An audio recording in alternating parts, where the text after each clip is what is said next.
Happy Sunday, everyone. Happy Sunday. Oh.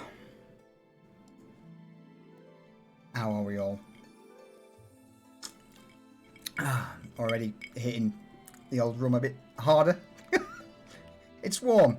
It shouldn't be as warm as it is in England as it is today, but it's a bit of a warming. But apart from that, how is everyone? How are you all? How's your weekend treating you? And thank you for tuning in for episode 11 of Pariahs. I'm not going to waffle too much at the start of today. It's a gorgeous Sunday. Good. I'm glad. I'm glad to hear. It's just the weather across the globe is just off kilter at the minute. It's you know, I mean, saying that it is May, yeah, but still doesn't help that I'm probably sat in here with two computers. But regardless, let's bring the crew in. Hi, crew. Hello. Hi, Captain. Hola. Hi. Hey, how are we all doing today? I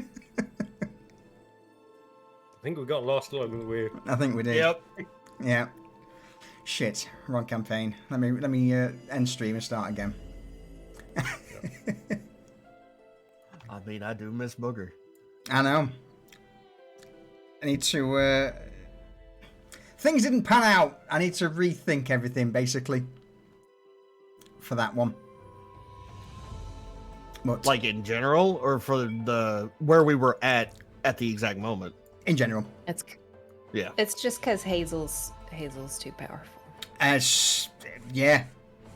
I mean, that being said, is there a potential that we would see a comeback of those characters in some sort? Absolutely. That's not on that path that they were currently on? It's certainly possible, yeah. Just have to Okay. kill off the cleric and then easy peasy. I mean, no, it's a multitude of things, but we'll. No, it's the whole Black Mark thing is definitely not over. I just need to. Good. D&D high level play is a completely different beast that I'm not used to. So yeah, requires a bit more brain power and planning than the usual sort of fuck it and see that I tend to go with. Okay, so just keep it in your back pocket that Oh, I've yeah. been boogerless for a few months, and I'm starting to get withdrawals from the booger. I'm just envisioning you like picking your nose and eating boogers, and that this is what you're talking about. I'm sorry. I've been boogerless for a while. Nom, nom, nom, nom, nom, nom. Oh dear. All right. So, episode 11.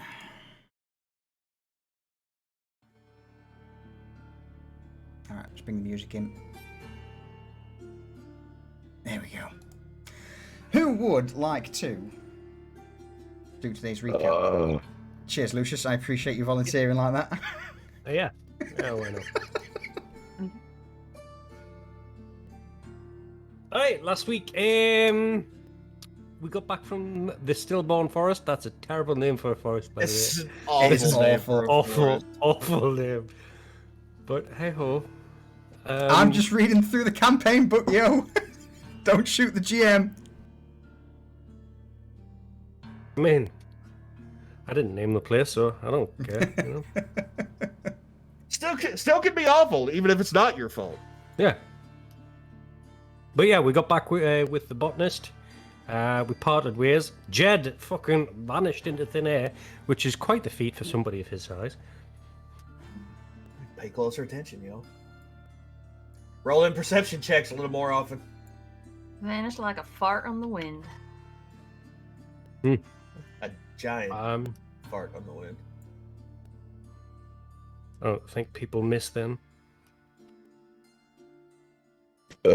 Sorry, fucking hell. Anyway. It's this fucking Pepsi. Oof. Classy. Anyway, yeah. So we got back to the Baron's Folly, only to find no Falco at the door, nobody inside, Weapon racks tipped over and empty. So, some of us tiptoed, some of us made a noise. Isn't that right, Vanya? Just want to make sure the place looks classy by cleaning it up. With a sledgehammer, apparently. But anyway, just as well, Teresa rolled a natural 20. So yeah, we scouted out the place, found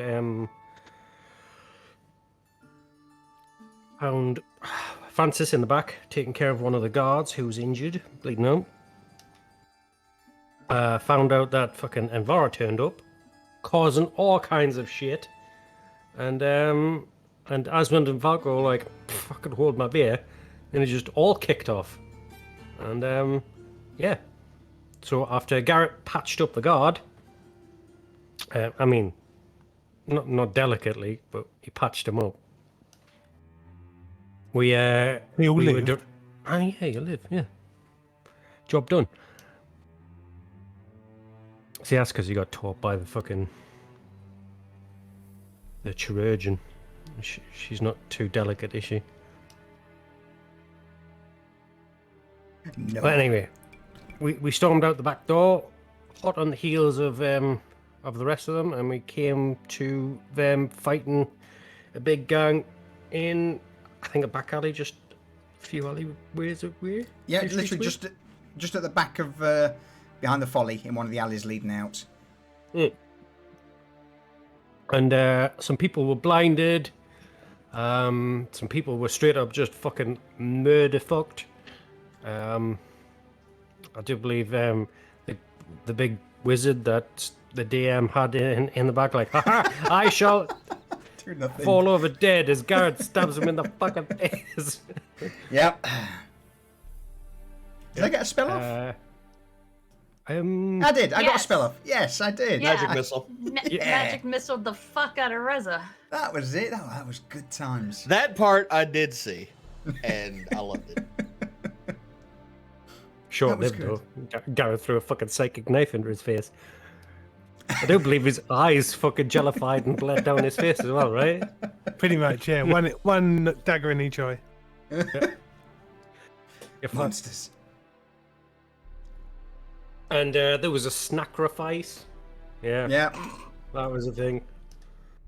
And then we had to get rid of the bodies. And Cypher was like, well, I know a way to get rid of the bodies. We'll just feed them to the rat people. And everybody was like, yeah, that's a great idea. And Cypher was like, okay. Apart from the smiling man who got stuffed in a barrel by Vanya. Oh, no. And the guy that was set on fire. That guy as well. Yeah. Yeah, that guy as well. Yeah, that guy as well. They were all happy. They were all dead. After that, we had a morning of planning. Not many plans were made because Vanya was like, "Oh, we'll just fuck off to the coin floor district." And it was pointed out that no, we can't go to the coin floor district. So we're like, yeah, we'll figure some shit out. Don't worry about it. So we went to Dwen's to drop off some stuff and pick up some stuff. I can't remember what we picked up though. Steaks. Steaks. Not the meat Not kind. the meaty kind. The meaty kind would be way cooler. Yeah. And then off to the society. To pick up our poison. And actually, we got more than we bargained for. As it turned out, the grouchy fuck without a nose is taking a shine to us. And we got lots of things.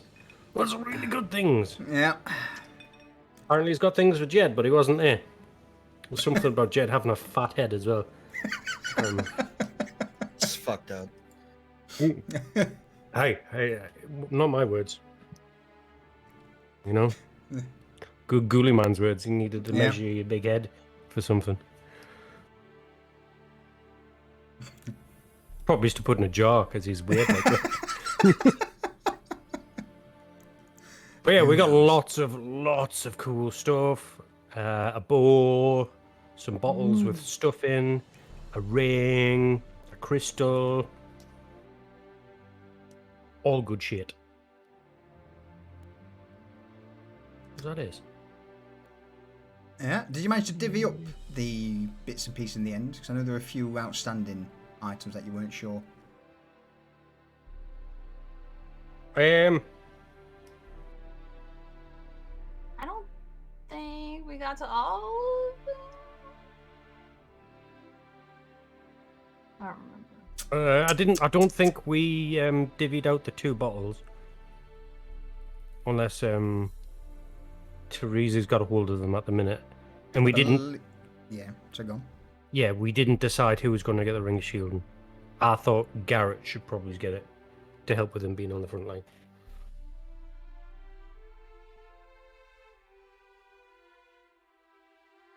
Yeah, I we do can like sort. bling bling. Yeah, we'll sort it in character, so you can, you know. At the moment, I believe Rez has got the items, so I'll let you discuss that in game. Anything else, Lucius? Yeah.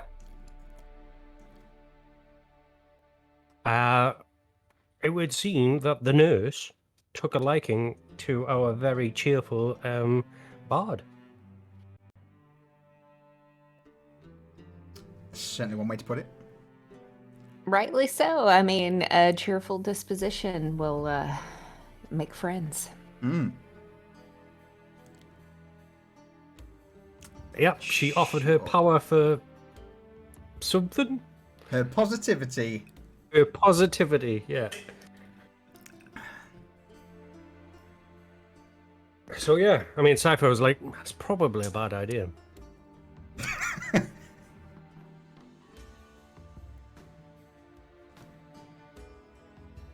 And yeah, and then we left. I think we just left it there as we were leaving, right? Yes. So, with that recap, thank you, mate. I appreciate it. We will pick Welcome. up tonight's session. The night before all of this occurred, when you're on your way back from outside of Lower Streets, returning back to the Baron's Folly, the time when Jed disappeared.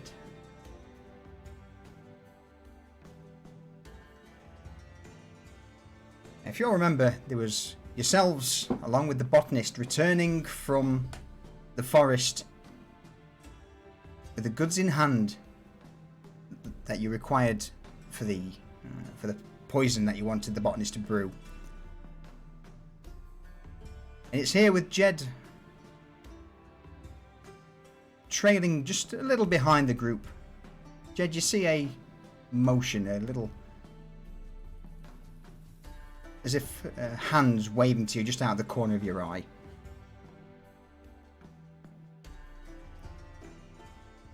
Jed stops in the middle of the street and kind of looks that direction to see what caught his eye. Roll me a quick perception check.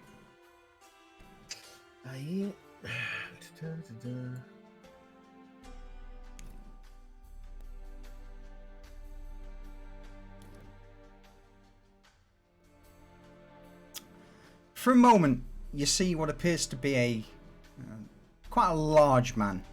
Not rotund, but just genuinely muscled. A frizz of hair, a beard. And for a brief moment, you seem to almost recognize the man just before he, with a gesturing motion, slips into one of the side alleys. Jed's blood goes cold. He looks at the group to see if anybody's noticed that he stopped in the middle of the street. Due to the passive perception that I rolled for the group earlier, none of them did. Okay. Then Jed's gonna notice that no one's paying attention, and he will walk toward the alley and go into it. The sound of the cart's wheels on cobble slowly dispersing. You step into the alley and begin to follow this man. And it is indeed, from the profile behind, a man that you are familiar with. As you step out into more of an open area, the man stops.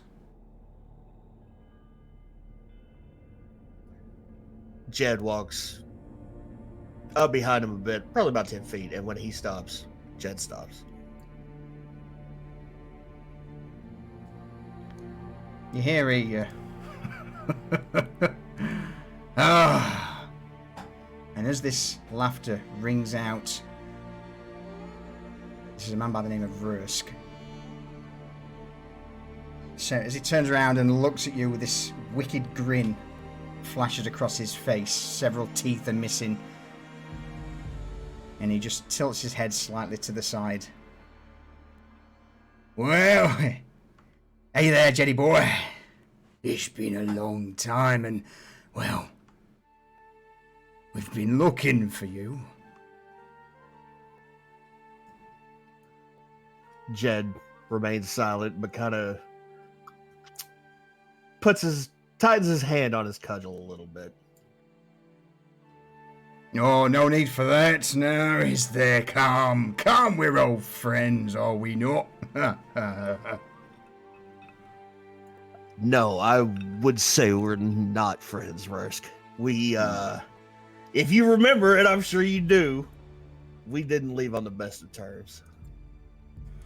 No, it's funny that you should say that. Very funny. And there's that to you. Cracks his knuckles together. Because, well, the boss and, of course, the boys, they would like a word with you.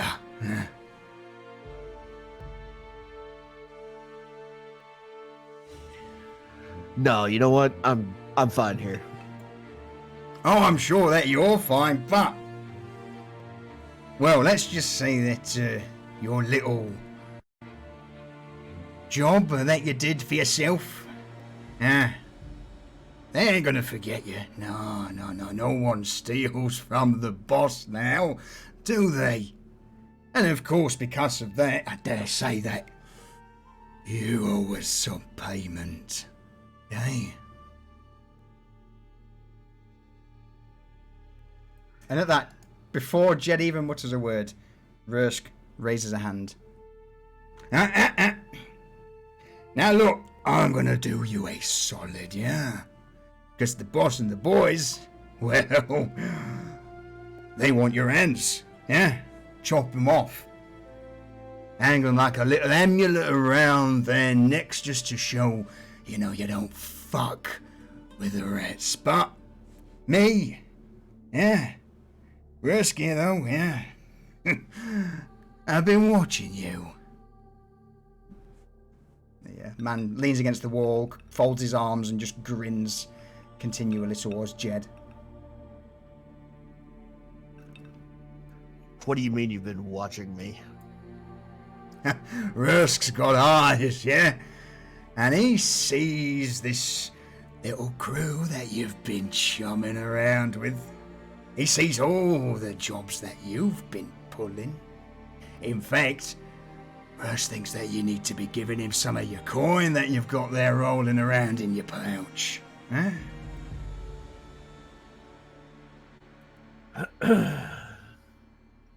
Fuck you. Now. Fuck me. No, mate. Oh, fuck me. Fuck you. And with that, Rursk grabs hold of Jed and will try and slam him into the wall behind. The other finger coming close within, an inch or so of Jed's face. You will do as fucking I say. Hey, if you don't want the rats and the rest of the boys to know where you are and what you've been doing, well, I'm going to be taking the coin from you now. And any other future jobs that you're doing. Hey, what you think about that? Jed doesn't go limp, but kind of bows his head in defeat. And then he looks down. And with a speed that you wouldn't believe from a large man, reaches up and grabs Rursk by his lapels and spins around and tries to slam him into the wall that he was just up against. In that case, I am going to ask you to roll me initiative. Okay, all right.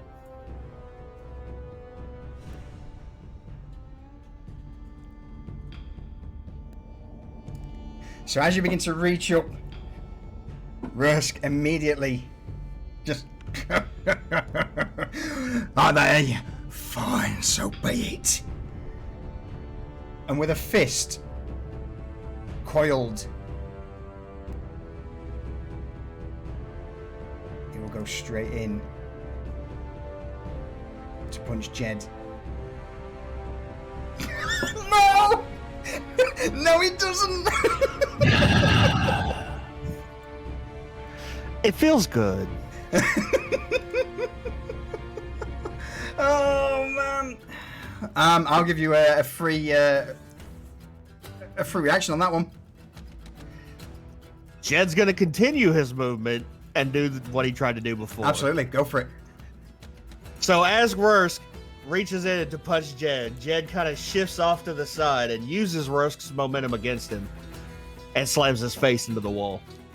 Roll me a acrobatics or athletics check at advantage, and I will roll Rursk's at disadvantage because of that crit, or that crit fail. Acrobatics. Oh, speaking of low rolls. Oh, it's just... So, as you grab hold of his collar and begin to try and spin him, immediately Rursk just knocks back the hand and will take a step back, giving you both a little bit of distance. Oh, quite the balls on you now, eh? Oh, that's rare, big un. I thought you were just a little bitch, here to do my fucking bidding. I fought off the entire gang before. I'm not worried about you. I'm not gonna let you go back and get them. Who says anything about going back? This is going to be your fucking grave in this alley. Alright. Bad fucking chance, Rursk. Straight into initiative. So with that, Rursk, from where he is, you see him reach down to his side, and you hear a crack of a whip as it thrashes out towards you, Jed. Nope. Not enough. The whip just cracks into the shield. And with that, over to you. Jed charges in immediately and begins to wail on Rursk. All right.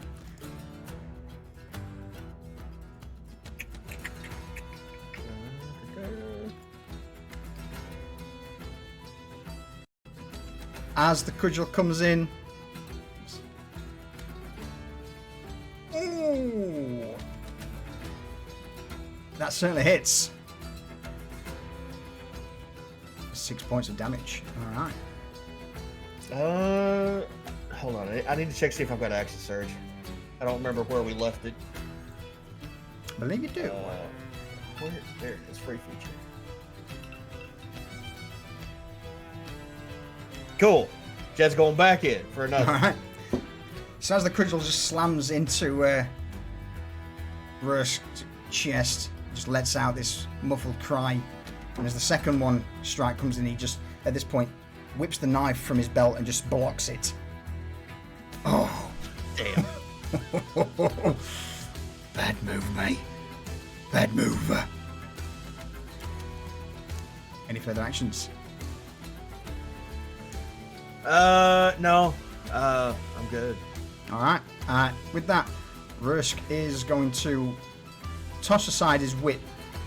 And just as you see the whip drop, his fist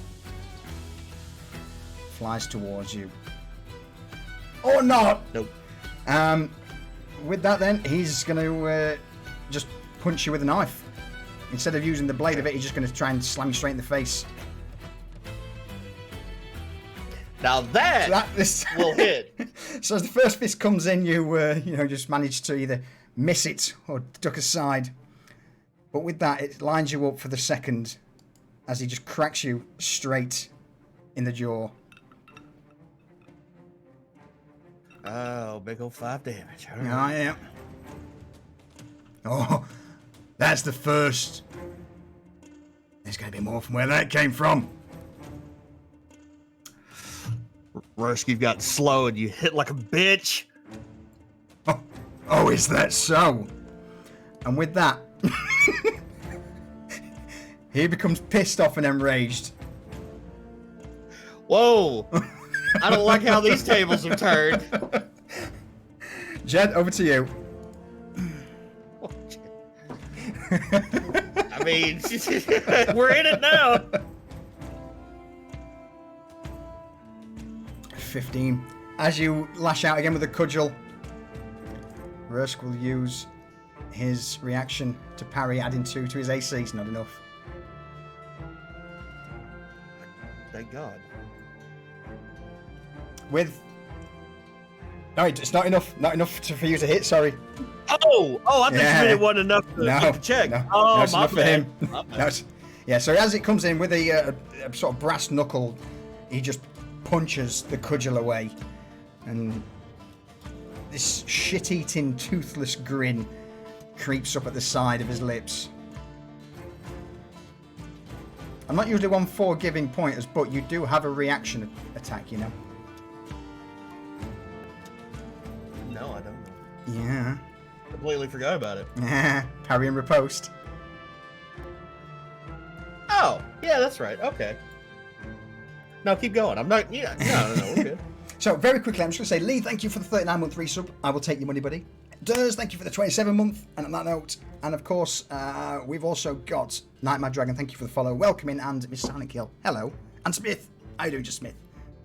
All right, so, as he punches away the cudgel, Rusk will look towards Jed once more, and with almost a fire in the man's eyes, just begin to start raining blows down on Jed. So he's just going to go in for 3 attacks. First with his multi-attack, just, again, punching.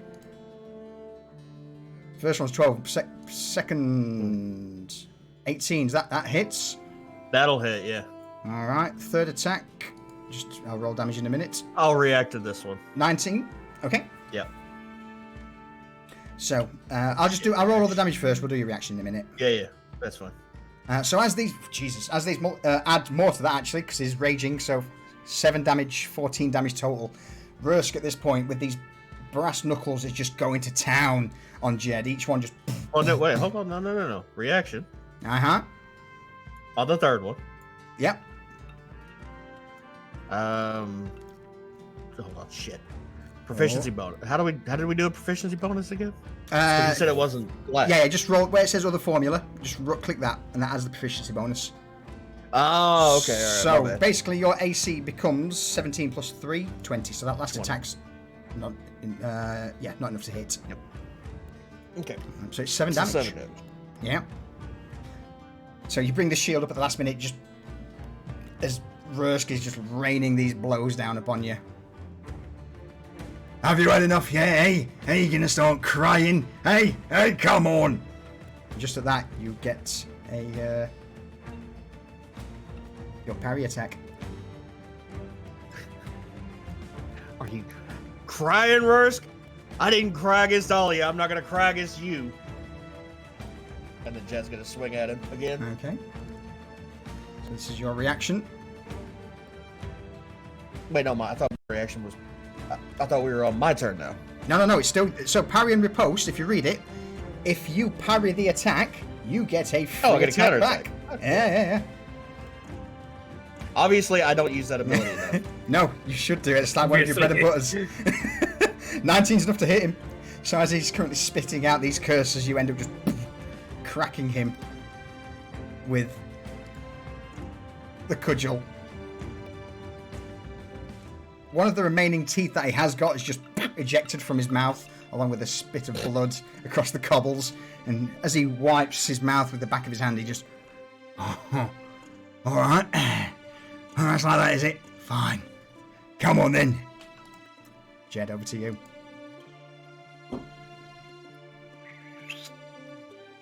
Jed's gonna pounce on him and try to grapple him. All right, Take him oh, to the shit. ground. Okay.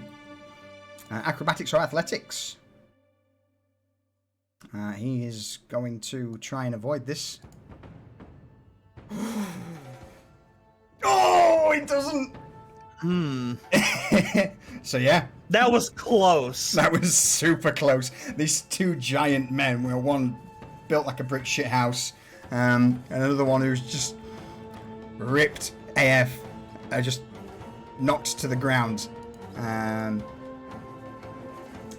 Roll me a, because it's so close, roll me a quick dexterity saving throw. Anything less, so more, 10 or more, and you're good. You're good. So, you're not knocked prone. As you dive in, you land directly on top of Rursk. What do you do? So I'm straddling Rursk with basically sitting on his chest. And I'm gonna bring my shield down I'm gonna try to bring my shield down into his face. Oh shit, okay. Roll me a shield bash. I'll give you advantage. In fact, it's disadvantage on his roll, sorry, because the way shield bash works. So, disadvantage. Oh, he fails! Roll a crit damage. Okay. Roll critical hit.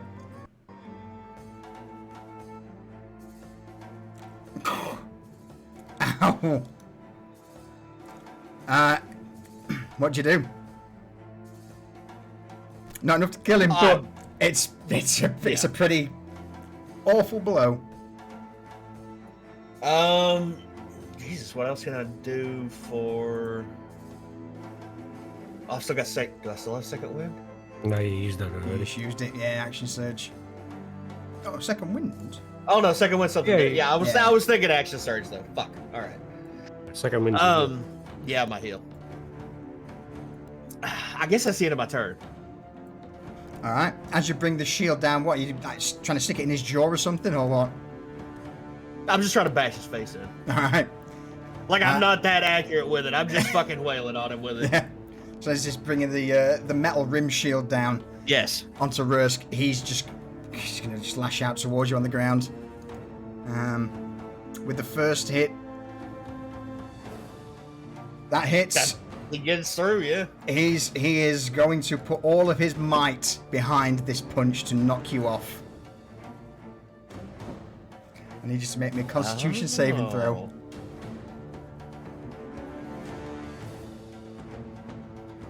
Son of a bitch! Son of a bitch! Alright, still rolls damage though. So it's 5, 6, 7 points of damage. 7, Because yep, the enraged. He's going to do it one more time. He's got one more use of stunning strike, so he's going to try and just wail into you one last time. No pressure. Come on, roll like a bitch. Wait, this is my roll. Roll good. Shit. Oh! So with the first punch just slamming into Jed's left cheek, he pulls back, grabs a rock from one of the cobbles from nearby, and uses it as a bludgeon to just slam into the side of Jed's head, knocking him off. Blooded and bruised.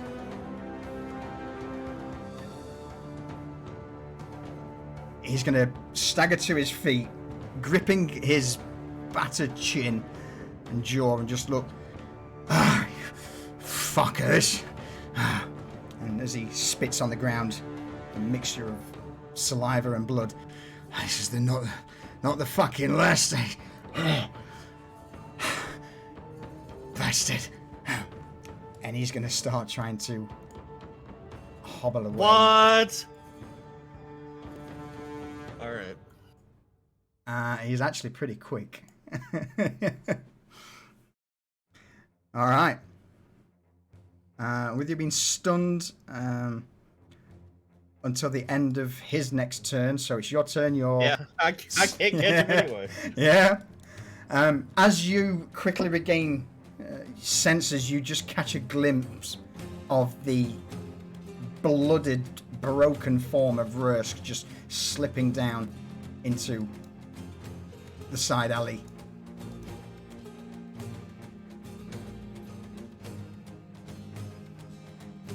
Leaving the alley now silent, apart from the occasional screech of a bat overhead and the crackling of the magical burning lanterns that keep the city lit.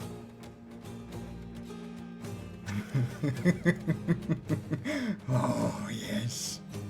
You motherfucker. So, chat, I want you to know that I rolled for this with Lucius and Lee. And it was like a tiered system. 1 to 5, 5 to 10, and then 10 to 20, or whatever, or 5 to 15, and then 10 to 20. And whatever happened was gonna fall into those categories. So I wrote out this nice long, scene because I rolled high. I rolled a 19. And I gave it to Solution, and I was like, we can do with that as you will. And he fucking made me play it out, and it didn't go how I wanted it to. As a DM, I'm like, you're giving me a recurring character, perhaps? We shall yeah. see. Twirl the mustache. But again, it could have gone either way. If you hadn't have failed that stunning strike, you'd have minced him. Yup. It's as simple as that. But yeah, you see Rursk just set off, not at a skip or a walk. He is fleeing for his life, and as you come to sat on the cobbles, he is literally at a full sprint to get away from you. Obviously broken, blooded. When he did speak to you, it was through a broken jaw that was barely hanging on. Whatever teeth he had, no longer there. One of the eye sockets was just bulging unpleasantly. Jed, over to you. Jed kind of comes to while he's leaned up against the wall in the alley. He's bloody, bruised, one eye starting to swell shut. Allow me to interject very quickly. Yeah. If you wish a short rest here in the alley, I would give it you, because there is, bear in mind, probably about a day or so before you can catch up with the rest of the party. If you want a short rest, you can have it in this alley. So, sure, we'll go with that. I'll take it. Yeah. All right. Yeah. All right, I'll let you finish the narration of the scene. Close us out. So, Jed passes out again. He's been taking frequent hits off of the bottle at his belt. He's worried. He knows that this is trouble bought for the future. So he also knows that Rursk has been following him. So he's not going to go straight back to the folly. He's going to limp his ass out of the alley. And that's going to be the last you see of him until the crew meets him.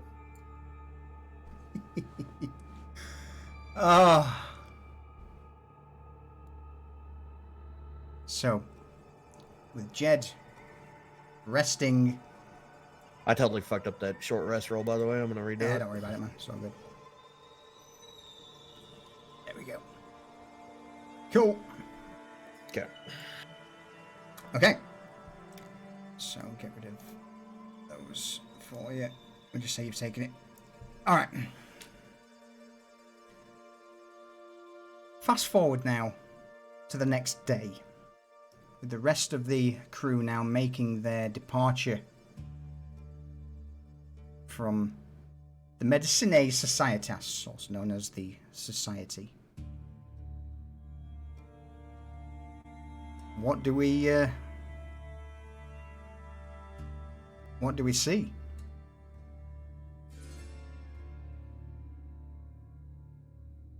With the rest of you. Well, Cypher's playing with his new shiny like he's Gollum, and it's his precious. Wait, remind me, what did Cypher get again? Cypher got he got a focusing crystal.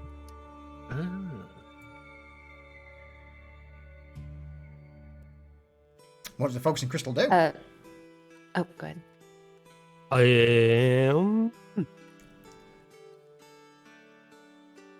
It increases a spell by 2 levels. Like fuck.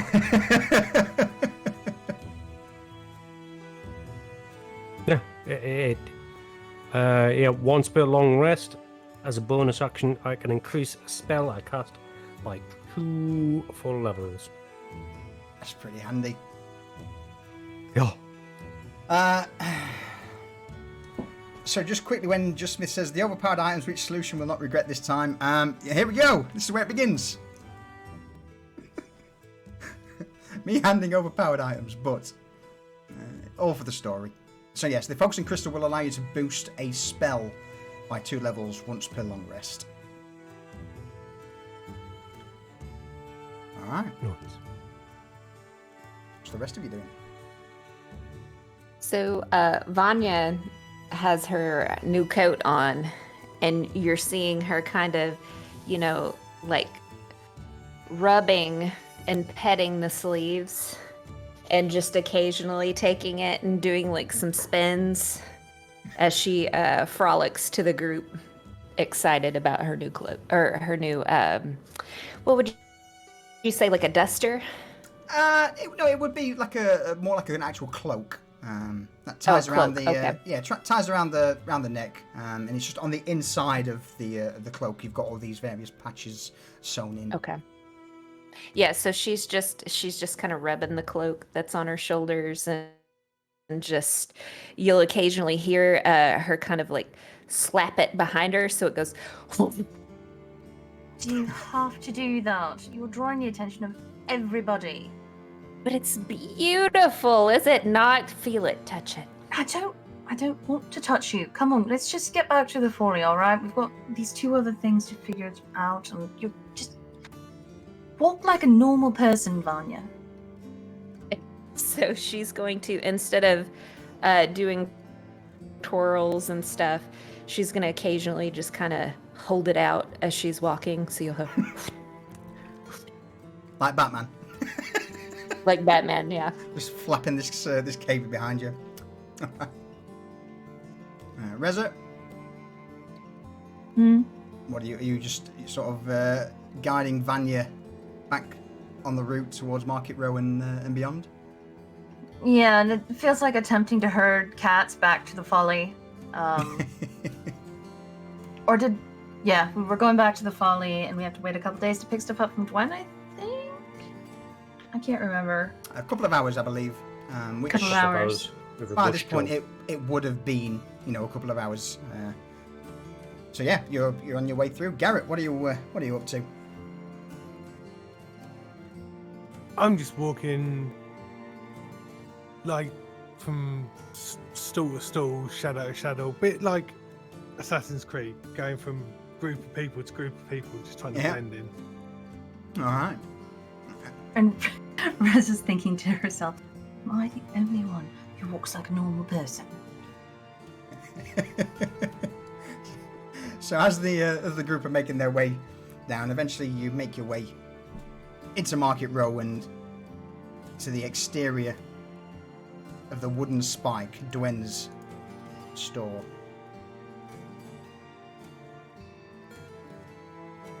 From inside you hear a raised voice. Oh, come on, it's not that bad. Okay, maybe it is.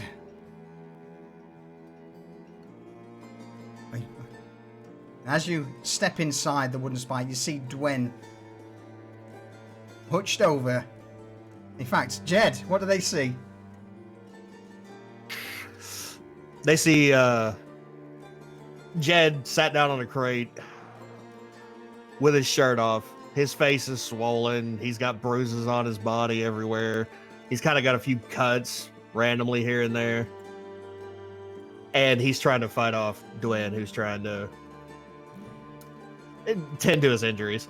Yeah, it's not like a genuinely tender tending. It's, you know, she's got what can only be described as a splinter encrusted rag that's been dipped in some form of acid or alcohol that she's just trying to dab on his wounds. Get off me, woman! I'll be all right. You know, you will be. Look, this will just burn it all away. You'll not have to worry about it. Come on. No, fuck that. Where's Garrett? Where's Garrett? He's at training. Oh, speak of the devil. Dwayne motions over to the door as the group step in.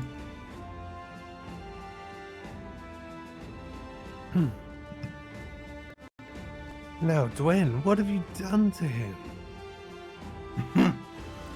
I wish it was. I wish I could say I did this, but sadly, turned up like this. Didn't you, Jed? Yeah. But he won't tell me the reason why, so... With that, Dwayne shrugs and motions a hand towards two linen sacks. And just out the top you see sharpened wooden stakes poking out the top.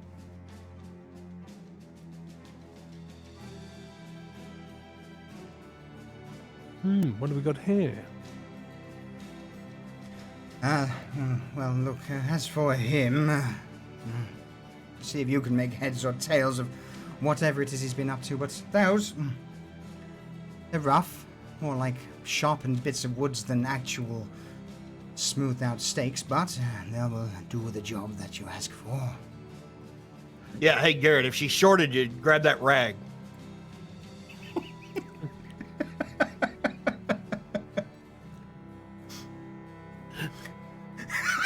Fair play. Dwayne just shoots a glance towards Jed and narrows her eyes before the half-orc woman just turns back to Garrett.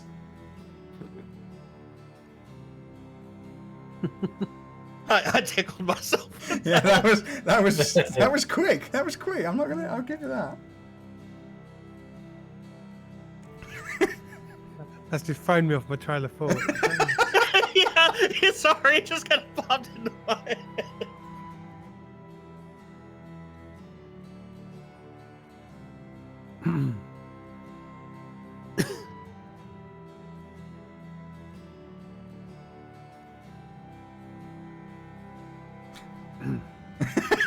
I've totally gone blank now. So, no, if there's anything else, then let me know. But those are the items that you requested. But again, you know, they're rough around the edges, and she just offers a single grunt towards Jed's comment before nodding in to the rest of the group as they also enter. Well, I'm gonna pay for that later. Seth is going to walk up and start poking Jed in the face. Ow! What happened? Is that hurt? Yes. Ooh. You get punched? Yeah, I'll tell y'all what happened when we get back to the folly. I should probably include Esmond. Did Asmund do this? Wow. No. Well. I mean, he might do, because you weren't there. I was, previously occupied, as Jed puts his hands to his face and kind of is like, see? Oh yeah, us too.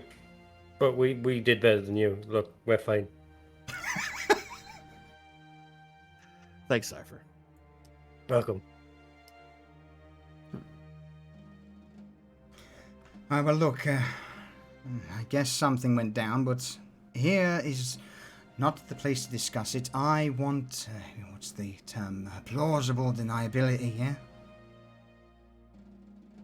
Of course. Yeah, sorry for crashing in on you like that, Dwayne. It's alright. Just, She cast a glance over Jed before bringing a finger to her lips. Next time, well, you know, it wasn't a bad thing having to nurse you back to health.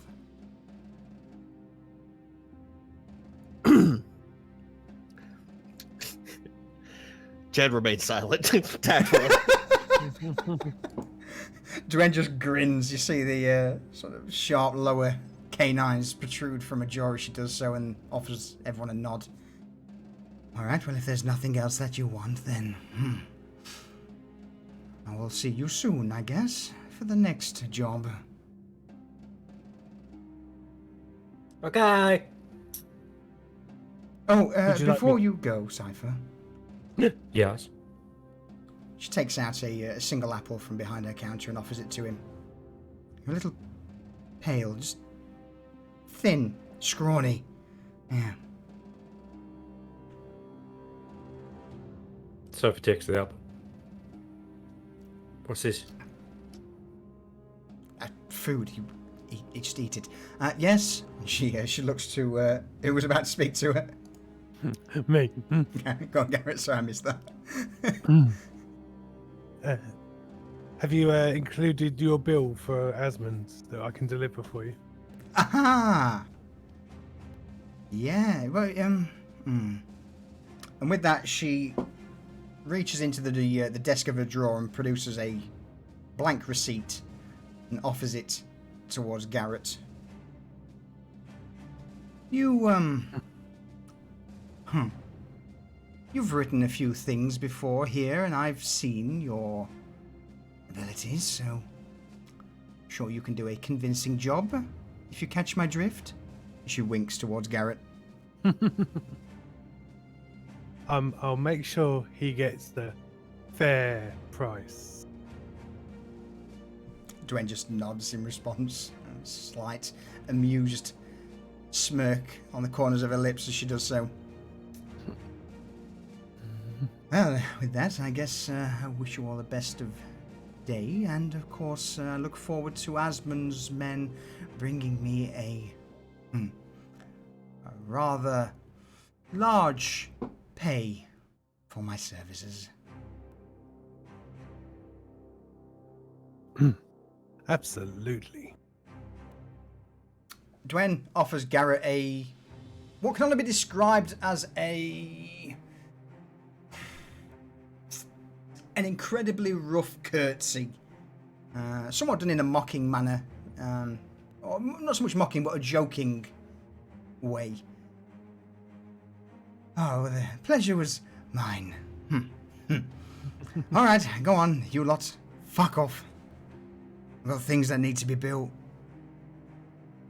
By this point, Cypher is engrossed in his apple. All he hears. Slow down, you can't get fresh ones that often here. Good. Good. Yeah. Anyway, with that, Dwayne just raises her hand as she immediately turns on her heels and heads into the back of the shop where her workshop is. Are you up to helping me with these bags, big boy? Oh, I guess. Jed reaches down and slings the spiky wood over his shoulder. And the no-jack traps. Yep. Fuck. Yeah, so if I remember rightly, it's 40 wooden stakes and the 5 repaired nulljack traps. Yep. Jed slings the knockjack traps over his other shoulder. This one's much heavier, considering they are basically, iron bear traps with chains attached. Yup. Hey, Cypher had to carry them there on his own last time. Go fuck yourself.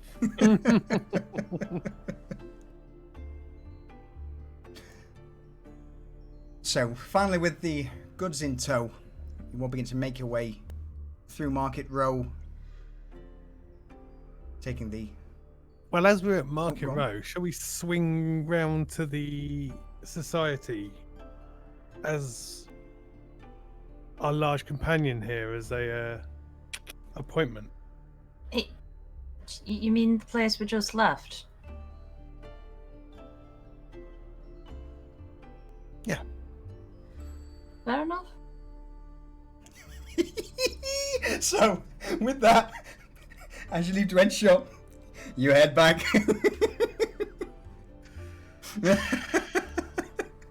Jed, with these 2 bags, one full of wooden stakes, the other one full of iron traps over both shoulders, just making his way waddling down the street. He's kind of bowed over to get extra leverage on those null jack traps. He just kind of looks up at Garrett and goes, "Are we not taking these to the folly?" We will be soon, but our new friends have some things for you, and I don't want you missing out. Here, why don't you let me carry the stakes? Fine, here. Jed hands over the stakes. Switches the null jack traps to his other shoulder and 2 hands it. Still kind of bent over from the weight. He's tired. He had a long couple of days. Lee, you troll.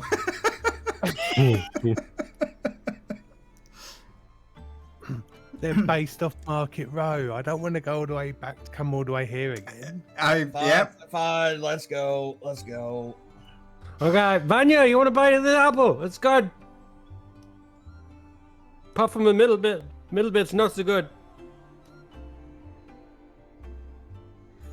No? Slobbered on? Not Jed. What? I said I'm not Jed. I didn't slobber on my food. That's fair. Yeah. Especially when you're hungover. Oh, sorry. You guys are cutting out on me. Restart your shit. I know. What's going on? Okay, I'm restarting. Okay. Okay. Get a new router, hardwire in. It will be at the new house, I promise. That's fucking like 7 episodes away. Well, Cool, it's you not a... did. I'll be right back. Not to worry. We're just to let you know, we'll be at the the society by the time you get back. So with that, you're making your way. You eventually get into the alley. In fact, due to Garrett and Cypher earlier asking me, we now have on the old map the location of the Medicine Society. Love that icon. Just yeah, I mean it makes sense, right? We are so close. It's not even funny. You know what I mean? No. Let's see a bitch.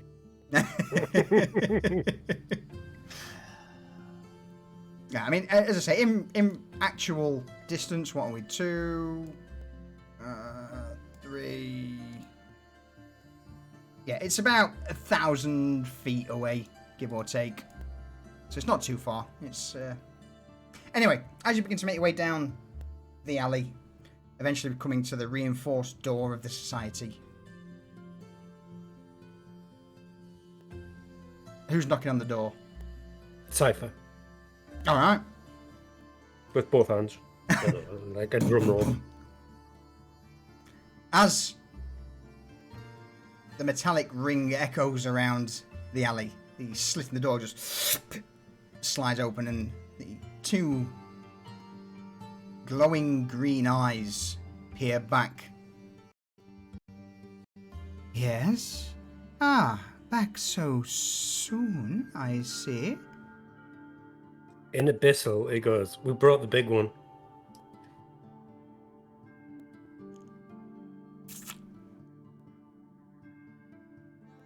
The slit in the door closes. And for 5-10 10 seconds pass, and then you begin to hear the chink, chink, chink, chink, the opening of locks. And as the door swings open, the nurse looks directly at Cypher, her brow arched in an inquisitive manner. Interesting. Come. Cypher's got this stupid, hideous grin that he's got on his face. It's like a person's grin, but over-exaggerated. He doesn't know when to stop smiling, you know? As you all begin to make your way down, the nurse just calls out, "Whoever is last, close the door if you would be so kind, and make sure it's locked up nice and tight, yes." Reza will make sure everybody gets in, and then she'll lock the door up. Kimura, got it. Thank you, my dear bloodsucker. Come! I haven't. She's already turned the corner into the main chamber of the society by this point. And as you all begin to descend the stairs down into the main chamber, the nurse just calls out, "They are back. They've only been gone for, well, about an hour. They just can't keep away." And as she steps to the side, allowing you all to enter the main chamber, she just loops her arm around Vanya's shoulder.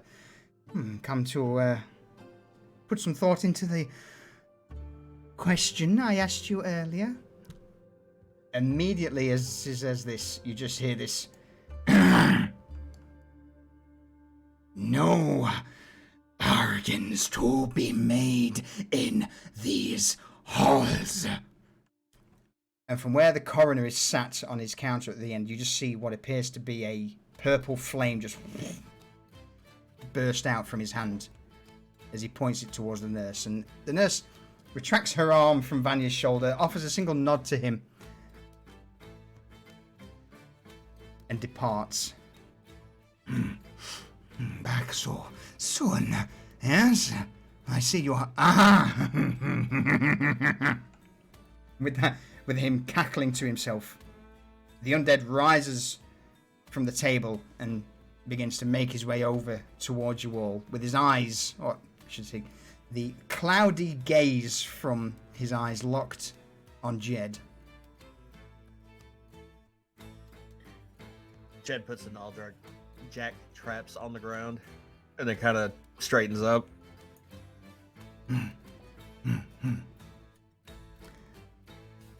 As the coroner begins to make his way over, he reaches to his belt pouch and takes out what appears to be a 3-clawed medical instrument. And he slowly raises it up while approaching Jed. Yes, good. You brought him sooner than expected. But never mind. You lower your head. Why? No questions. Lower your head. Must take measurements. Yes. I'm trying to decide what I would do here. What are the rest of you doing? Let's see if that helps. What are the rest of you doing at this moment in time? Reza is kind of leaning against the wall, maybe just inside the door from the room where they are, and she just kind of rolls her eyes and says, Just do it, Jade. They've given us presents to help with our current situation. Yours just requires a teensy bit of head measurement.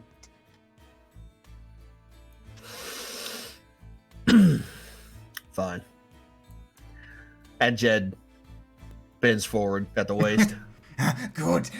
Yes, come. This 3-pronged claw just seems to hit the center of Jed's head, and then it begins to extend around, and almost like a vice almost. And with that, as soon as the 3-pronged claw just wraps around Jed's head, the coroner just begins to twist and twirl it around, and as he mutters, yes, okay, one on the end of the, good, okay, bit more, but maybe, Got it. Good. Stay. Oh, also, other thing. Yeah. While I'm making the alterations to the strap. Yes, strap. Go on. What? What strap? No. Yeah. So, gift. 2 gift. First gift for you is. I just need to kick. There we go. Jump out. First gift to you is. And he points off towards his left-hand side, and against the wall, you see what appears to be a large, reinforced. Well, the best way to describe it would be a wooden slab. Several rivets and iron strips bound it together, and there are a multitude of old dried bloodstains in the wood. You use shield. Yes, this I've added holder. Either use as shield, or should you perish, perhaps stretcher. For friends to bring you back to me. This is my old morgue slab. Yes. So, allow me to gift to you the morgue slab shield. Well.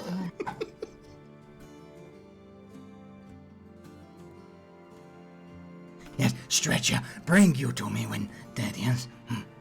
Go. I need to make alterations for straps. And with that, the coroner just begins to make his way over to the table, where he takes a small item from within his drawers, along with. Who's watching the coroner? Roll me a perception check. Oh, I'm watching him.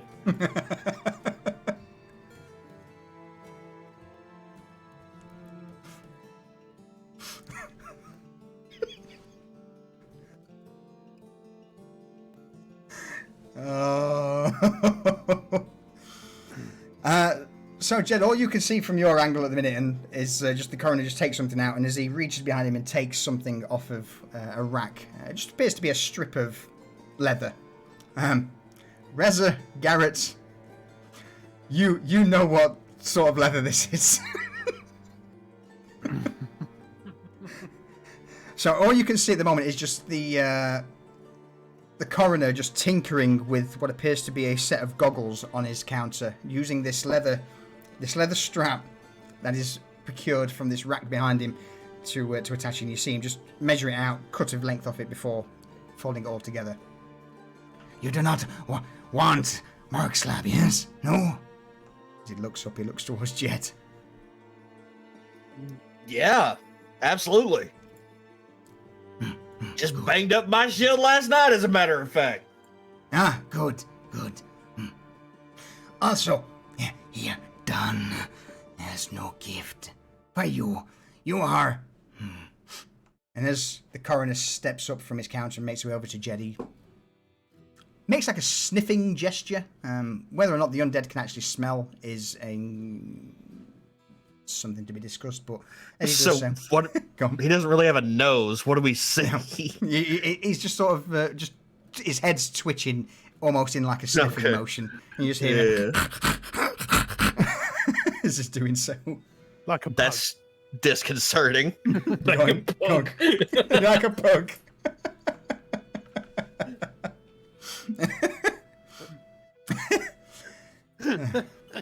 So he finally goes, good. Lower your head. Yes. Jed bends over again.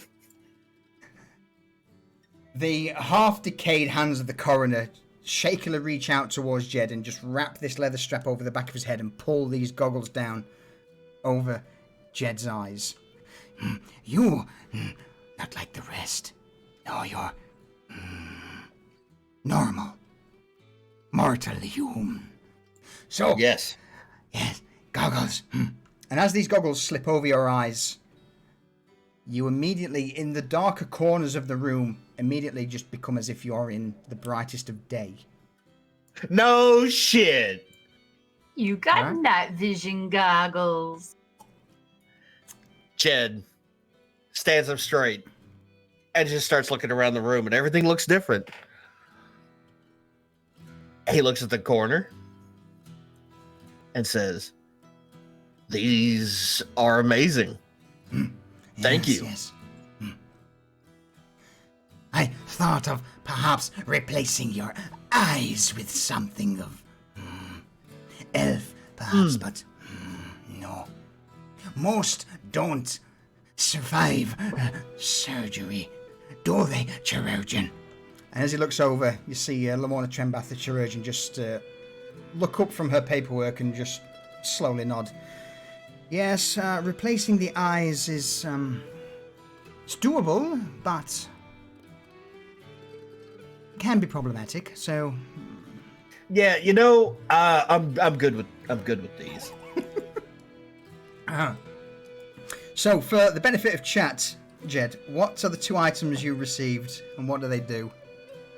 I don't know. I haven't looked yet. Hold on. Look in your inventories. I gotta remember how to get to my inventory. There we go. Let's see. I have Goggles of the Night. While wearing these dark lenses, you have dark vision out to a range of 60 feet. And if I already had dark vision, it would increase its range by 60 feet. The other thing is the morgue slab. Reinforced piece of wood, used either as a stretcher or a morgue slab by the corner. It has abilities on it.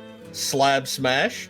Once per long rest, if you move more than 15 feet in a turn, when you attack, you also gain an additional free shield bash action, targeting up to 3 viable targets. So it's area of effect. Yep. That's cool as shit. Okay. It has the reinforced ability on it. Your shield bash increases from 1d4 to 1d6 damage. Very cool. I like it. Yep. And it's got 3 AC on it. I don't remember what my old shield had. 2. It did have 2. Okay, cool. See, aren't you glad I made you come, man? I was not expecting gifts, I have to admit. Yeah, and the goggles cover your big fat black eye. Yes. Wounded. Chirurgeon. He seems to be wounded. Immediately, the chirurgeon perks up from her books and, with a laser focus, just stares at Jed. Is that so? Jed begins to look uncomfortable. Now. Come. I will attend you. As she rises from the counter, she grabs Jed by the arm and just begins to yoink him in the direction of one of the side rooms. Anybody Okay. else? Sorry, go on, Garrett. I was just going to say, Jed, you might as well go with her because she will not take no for an answer. Okay, all right. Anybody else injured? She looks over the rest of the group. No? Just a couple of scratches. Good. And with the other arm, she grabs Garrett. Come. Might as well just go with her, Garrett. Yes, Master, I shall come. Good. So with Garrett and Jed being led off by the chirurgeon into one of the side rooms, you're left with, or at least Reza, Jed, and Cypher are left in the room with the botanist and the coroner. Coroner sits down and you overhear the botanist. She appears to be just scribbling notes in a journal.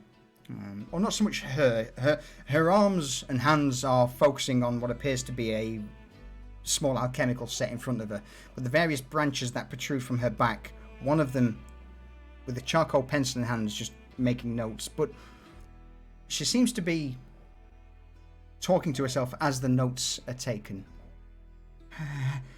Subjects 3, 4, 2 have finally overcome the dwarf's natural resistance to toxins with batch 12. Results seem promising. State of torpor seeming permanent. No reaction to extreme pain stimuli. Subject 351. State of torpor overcome. Subject conscious but not lucid. Incapable of interaction. Constant screaming becoming a distraction. Distressing other subjects. Oh! Hi. Hello. At that, she immediately looks up to the rest of the group, offering a smile. Cypher's got his chin on a desk. He's looking right at her. Hi. Cypher, it's good to... You have not been gone long. No, I brought you something. And he puts the seeds from the apple on the table. Look.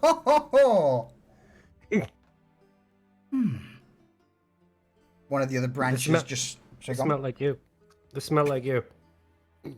He shoves them across the desk. So, how sweet. The dried branches reach forward. Several of them begin to just pluck away at the seeds off, and she nods. And you notice just the branch just leans over and begins to head towards several clay pots. I will take good care of these children. Yes, thank you. I will grow them and... Do you like apples? Oh yeah, they're pretty good. Middle part's not so good. And don't eat the little things that I just give you, they're bad. Yes. Seeds are... A moment. And with that, using Druidcraft, you see one of the seeds just immediately just begin to ripple as several shoots just begin to fire out from the apple seed, and all of a sudden a single apple just grows. Using another branch, the botanist picks the apple and offers it towards Cypher. For you. As thank you. Oh, that's so good. He takes the apple, he stuffs it under his jacket. Yeah. Alright, Garrett, Jed, I'm going to let you guys regain all of your hit points, but I want you to describe what happened with the chirurgeon.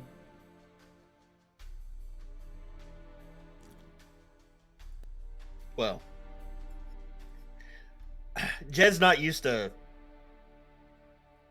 her, women, this person, touching him. Random women touching him. So, he's laid out on a slab, and he's absolutely stiff and not moving a muscle, and just looks so uncomfortable and so awkward. He only moves when she tells him to move. He's not making a sound. He's just laying there. Story of Jed's sex life. Oh, we were all thinking it.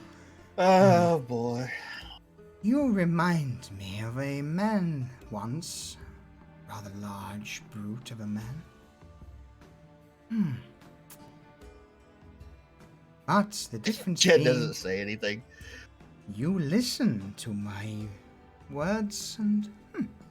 Now, and she offers a leather strap towards Jed. This may sting just a little. Just bite on this. You seem to be a man who doesn't require anesthetic. Jed nods in agreement and opens his mouth for her to slip the leather strap in. Also, God, the that story sounded of Jed's dirty.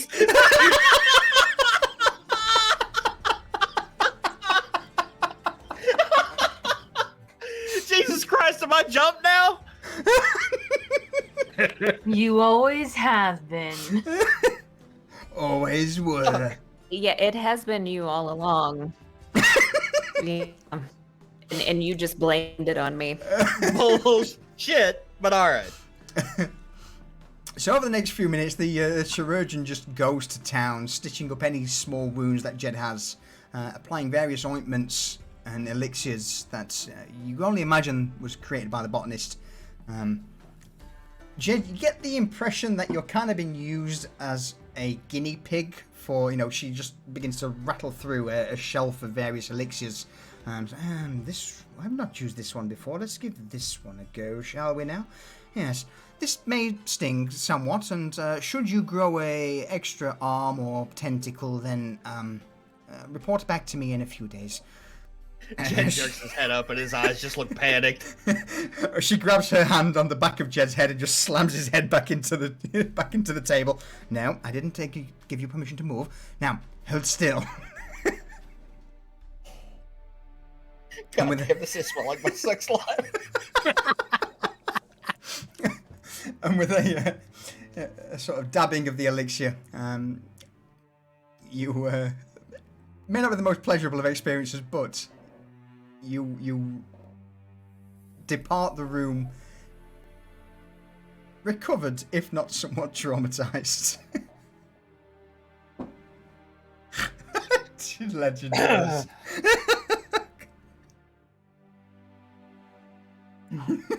Jed kind of shuffles back into the room with everybody. He's walking almost like you can tell he's clenching his butt cheeks real tight. And he just kind of walks back in and doesn't say anything to anybody and grabs the slab and grabs the bag and then kind of walks to the back of the room and just leans up against the wall and hides his head in his shoulder. Garrett, it's a slightly different scene for you. Rather than the chirurgeon doing it herself, she's basically instructing you on how to tend your own wounds. So, what do you do? Okay, I remove my top because I took a wound to the chest, which I've already treated myself. She looks over it. Rudimentary. This here, and she pokes one of the stitches. Rough. Done in a hurry. Yes. I can tell, Garrett. I can tell. Now. Go on.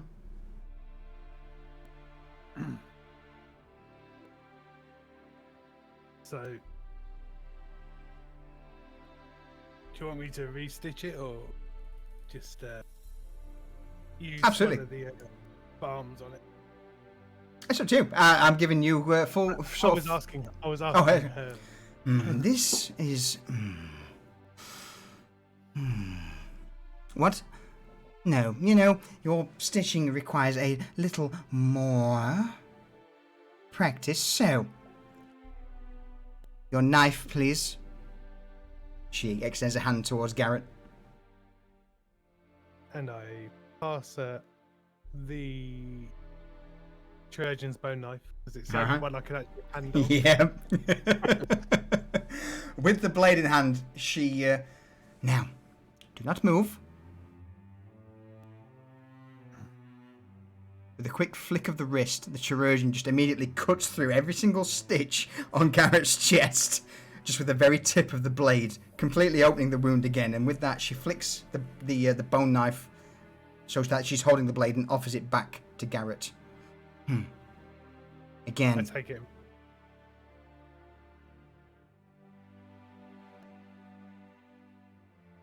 Do it again. So I take up a needle and a thread.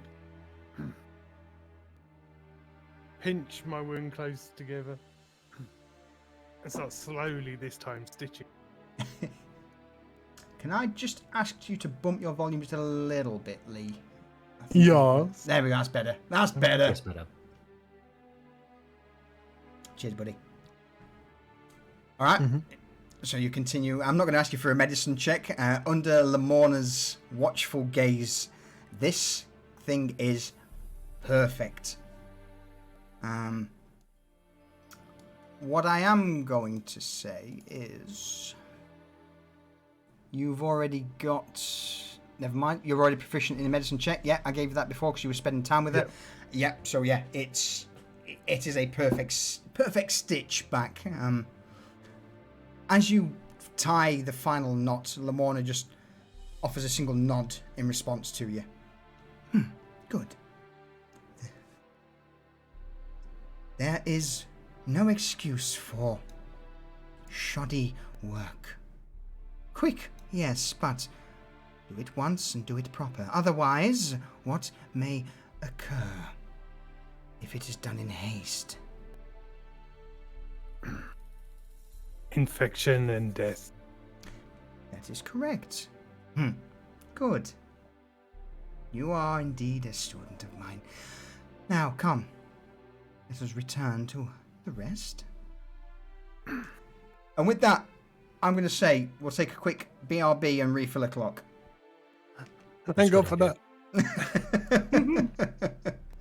All right. So yeah, let's give it a few moments for a refill a clock and a pee break. Cheers, D's. There's also a good shout on that quote. I appreciate it. All right, we will be right back.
I'm back. Welcome back. Welcome back. Tom. I'm back. Welcome back, mate. Welcome back. Oh. Alright, I'm going to struggle for the next 10 minutes trying to get this ice ball out of the mould. Should have brought a spoon. Put it in the microwave. I'll fix it. Yeah. Welcome back. Welcome back. Ha-ha! Victory! Somebody please clip that. Why? Because it just looked funny. Just chewing on a latex ball. Double fisting a latex ball to your mouth and then chewing on it. Story of Solution sex life. Yeah. Yeah. Honestly, Smith, running 2 computers in this room, it's pretty hot. I'm not gonna lie, I just end up melting by the end of the session. So it's like, you know what? So we'll just go with the old bold solution, or at least, you know, it's going. It's going. So that's where the hats have gone.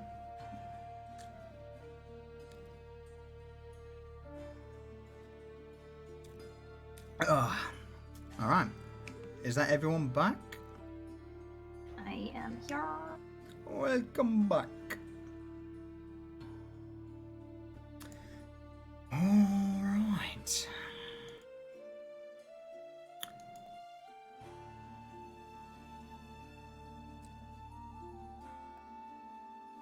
Vanya, you back?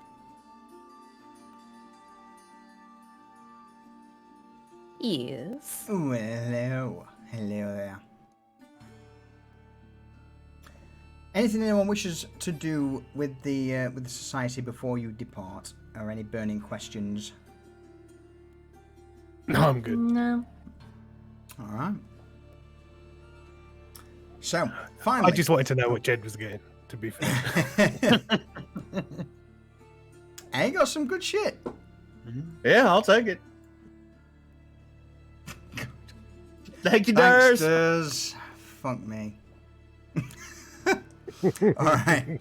So, with you all finally departing the society, the nurse offering a somewhat respectful nod of the head to you all as you left, you begin to make your way back through the alleys into Market Row and eventually find yourself back in the Baron's Folly. At this point, it will be midday opening hours, and the vast majority of the local crowd have gathered, all drinking and eating in the background. And from there, you begin to make your way up the stairs to the first floor, to Asmund's office.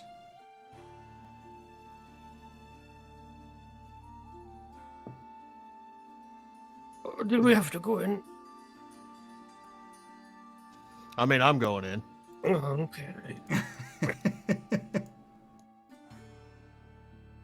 So as you all step inside Asmund's office, as he beckons you all in, he looks around at the group. Hey, well, welcome back, you bunch of bastards. How y'all doing? Fucking hell, Jed, you look worse for wear. Jed puts the bag of null jack traps down on the floor. Yeah, we need to talk about this. And then Jed kind of waves at his face. What, a black eye? I mean, that's... Anyway. So, you wanted to have a chat with me? Also, by the way, Asmund sits down on a chair at his desk and for a moment just rubs his chin before the dwarf just nods slowly, looking up at you all. I just wanted to thank you for, fucking... pulling our arse out the fire last night. Wait, your ass was on fire last night? Nearly. Asmund just motions to Cypher. Alright, go on. Since you were indisposed, I guess getting a fucking thrashing, I guess, but go on, say. Tell him. Oh yeah, we got back. Not that late, right? Like 10. Yeah. And the bar was empty, and the guard was here, and Taban had came, but then she fucked off because Asmund was like, "I'm gonna stab this bitch," and then they were brawling outside, and we joined in, and we killed them all. Okay. Yeah, it was quite a few, and Reza knew one of them. Yeah? More than one, probably. So yeah, the leader was a lady named Shayla, who I met when I went undercover as Terrence Okay. at the theatre table. So they were very much Anvara's thugs.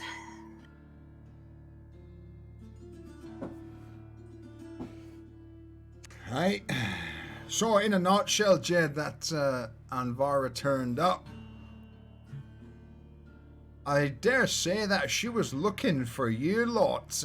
She mentioned something briefly about where were her hired hands, that she was upset that she hadn't had an answer from you, and that she was going to burn this place down.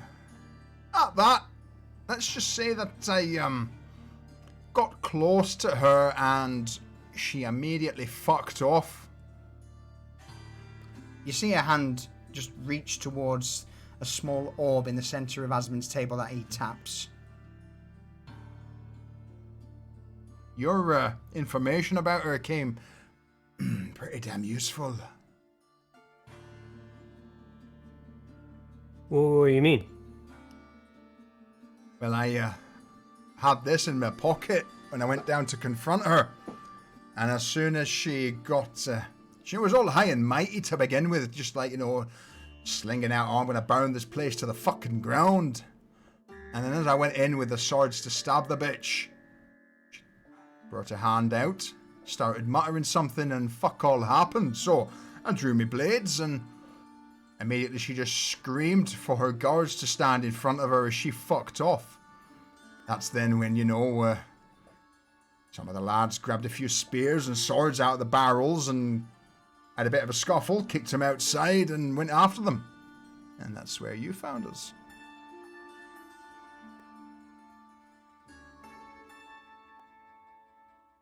Oh.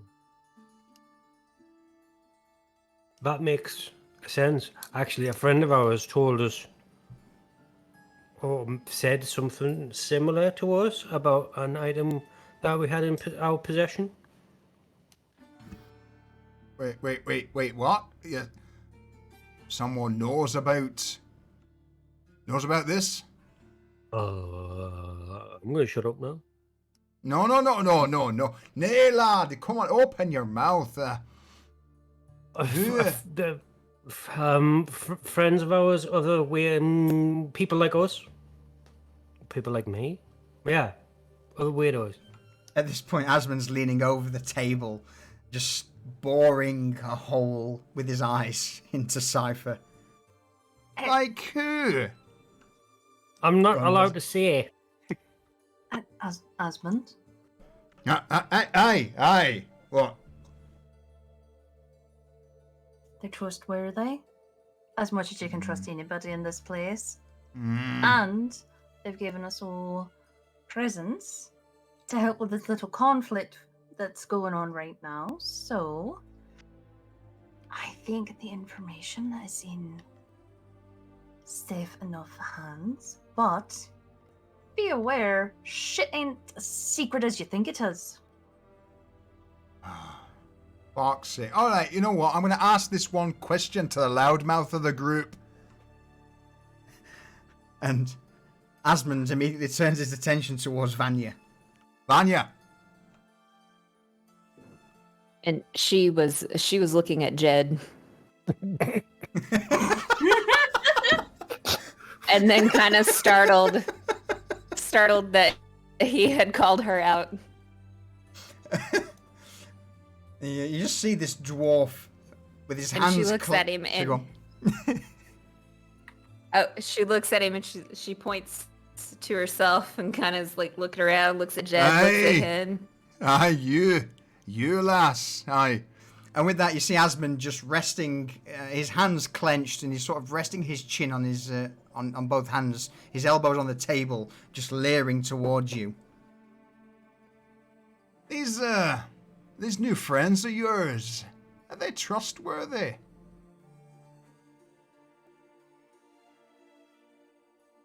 The ones that are part of my program in the coin flow district. No, I mean, are they the ones that know about this? And he points to the orb on the table.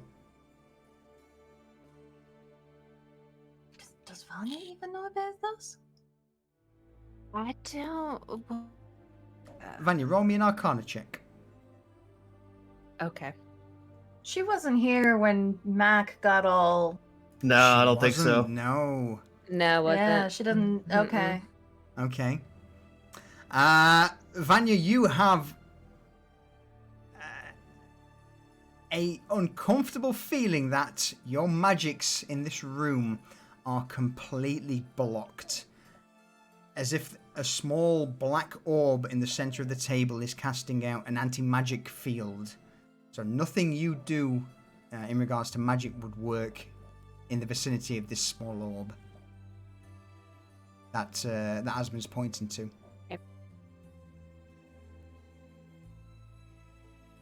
Oh, I don't. This thing that you're showing me, I didn't bring it to you. I don't know if anybody in the coin flow district that's within my program knows anything about this, but I am getting a weird sense from it, like that. You can't. It's like blocking, magic or. Aye. But I don't know anything about your balls. All right. Not them. Husband. No. All right. Well, that's all right then. I guess. Look, as far as I'm concerned, that you've all been trustworthy to me, and I hope that I've shown the same to you lot. So, I'll go out on a limb and trust you on this one.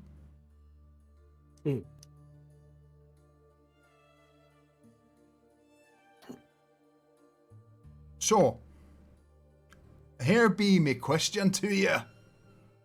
And the dwarf just leans back in his chair.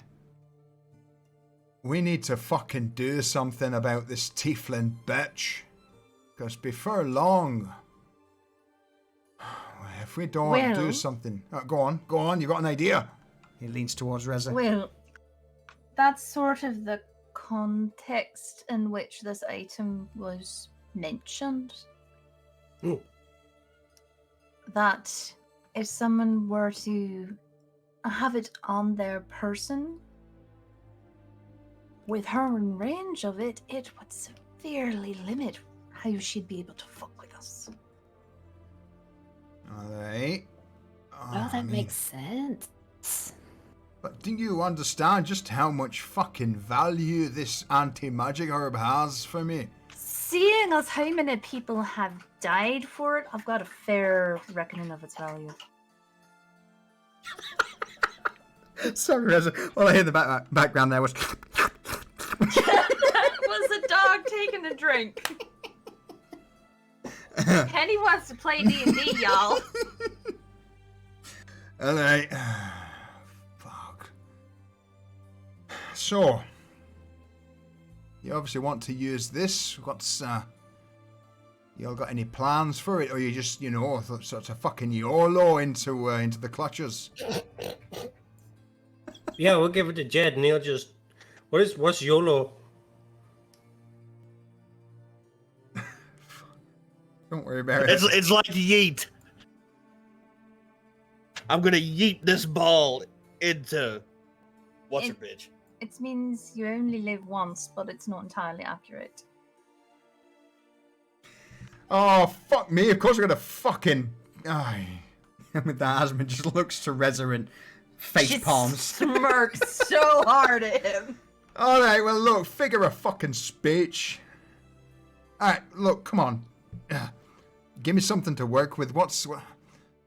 You lot have been fucking dealing with her for a expanded amount of time now, so surely you've got an idea or a plan, because I am all out of fucking ideas against this bigger gang. She's got more people than me. Fuck, she's probably got even the watch in her pocket.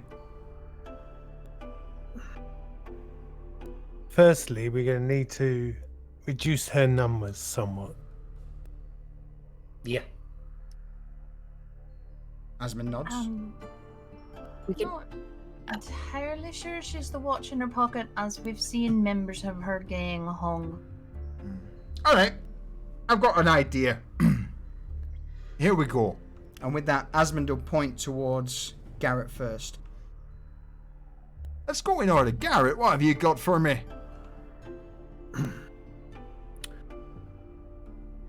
To start with, we're going to see if we can thin her herd out somewhat. We've got some equipment to make some traps, some poison. We know where they're based, where they feel safe.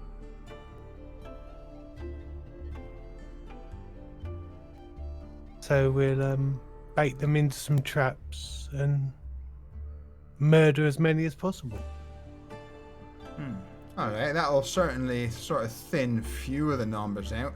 Reza, unless you got anything else further that you wish to add, Garrett.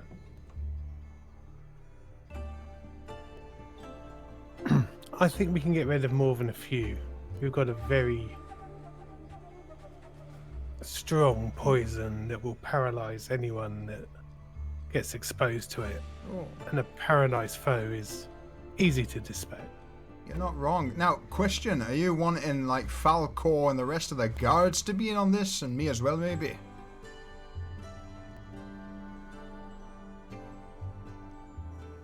Maybe certain parts, but I'd rather hold you in reserve more. All right. All right. My poison trap. plan's going to require stealth and speed. I am not exactly the most stealthiest of people, I'll give you that. Alright. Alright. So. The finger then points from Asmund over Garrett towards Reza. Alright, judging on that. What about you, Reza? Any thoughts on the matter? A couple. Given the increased presence of the watch here and about, I don't know if it'd be a good idea to kick this off at the folly or try and set some traps elsewhere or even lure them the way we have been.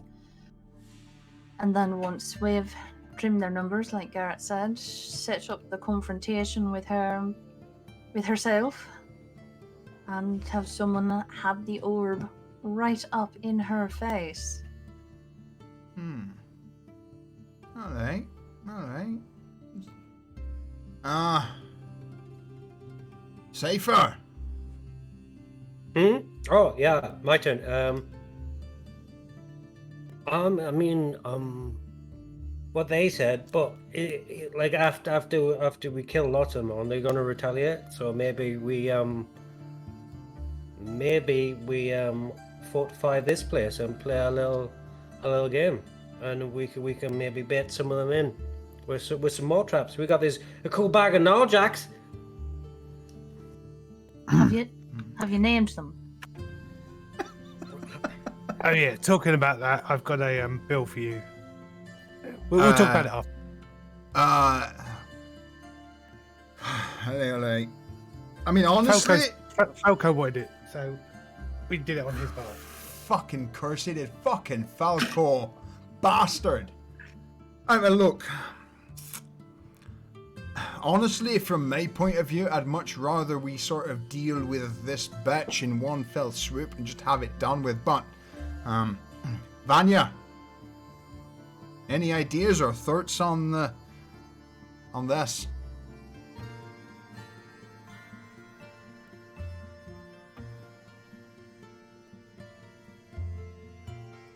No, that's cool, I guess. That's cool too. I'll come back to you in a minute, Jed.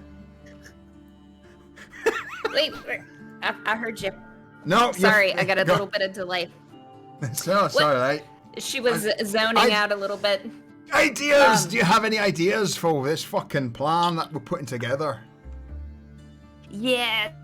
Yeah. Oh, so I like the idea of baiting them like we bait them in, and I can do a distraction. We might do it like down an alleyway where their numbers will count for nothing.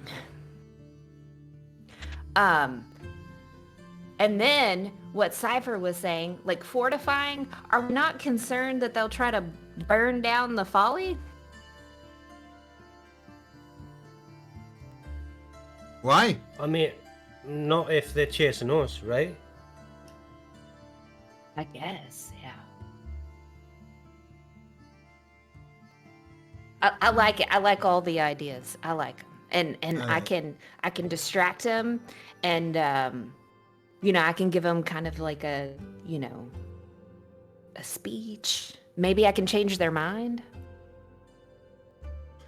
Maybe get them on our side. I mean, I honestly, do you know about the getting them on our side might be a little bit of an issue considering the fucking coins that she's been handing out and charming every bastard, but we'll see. Alright, last but not least, Jed. Aspen, I got nothing but future problems. Future problems? That's not what I want to fucking hear. So, go on, what's these future problems? So, I hadn't really talked about my time before I joined up with y'all. I might have been on the run. You know, I don't like to live in the past. I like to live in the now and forget where I fucked up previously. Anyway, I was part of another crew in Tolatum. What, you know, decent ways off. I tried to steal alcohol from them. All right, And, quick question. What's the name of this gang of yours? It's a dumb name, Aspen. They're called the Gutter Rats. Wait, gutter rats? Like the gutter rats? What do you mean? Like those fucking bastards who grab, you know, men, women, and children from the fucking slums and push them up high to the highest bidder gutter rats. With their fucking finger in pretty much every fucking pie in Nova Stoya and beyond. Those gutter rats. I didn't know they had people here, if I'm honest. That's why I came here. You didn't know they had people here? They got people fucking everywhere! They're fucking huge, just... Oh, alright. It's all good, it's all good.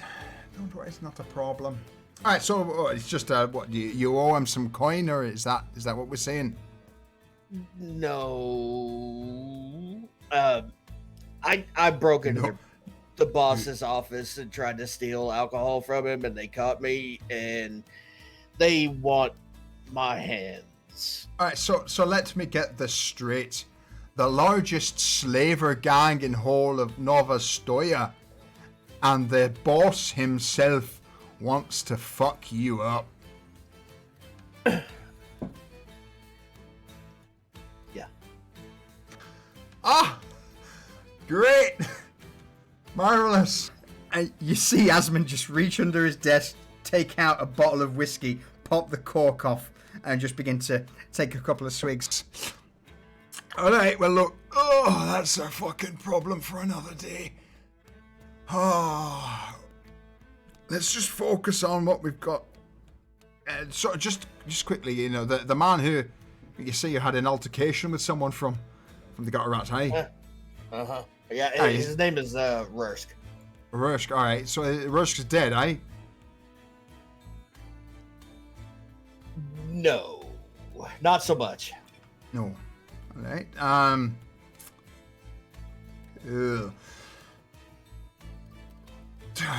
Well, I regret asking this. Does he know where ye reside?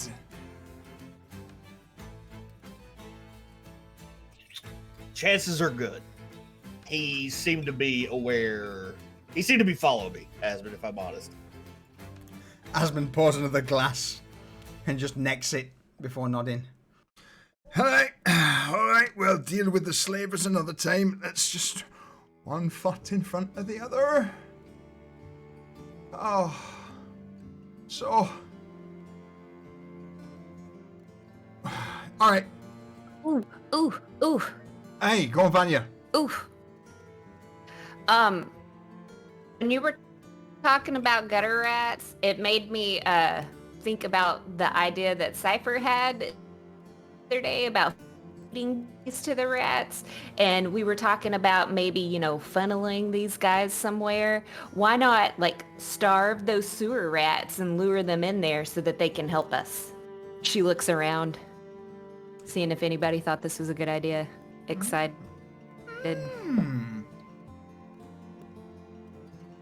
Asmund looks to the rest of the group as well.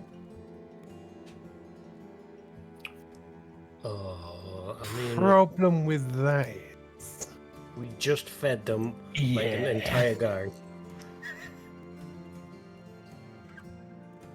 Though, Also, if we starve them, they may attack us as well as whomever we bring in there.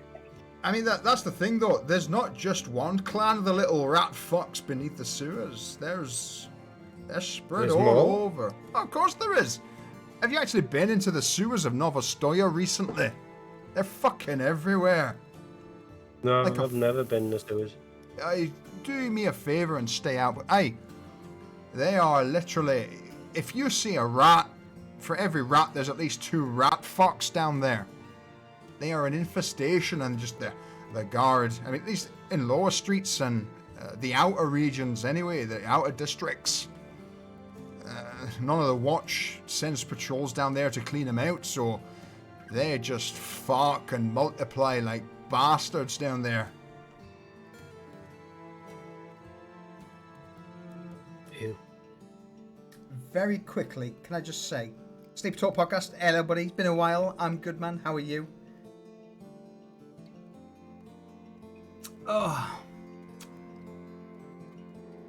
And I'm gonna butcher this name, but Camira Juego del Rol, I believe. Thank you for the follow, I appreciate it. If I butchered that, I sincerely apologise. Sorry, my bad. Cypher, over to you.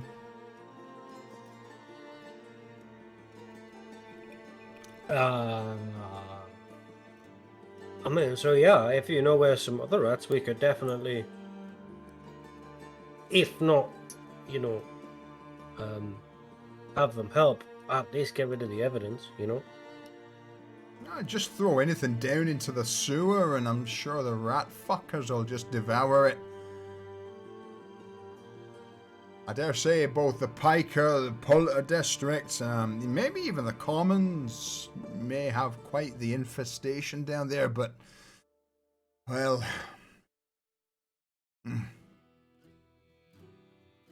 I'd rather you investigate that than me. Anyway,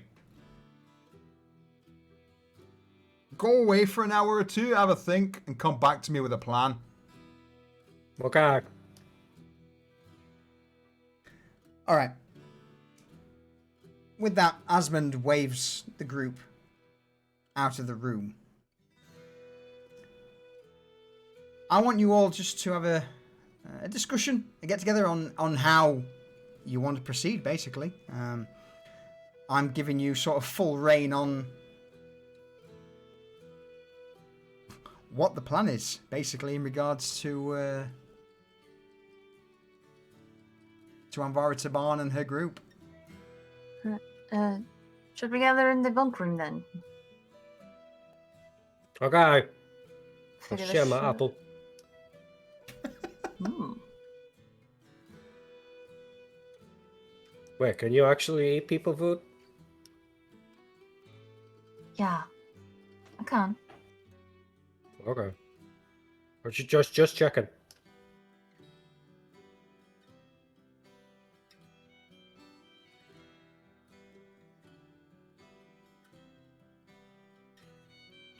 You've seen me eat like several times, Cypher.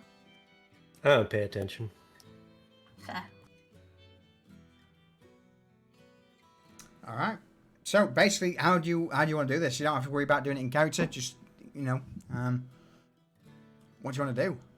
Also, very quickly, Sleepy Talk Podcast, you mad bastard, thank you for those 5 gifted subs. I appreciate it. We'll have a catch up towards the end of the session. So yeah, what's the plan, guys? Well, I mean, if we're going to strike first and thin in numbers, then we have to burn something down to the ground, right? The think table is what we'd have to burn. Or the bunkhouse where all the fucking muscle sleeps. Yeah, true. That's grim. I like it. All right, let's bring the map up quick, just so we've got something to look at. So we've got the Thank Table bunkhouse and the Thank Table just above it in the Polter district. All right, yeah. Over to you guys. Yeah, I mean, we can... Oh, go on. Oh, I was gonna say, does Jed still have his flamethrower? Does he still have? Yeah, he's got stuff 3 available uses for still that? left on it, right? Still got 3 good to go. squirts. I think one of the things this campaign has been short on so far is us burning shit down. So I am all in favor of arson. Wow. It's also true. And I can kind of help with that with like my control flames. Or just anybody that comes out, you just put them to sleep, right? And sleep. Mm. What else? What else? Oh, bear with me. Have I lost connection?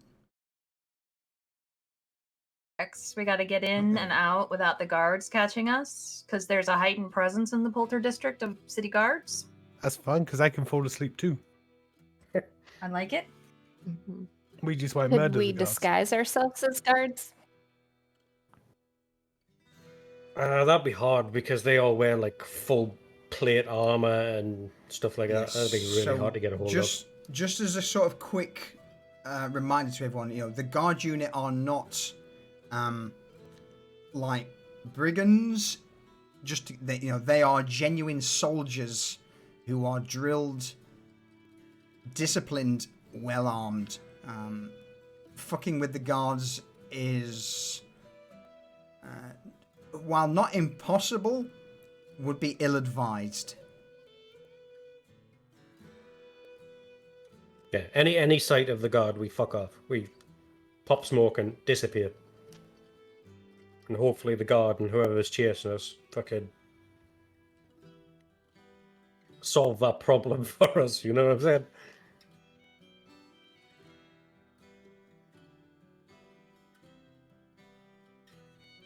It's all good, John. We understand.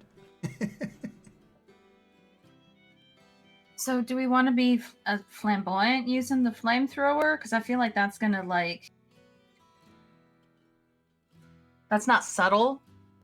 That's not how you start a subtle No, it arson. would probably be better if one of the sneaky people manually set the fire.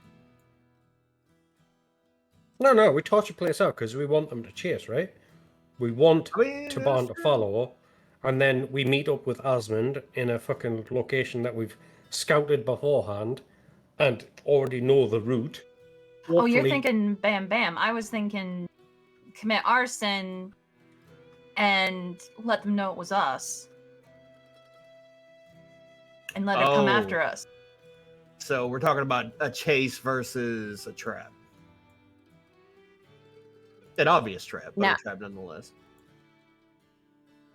I say we board up those doors and those windows. Alive. Problem with that, No need to let anyone know. No It's survivors. a bit obvious. A, it's a bit obvious, and B, as Reza has scouted out, Taban has quite a few people under her. You would be noticed. Yeah, it's got to be fast, aggressive, over and done, on fire, real quick. I mean, he gives a fuck out, right?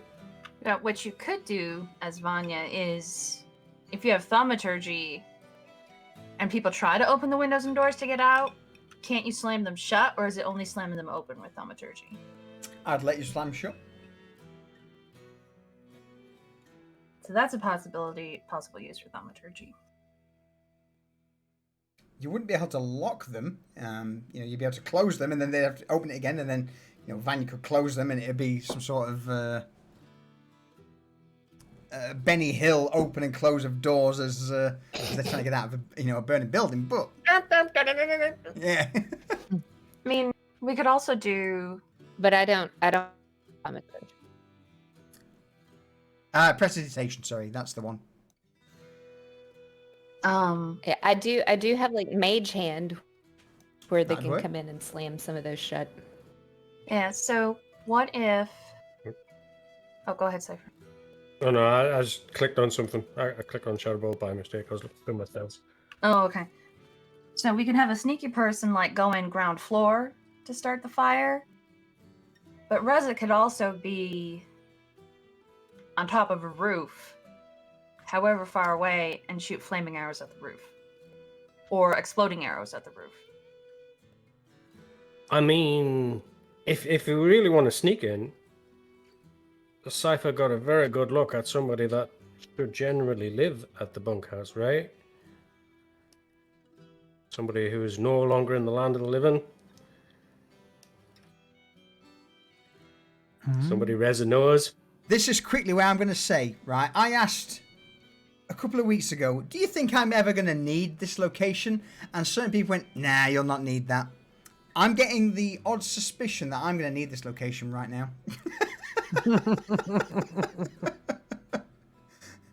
Carry on, Cypher. Carry on. But yeah, Cypher could transform into Reza's friend from the thank table that we killed last night and just stroll on in and be like, hey, bastards nearly had me last night, but I got away.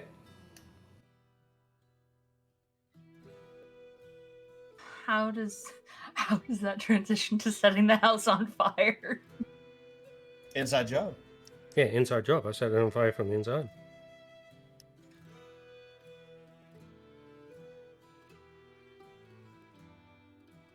Or he could lead them to a location that we have set up with traps and things like that, because he's like, come with me, I know where they're at. That could work. That could work.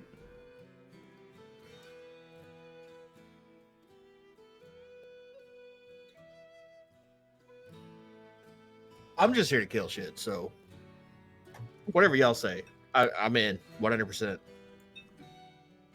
So many plans. What if we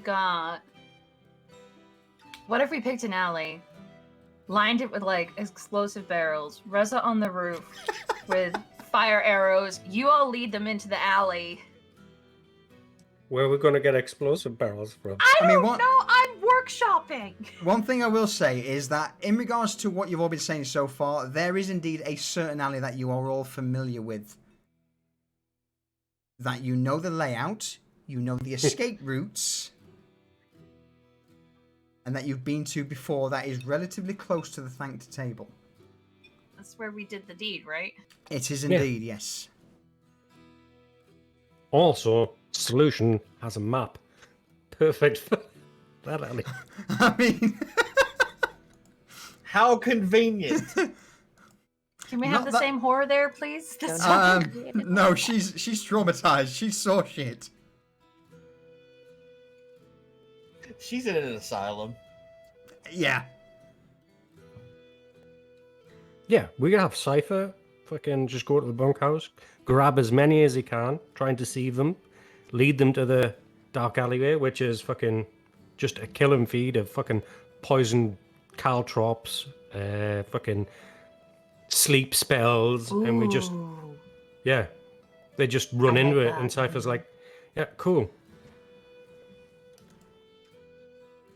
And they're all either asleep, a pitfall trap under a darkness spell. Oh my god! Here we go. So See this? This is the shit that I'm talking about. You know. Yeah. How many pitfall traps you got on that cloak of yours? Sheet of 2, yeah.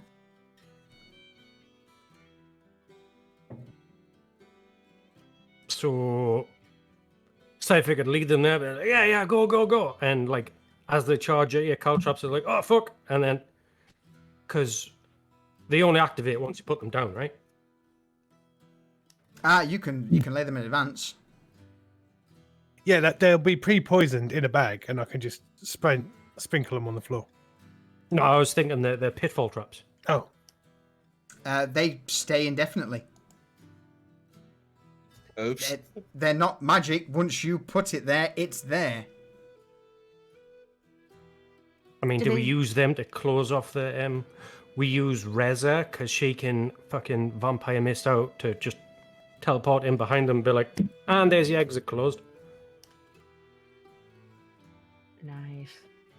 So the people in the back fall into pits, and there's no way to get out, and they have to go through fucking withering fire of magic spells and fucking sleep spells and caltrops to get to us, and we're just like, yeah, cool story, dickheads.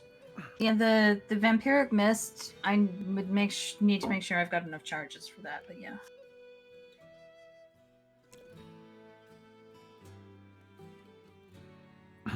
I'm hearing throw a flask of oil in the pitfall trap and set fire to it. When it's full of people. I mean, Hey, you guys okay down there? Yeah, I just broke my legs. Cool. Yeah, catch this. Catch this, you filthy casual. Yeah. Helpful shade just goes dunk, drops it in there.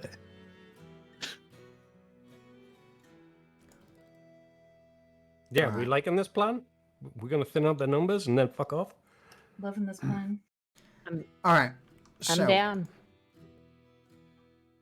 let And me. What's it gone? sorry, No, go for it. and have Asmund with the orb in his pocket, and then Just when in we case meet Bitch up, Features shows up.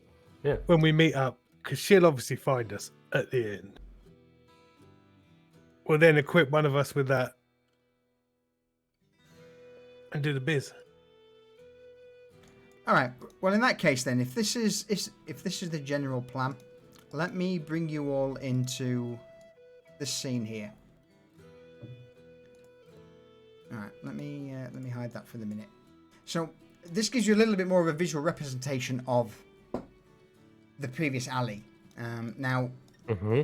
you're all aware that in regards to the guards from the thank table, they will be coming from there, from the gate. Yeah, Yeah. absolutely.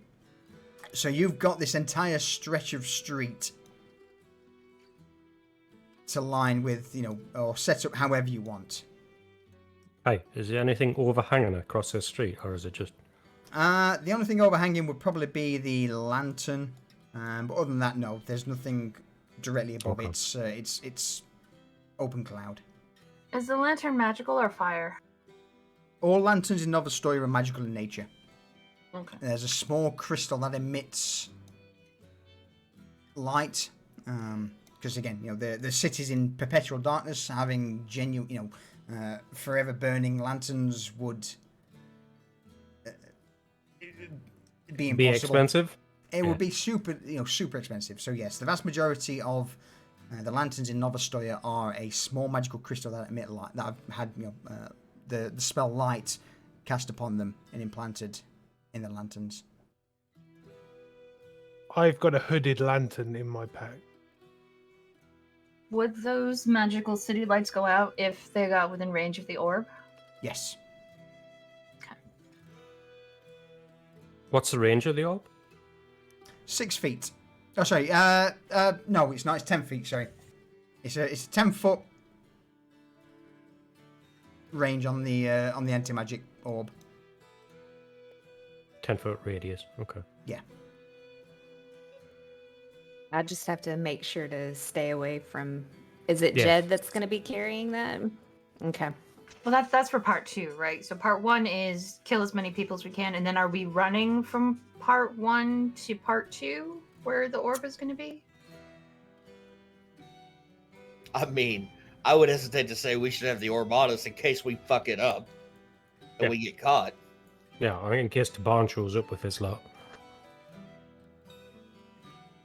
Because I'd rather be able to huddle around it and her not be able to fucking compel people to fucking finger their own buttholes. You know what I'm saying? That's But I do like the idea. Oh, sorry. no. Go ahead. I do like the idea of what Reza was saying, or Callie was saying about, taking, like, I guess, like, Jed standing by that, so it's complete darkness, so whenever Cypher brings them in, that they can't see us. So that they'll all come in. If they're smart, though, they'll realize if the light's out, something's up. So I was kind of asking that to make sure we don't turn the light out. Because if Cypher's running in there as Shaylin saying, hey, I found them and leads them to this alley, they'll expect to see us there. What they won't expect are all the traps to get to us. Right? Yeah. Yeah, I mean, we could have Vanya Mage Hand, a big old bag of fucking of the poison caltrops in the air, just ready to drop All right, when Cypher so runs past. what I'm going to say is we're currently 2 hours and 20 odd minutes into stream. I'll give you all sort of a maximum of 10 minutes to decide on a plan on how you want to do this. So I am going to basically shut up from now. You have got till 40 minutes past the hour. So 10 minutes, 11 minutes to finalize on what you want to do. Go for it. If you wish to ask me questions, you're welcome to, but otherwise I'm not going to put any, I'm not going to give any input into what could potentially be the final battle, depending on how you do things. So, over to you.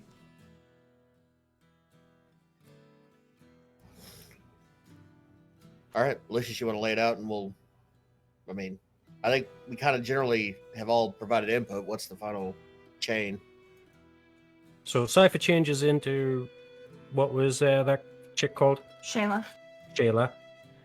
Grabs as many as the troops can.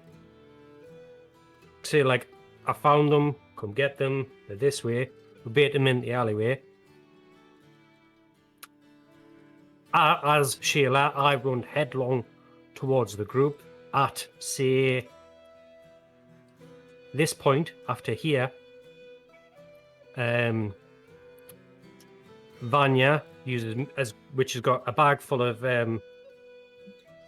poison caltrops held in the air with a mage hand, drops them so they line behind Cypher as he goes past, so he's not running through fucking Poison caltrops. poison caltrops and falling flat in his face paralyzed, because that would be bad. At which point, hopefully, I'd like to have Teresa hiding, like, here or here. So when they run past, you slap down one of those patches across that door. Pitfall trap. Okay. So they can't get away. So they have to come forward. Can Is she... Vanya with the pitfall traps? Yeah, I was Does going to she- say it has to be Vanya. It has to be Vanya, does it? Mhm. Okay. So she can't just tear off a thing. No, once it's torn off. So, in fact, no, once it's torn off, yeah, it has to be placed down by... Immediately. Okay. Yes. But what we can do is instead, Reza could be up on the roof and toss down the caltrops to land behind people as they come in. Or land behind Cypher as he comes in. Okay. Because I What suspect kind they... of roll would that be? Are you proficient in that type of roll for throwing it down? I mean, I shoot arrows, so I would Yeah. assume. No, I wouldn't ask for a roll for you throwing a bag of caltrops. That would be, you know where you want them to land. you're more than sufficiently skilled to throw a bag of them in an area. So no, I wouldn't ask for a roll for that. Okay. Well, do I just And- put a darkness spell on the end to stop them retreating? I would put the darkness spell over the pit at the door. Yeah, but how do we get the pit at the door? Well, Vanya has to be standing like hiding there, and after they all come in, a lot of them come in, she can throw the pit down. Yeah, but then there's her, a lot of people, and traps in between. All right, What's you're gonna quickly see a lot of dice rolls on screen. Don't mind that. It's just me bringing a few bits in for me to work with for later. Yeah. Vanya, what's the range on throwing the patch to get the pit out?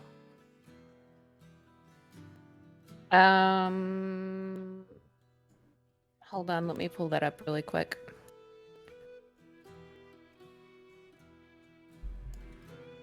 Oh crap! Come on, pull up. Could you put it down with Mage Hand? Yes. Lee's a fucking genius! But mage hand, so that's 30 feet. So I would need 30 feet for that. So Vanya could also be hiding up.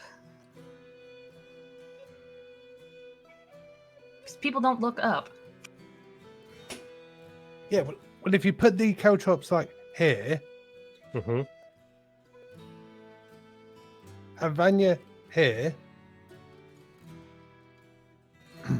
So the first lot run in, fall asleep. Vanya Mage hands the pitfall trap and then legs it back to us. Okay. Okay. So sleep.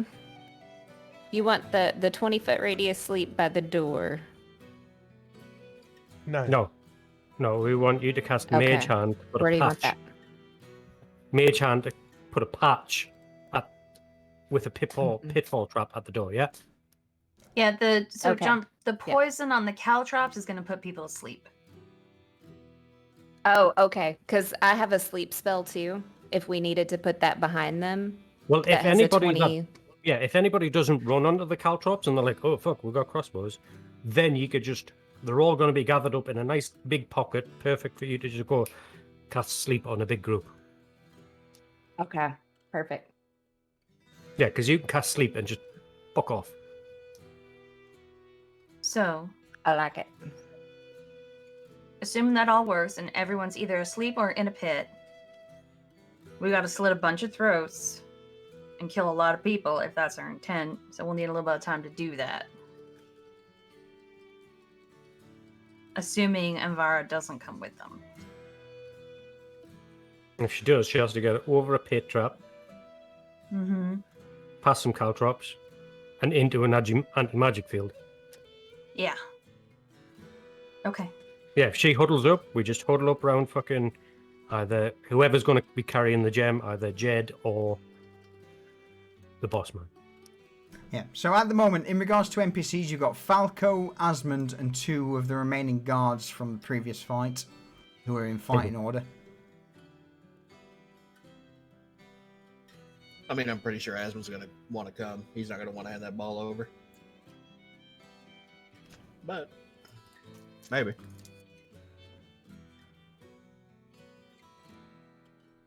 Yeah. It's up to you. I mean, do you want to try to for Asmund to pass over the orb to someone? I think numbers are important. Here, we could just have them waiting at the back of the alley.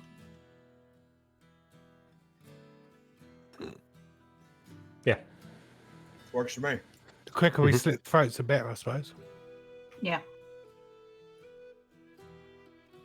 So the main question is in regards to the anti-magic orb. Mm-hmm. Are you wanting Asmund to keep hold of it, or are you wanting to hand it over to someone else? One of us needs to have it. One of us is going to be up close to Barn when we fight. Give it to All me right. then. Yeah. All right. So in regards for this, the Yeah. Asmund understands the severity of the situation, and while begrudgingly, he would hand the anti-magic orb over to one of you. So, Jed, are you the designated holder for this? I believe it's me. Yeah, All and right. I think it's even better to be him because she's mind controlled him twice before, so she will think he's an easy target for that shit. That's true. All right. So, And I don't have For- spells and shit. for all intents and purposes, Jed, for the encounter, any and all magical attacks or spells or anything magical at all becomes null within 10 feet of you. That's both friend and foe alike. Yep.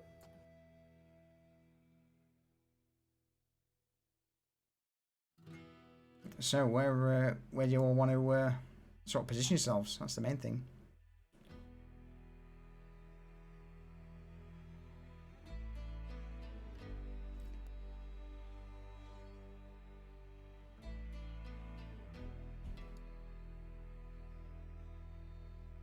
At least headset died. Oh, do we want elevation? For like, do we want anyone to climb up to like the roof of a building here to toss stuff down?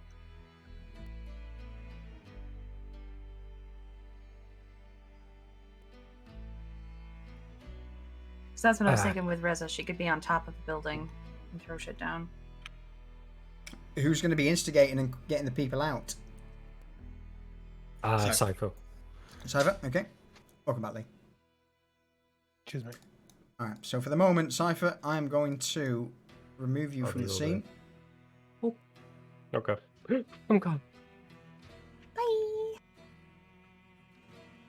Bye. What do you guys think about me being? Because I need to be away from Jed. So do I need to be over here or on top of? You need to be within 35 I can't or do 30 that. feet of that door. Yeah, about here. See where my mark is? Yeah. Okay. Yeah, that's what I was thinking. I was gonna measure that. Out in the open? Yeah.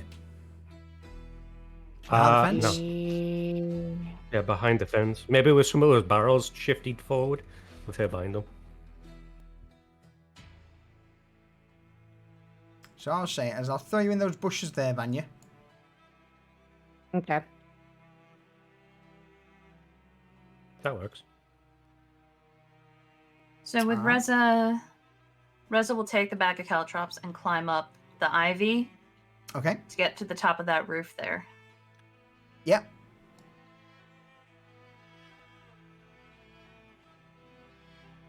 Cool. I'm liking this. This makes a nice change.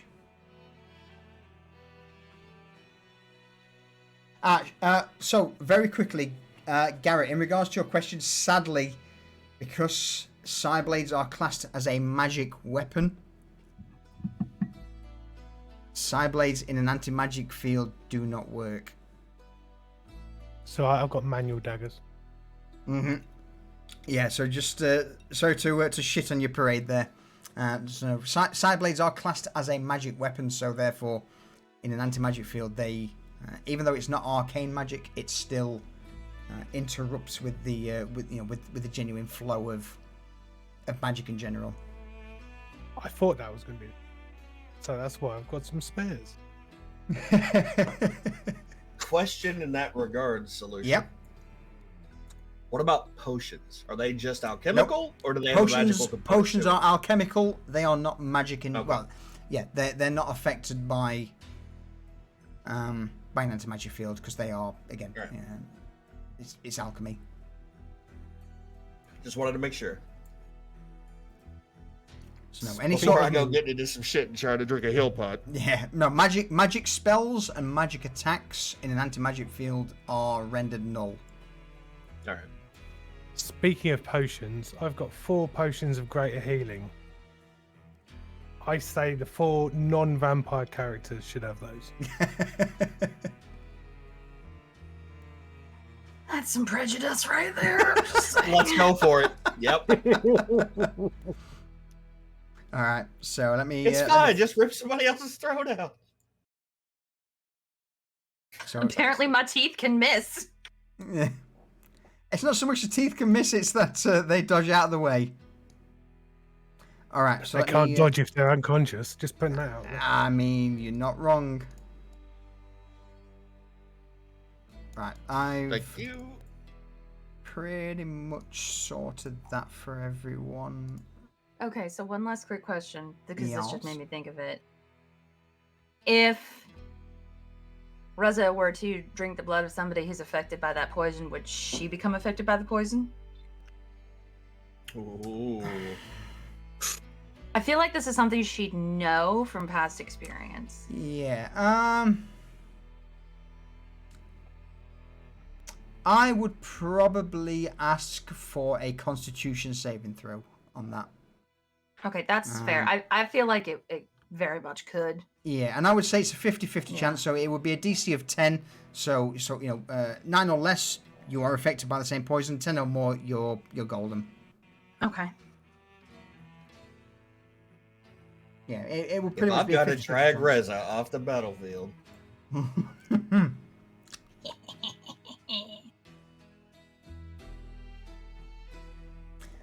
All right.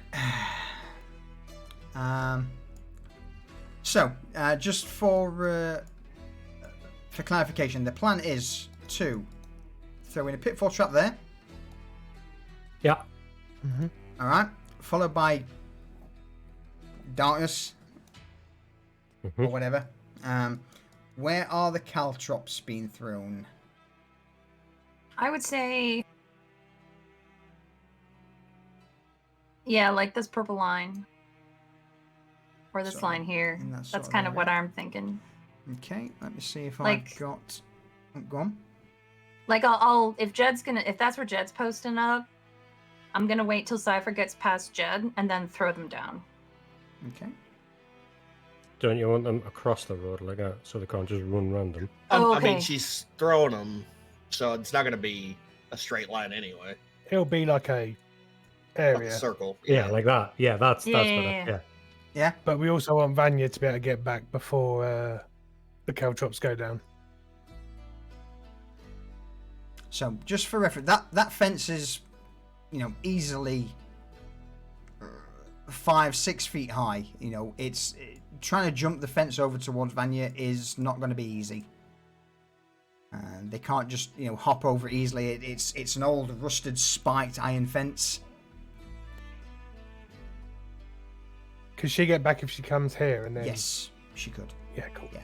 That's As long cool. as you- Yeah. Yeah, in regards to enemies getting over the fence either side of the road, be it that side or the other side, it's roughly a 5-foot tall iron spiked fence. It's not going to be easy. It's going to require an athletics check, and if they fail, it's going to hurt. You are impaled on the fence. Enjoy that. You have ripped open your ball sack. Enjoy. Yeah, I've seen that happen to a person. Yeah, like Oh. And anyone It is- climbing can be shot with arrows and thrown side knives. Yeah, so Yeah. Reza will provide cover for Vanya to get back, and then Reza will Okay. come back if needed. So at this moment, then, just for you are.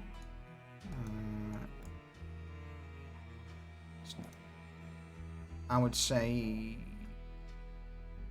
20 feet in the air there, Reza. Okay.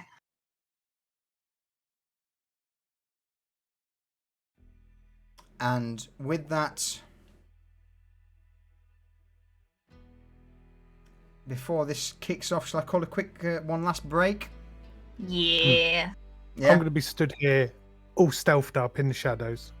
All right, that's fine. Yeah, if anyone wishes to remain hidden, you've got the time to make sure that you're well and truly out of sight. So, if anyone's trying to hide, you're out of sight. Yeah.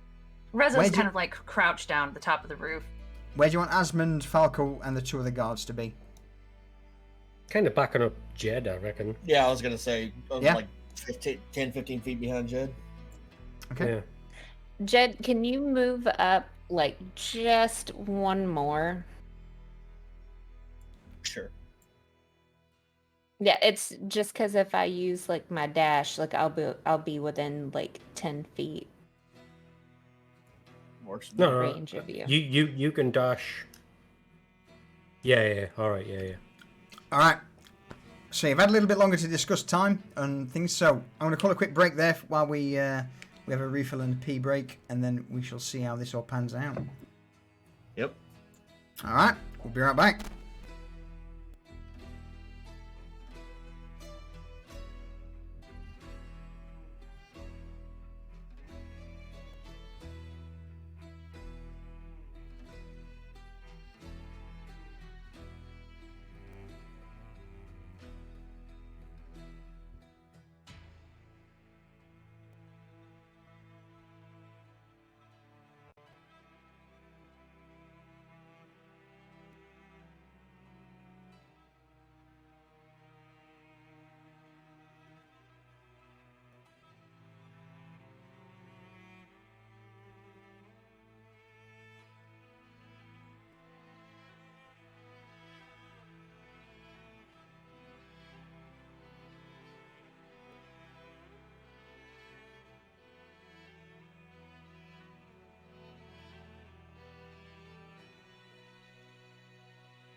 I'm back.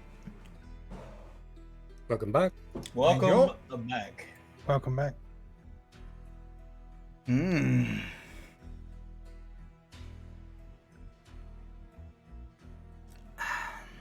Oh, that wouldn't have mattered anyways. What's that? Because that mage hand's gonna be my action, and then my move is 30, so I wouldn't be able to dash anyways. It'd have to be another round for me to get out of the Well, we don't need mage hand anti-magic anymore field. anyway. Well, I mean, if Yeah, we you're... do. Here we do. Yeah. Do we? I, for all intents and purposes, Oh yeah. will allow you to drop. You know, you've cast Mage Hand in preparation. Oh. So I will allow you to basically do it for free to drop the caltrops.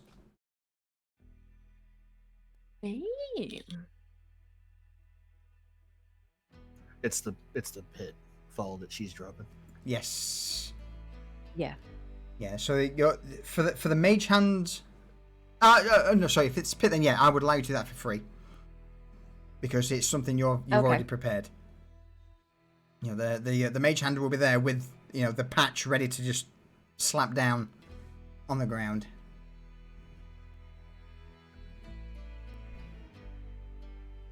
Oh, we'll take it, Solution. All right.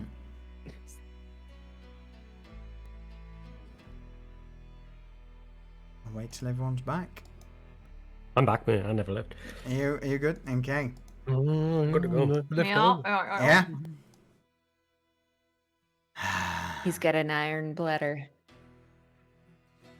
All right. So very quickly, Cypher. One question: who are you currently disguised as? I am currently disguised as the leader of the gang that attacked us last night. Her name was Shayla. Shayla. I'm Okay. currently Shayla. I heard us talk, so I know what her voice sounds like. I know what she looks like. All right. So, allow me to bring us all into the outskirts of the thanked table. A currently disguised Cypher over yonder, along with the vast majority of the guards outside. Directly in front of you down the stairs is the thank table itself, and just off to the left is the main bunkhouse of Anvara's crew.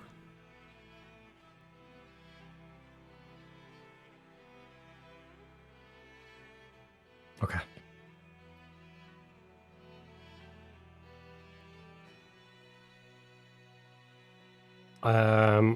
So Cypher will come hurtling in, sprinting, full titty. Full titty, you say? Full titty. Looking injured?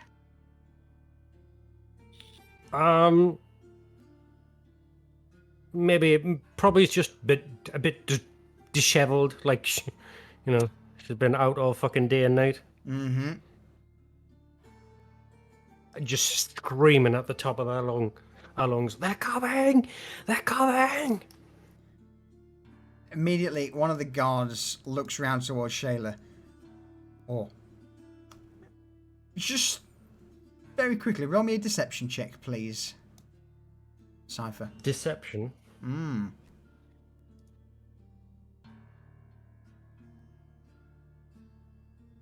Bum, bum, bum, bum.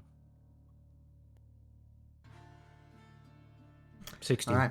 As you come hurtling down the stairs, the vast majority of the thanked table guards are just huddled round the entrance, talking to themselves. And as you begin to scream, you know, they're coming, they're coming. One of them turns around. Whoa, Shayla, is that you? Who's Yes, of course coming? it's fucking me. Who do you think's coming, you prick? Wait, where's the rest of the gang? It was meant to be Fucking an easy... dead, ain't they? Fuck's sake. We wonder where you've been. The boss got Yeah, we back got- recently.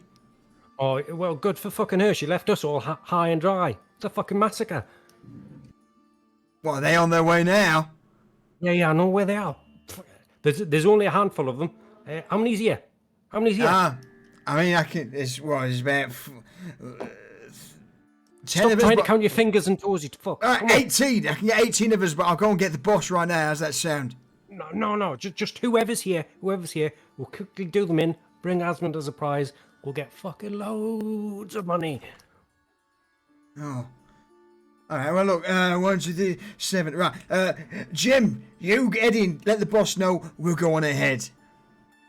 So with that, 6 of the initial guards. I mean, there are a few more around the corner as well. Which you sort of glance out the corner of your eye at the entrance to the bunkhouse. I'll buy like, you lot, come with me now. All right, that's 9. What about these two up here? I'll spot these two as well. Which 2, sorry? Yep. You roll me a perception check. Because those are a little bit on a tower overlooking 17. Yep. And I'll point up and be like, what the fuck are you two doing? We're on fucking guard, of course. As well can Oh see yeah, that. well make yourself fucking useful. Come with me then. Aye, all right. I mean, what is it, Esmond and a few of the others? How many are we talking? There's like 6. Max. Oh, fucking hell. We'll do them in. All right. And with that, so what's that? 3, 6, 9, 11 of the exterior guard will move down towards you. One of them will run inside of the thank table to warn Anvara herself. But the rest will gather around Shayla. Immediately the calls come out. So what is it, Asmund's attacking here after what we've put them through? Hey? Yeah. They've got a flame tank. They're gonna torch the place. Let's go. Fuck, did they take Torch's fucking incinerator? Bastards, alright, we gotta teach them a lesson. Yeah, let's fucking go. Quick. I'm not waiting round. Alright.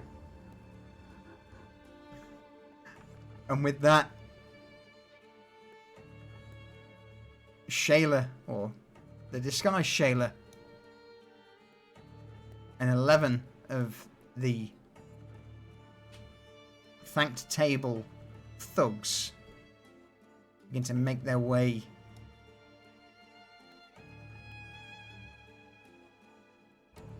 through the district.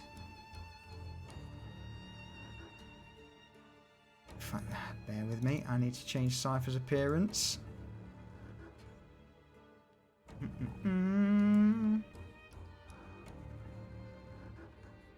Dude looks like a lady. Dude looks like a lady. I spent more time fucking transformed into a lady than anything else, don't I? Hey. I don't know, say? do you? Call me out Shayla's again. token. Where is it? Where is it? Where is it?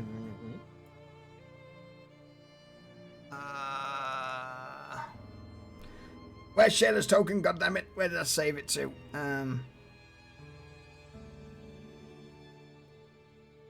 I blind?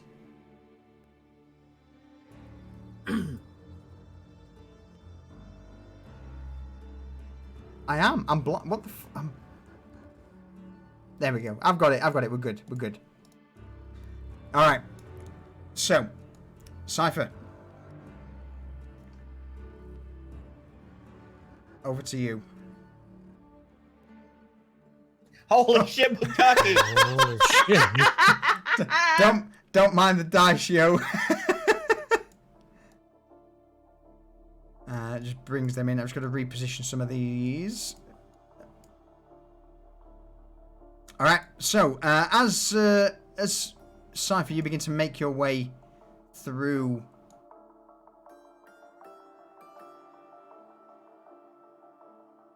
the Polka district, you eventually round the corner, entering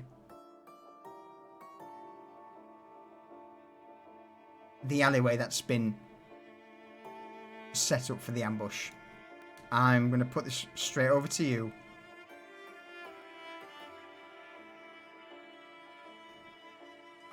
Cypher's gonna go. See, I fucking told you they were here. Get him! And he's gonna charge straight towards Jed. All right. Jed's gonna raise his shield and his cudgel. So I'm just going to move them to there, just so they're in a position. So you just see this gang of 11 individuals just round the corner behind Shayla. All of them weapons raised high, a few of them bows, crossbows at the ready, as this loud cacophony of cries just ring out down the alley of, "Oh, get him! Fuck him!" Please don't. And And with that, before combat begins, first I'm going to ask you all to roll initiative. Okay, first initiative. But you are going to get a round of surprise.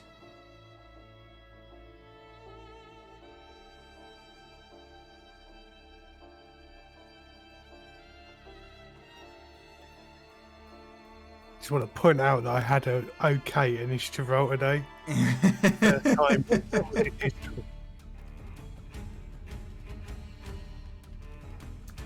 So, straight off the bat, you got a round of surprise. You know, this large group of individuals are currently barreling down the alley towards you all.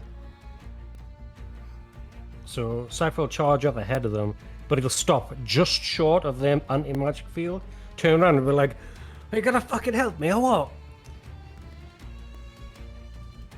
And Vanya's gonna use, as soon as he kind of sees that, or she sees that, or hears that, she's gonna use the mage hand to put the pit down as All he right. kind of leaves the area. So as Do we this, want to wait for them to come through first? I mean, Well, where he has it, like they're all right there. Okay. I'll shoot up.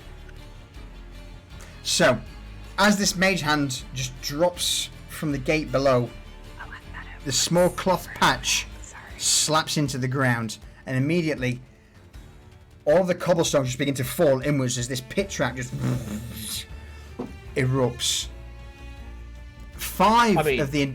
So go on. No, go ahead. I'm going to say 5 of the individuals managed to cross just so the pit trap opens, but the other 6 behind, as they're running through the street, Oh boy. We're going to fall into it. Nice. So we'll deal with the outcome of that in a moment. So that's Vanya. You managed to select this thing. Anything else anyone wishes to do? Oh yeah. Jed's just gonna keep up the act of attacking Cypher. Or defending against Cypher's attack, rather. Alright. Reza's gonna start throwing down the caltrops like she's trying to hit Cypher, but they're all gonna land strategically behind him. Timing. Alright. Very quickly, Reza, just roll me a stealth check. Okay.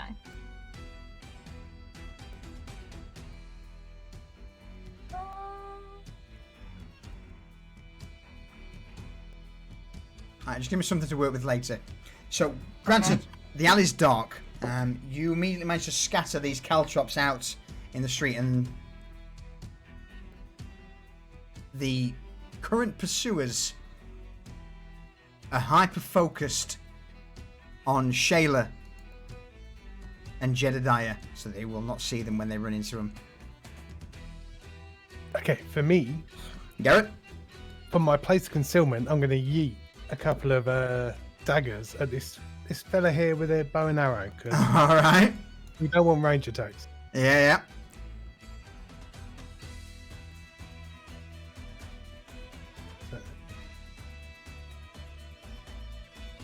First blade spins out, hits him.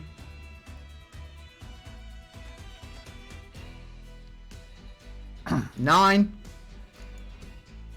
It's not enough to kill him, but Oh, that's fine. I'll follow up with a second. and the second blade is thrown out towards him. And it misses. Oh, it does, sadly. Fine. And with my They're bonus currently action- just in full pelt towards you also. Go on, you got something you wish to add to that? Yeah, with my bonus action, I'm going to cunning action and take the hide action.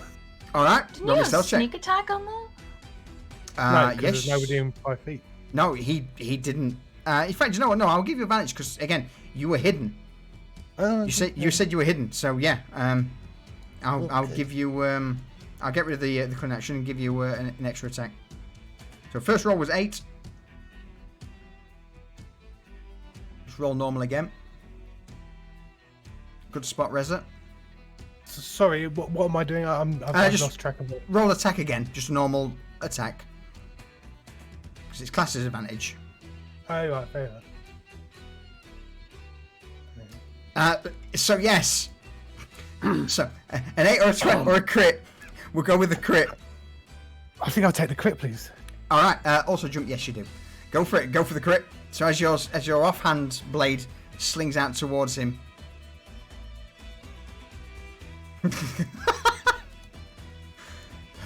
What happens? Oh, he's dead as fuck. Yeah. He just drops like a sack of shit. And now I'll cunning action and hide. Cause, All right. Roll me a stealth check.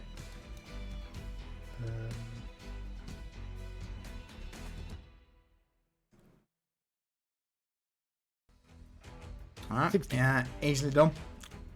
You manage to step back beneath some of the foliage, where the rest of the the rest of the incoming group are just focused on Jed. They don't see the trap behind them. They don't see the caltrops in front of them. All they see is Shayla charging forward towards Asmund, Falco, Jed, and the rest of the group.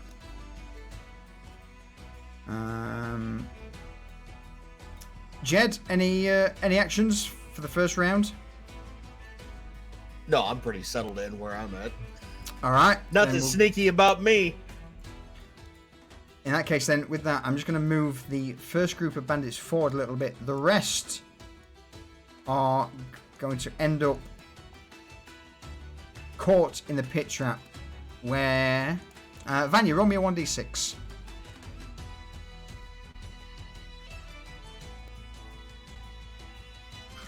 Oh my god! All of them fall into the pit. The first 3 just slip in, impaled by the wooden spikes beneath. Followed shortly after by the other 3, who also are impaled by the wooden spikes. That's unfortunate. God damn it. Is there one of them down there going, ooh? No. Is Arvid in the pit? No, Arvid's not in the pit. They're all dead. Unlike Arvid, these all 6 of them just immediately fall into the pit. The wooden stakes at the bottom just impale through the first 3, and as the remaining 3 also run up and sprint in, they too fall down and are impaled, leaving the last 4 who don't really know what the fuck's going on at the minute. So, straight off the bat, initiative order. Teresa, over to you. So Reza saw the one bowman fall. She sees there's another fellow there with a bow. So she's gonna try and make his life a little difficult. And fire her. Hang on.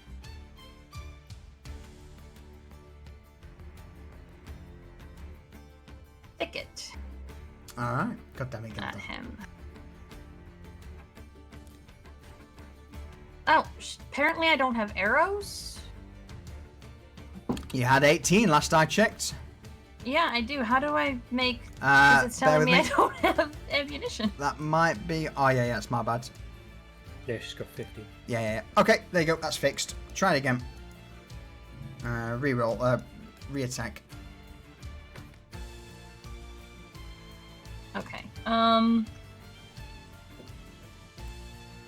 Yeah, it's not showing up on my bar. It's still showing the longbow on my bar. In my inventory.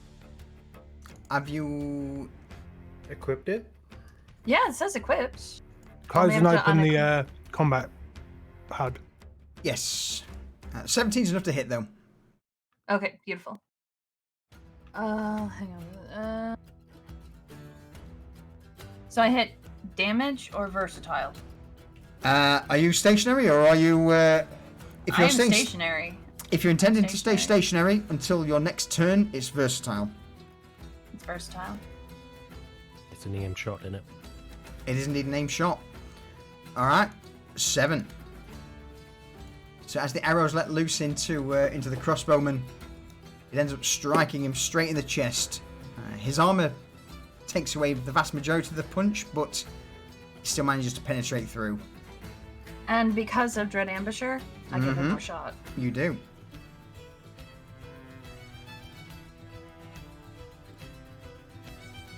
$13 is just enough. Oh, yeah! Just bang on their AC. Alright, also roll your ambush damage. Oh, yeah. 16. And that is enough to knock him down. What happens to him? He just gets like these 2 arrows, just like boom, boom. One in the middle of his forehead, one through his neck, and he just falls backward. Like his forward momentum immediately shifts to backward momentum.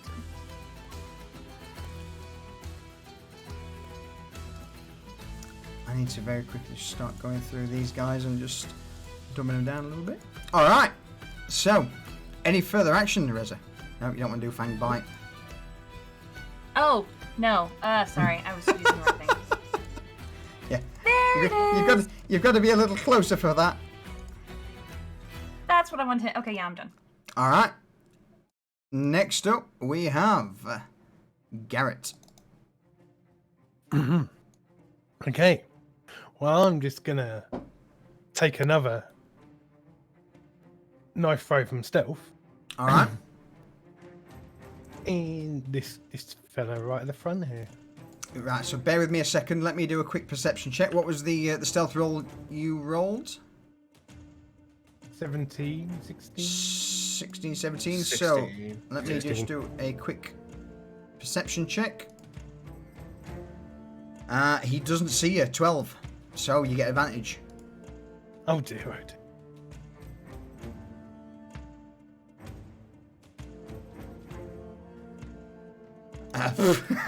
Yes.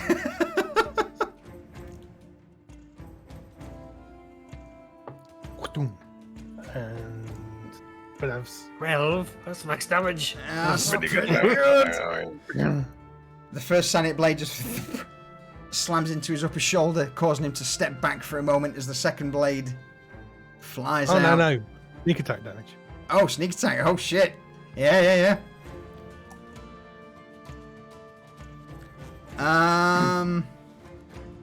Is that enough? Yeah. Okay, the first knife just goes straight into his throat, and he starts drowning on his own blood. Bear in mind, the vast majority of these bandits are still just currently like in a full sprint towards you. They don't know what's happening. Those at the back have been dropped into a pit. The archer behind, or the crossbowman behind, just been stuck with 2 arrows. Various side blades have been thrown out. And with Poor my bastards. other dagger, Yeah. I'm gonna just chuck it at this other fella. All right. 13 is just enough. Like, this field of caltrops is This overkill. not getting used at all, yeah. Mm-hmm. All right. 9 damage. And then with my bonus action, I'm gonna hide. I also am gonna take the cunning action to take Yep. the blade action. All right. Roll me a stealth check. Stealth. 17. 17. All right. And let me. All right. One. So the guy who you hit sees you or where you are. The other guy in the middle with the sword who's currently running towards Jed and Shayla don't. He doesn't see you. Righty dokey. Not that it really matters. So, Cypher, over to you. Well, Cypher's up front and he's like, hurry up! Come help me! And he's just gonna be like, "Rah," waiting for backup. That's never coming. Rawr. Juji, thank you for those 100 bits. I appreciate it. How you doing, man? So is that you done, Cypher? You're just gonna go? Yeah. I'm just gonna stall. Like, Alright. where's my fucking backup? What are you what's taking so long? Alright, Where is Vanya. everyone? Vanya, over to you. So is this poison kind of like a mist or a cloud, like a low hanging? Those are the caltrops. Yeah. So those are the Okay. like the scattered. So caltrops are basically like a 3 or 4 spiked. Basically like nails that have been forge welded together that have been coated in poison. So there's easily Okay, so there's not 40 any or kind of. No, it's not a cloud. Imagine it as lots of spikes on the ground. Okay. Well, so what she's gonna do, because the plan was to reconvene. Just one thing I with will the say very group. quickly is you are aware that there will be more coming. This is not the plan was to lure them all out. You expect there to be more to come. Well, because I have 2 patches, right? Uh-huh. Okay. So she'll target the guy in front of her right here, Okay. and do the emotional bewilderment. Oh no. All right. He fails miserably. Roll damage. What do you say to him, or what happens as he's currently sprinting with spear outstretched towards Jed? She yells, "No one is to blame for future situations but yourself." He's like, what? What? And in his moment of confusion, roll damage. Oh. It's not enough to bring him low, but he just sort of stands there for a minute like, well, what? He's Who too said- stupid to have emotions. Who said that? What? She's gonna dive back into the bushes and hide. Roll me a stealth check, quick. Oh, sorry, I hit enter. Is that?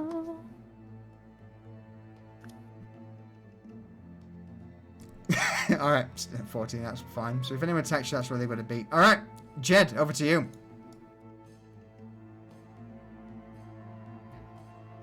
I got nothing. Yell at him! There's 2 of them left. All right.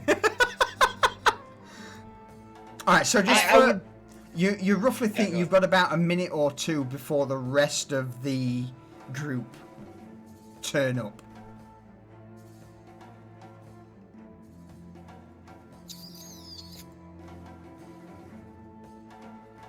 Yeah, all of guys just gonna yell at him. Alright. So he's gonna yell because he heard old boy yelling at Vanya. In a completely different voice from Vanya, he's gonna yell back, "Yeah, it was me! I was trying to help you along! Come on! Let's fight, fucker!" Wait, what? You've not got a voice like silk. Yours is like fucking sandpaper in me ear holes, in me lugs.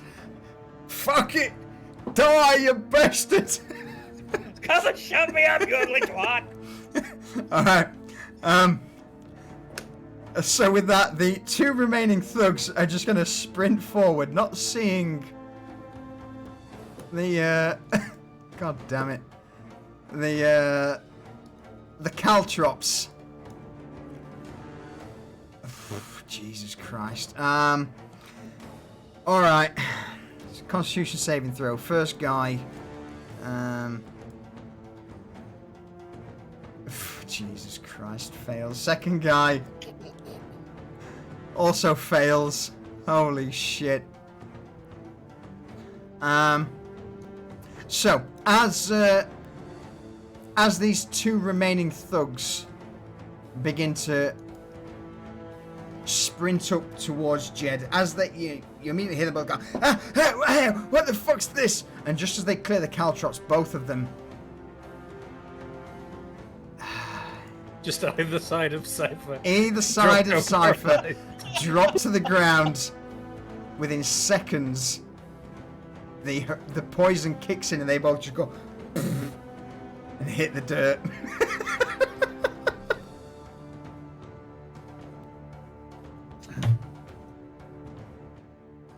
Jed's just gonna stand there dumbfounded.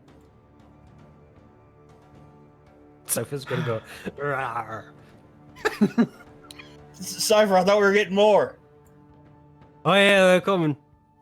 Oh, okay. I feel like Cypher should do that moment where he turns around and looks at all the dead people and goes like, "You guys are just useless." So with Vanya's pit trap, let's have a look at the casualties so far. 6 to the pit trap, 2 to the arrows, 2 to the knives. So no, 2 to the no, 2 to the daggers, 1 to the arrows, and the other 2. 1 was wounded by I don't know. It's a fucking bloodbath. Just the caltrops. Yeah. Asmon's sat at the, not so much sat, but stood at the back. It's 2 short swords at the ready. He's like, For fuck's sake, I thought I was going to get stuck in on that. There's more coming, Asmund. Just pick your nose for a minute. I- Just hang out. I mean, I'm not going to lie, if that's the fucking, how things are going to go, I don't mind standing at the back and just being your bait, Aspen, you see how well we do our job? Probably due for a raise, huh? Hey, that's a good fucking joke you've got there, Reza. Ha ha. She fake aims an arrow at him for a minute. you just see Asmund, the dwarf just looks up towards Reza and flicks at the bird in response. Fuck off. Nobody'd ever know. While this Well, conversation going on, Go on. I'm cutting both of these two's throats that are on the floor, so they're All right. Yeah. Fair. They not much they can do. They're asleep. and then I return to my position and take the hide action. All right. Reza's gonna drop back down. Not off the wall, but like she's gonna crouch back down so that she's like not immediately visible. Okay. And Cypher is going to cut his face and bloody himself up. Really? All right. He is, In that yes. case, take a point of damage. Or just use some of the blood that's everywhere by your feet. Oh, yeah. Yeah. You doing that instead? Yeah. I'll decorate Alright. myself with their blood. I'll just be like down on my knees. All right. It's like a kid with finger pains at the minute. Let me I'm move so some, fucking disturbed. move some of these bodies aside for what's to come. All right, so you have got roughly a couple of minutes to rearrange yourselves as you see fit before Anvara and the rest of the group turn up. So, question for the group: Do we think I would have saved some caltrops for wave 2, or did I throw them all down? I think you would have threw them all. Okay. I gave you one bag. I have 2 bags. Oh, okay. Oh, well, there you go. All right. Definitely all gone. All right. So I'm out of caltrops. I'm just like sniper mode. So in that case, what I'm going to do is I'm going to, instead of say that some of the caltrops were torn up by the first guys who ran through, I'm going to reduce the DC that they need to make for the first batch that was thrown down. Okay? That's Okay. fair. I'd say that's fair. Because, yeah, they're just forged together nails. They're going to be bit and shit. And, Yeah. you know, they have them in their feet. Yeah. Well, yeah, that too. All right. Any further preparation you guys wish to make in the minute or two? Well, I would say it's either going to be 2 or 3 minutes before the rest turn up. You know, it takes a while for the guy to run in, basically shout, you know, "Oh, fucking Asmund's attacking!" I'd probably bring Vanya back behind Asmund. Yeah. Okay. I didn't know if you guys wanted me to possibly do another pit, but I've got some other spells that'll work. Just go to one side so you're not, because you got to think that Jed's got a anti-magic shell. It's 10 feet circle. Yeah, you can't fire anything in Can't it, so fire maybe anything. like Anything through or past Jed will be interrupted, and I will be measuring to make sure anything that goes through him. Oh, through him. Okay. 10 I feet didn't- out. Yeah. Yep. Okay. Anything within 10 feet of Jed will basically become null and on, void one second. due to his anti-magic field.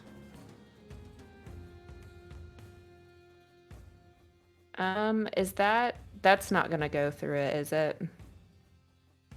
I might come. All right, up best thing for me to do, right actually, very quickly, here. is Plop something down. I yeah. will plop out a 10-foot anti-magic field around Jed. So let me just let's add a little effect to that, shall we?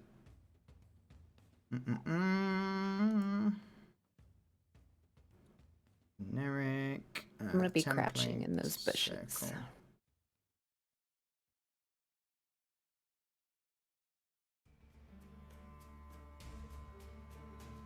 Nope. No, we don't want magical notes. Oh, it's so pretty. Uh-huh. Aww. It's like Jed singing. Alright, let's just drop the At first, I was afraid. Alright, there you go. So yeah, there is a bit of a space around Jed. Any spells that go through there will fail. Disappear. Correct. Alright. That you all Which done? is why I didn't get up on Cypher and actually play like we were fighting, because he would have lost his. That's magic, right? Your disguise is magic? Or is it physical? yeah. I Magic. mean, you've Yeah, it. Oh, that's right. Yeah. You goes away every. That's why he doesn't let go. Yeah. All right. Very quickly, can I just say, Geldar, welcome in, buddy. It's been a while. Hope you're doing well. Judgy, again, thank you very much for those 100 bits. And Donk, good to see you, man. How you doing? All right, so with that, several moments pass of silence, but just off in the distance, you begin to hear the rumble and the sound of boot against cobble as the remaining forces of Anvara Taban and the Thanked Table begin to make their way into the alley. As soon as he hears Cypher hears footprints, gets his game face on, and he's. How do I look? I look good. So we will go straight into initiative order. I will bring in, not them, the first group there. Reza. Oh shit! Pitchforks. Reza, this must be familiar. You? Over to you. So this is classed as a new round of combat. Okay, and are they haven't approached the pit yet? Not yet. No, they're on their way. They've just turned the corner and are now making their way. You know, immediately one of them turns, sees Jed, Shayla, and shouts, "They're over here! Quick, get them!" Okay, I can't use Dread Ambusher again, can I? Yes, it's. I'm gonna be a good GM and say this is a start of a. You know, you've had a few minutes to gather yourselves. Okay. Consider this round one. Thank you. Okie dokie. So she sees this group of fucks.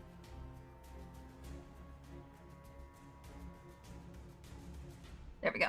So she sees all them about to come in. So what she is gonna do is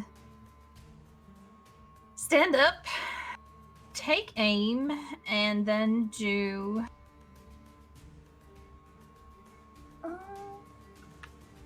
I'm trying to find it. Please bear with me. It is It's a spell alright. that does things. Hail of Thorns. Oh shit! Okay.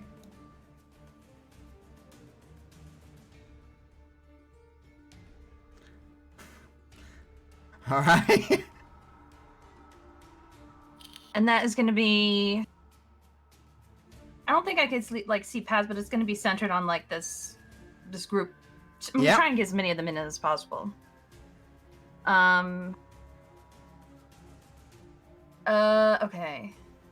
So next time you And hit then a I have creature to- with a ranged weapon attack before the spell ends, the spell creates a rain of thorns that sprouts from your ranged weapon or ammunition. Okay, now I do it then. It's been a while. I am sorry. to Yep, see you no, so so good. So with Dread Ambusher, that then gives you a free attack, which will, of course, trigger the Hail of Thorns. Oh my fucking god! No. Fuck off! I'm just gonna sit down in the street. It's cool. Okay.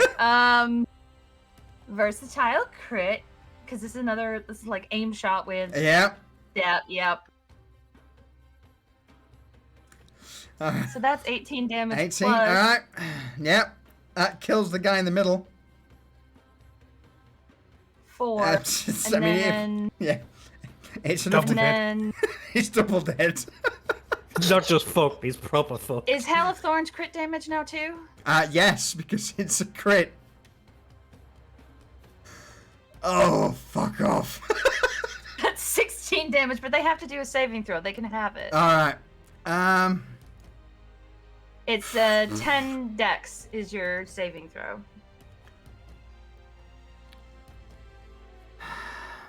I'm going to do this. In fact, let me do this. So that's what? 3, 6, 7, 8. So I'm just going to roll 8d20.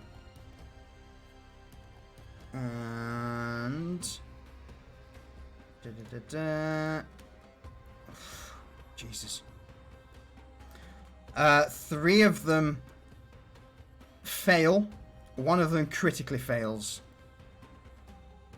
So let's go with the first Critically 3. fails. As this shot hits the guy. This burst of hail of thorns rips out, and the first 3 are instantly killed. What happens to the first 3, Reza? They're just struck by this, like, it's like one of those old movies where you see the pikemen storming the castle, but then the longbowmen shoot out the first wave, and then, like, they just fall to the ground. Like, their momentum, kind of, maybe they fall forward into the pit. I don't know if they're close enough, but, like, they just they're on their way. they just drop with, like, the top halves of their body just, like, arrows just sticking out of them. And you said that middle guy is dead too? Which Oh guy yeah, is he's dead as fuck. Okay. Yeah, he was the initial target. So yeah, you all just see this frontline wave of thugs running towards you just immediately erupt in an explosion of gore and viscera as this arrow just arcs through, hits the guy in the middle, and just bursts out, almost like a claymore. And that's my turn.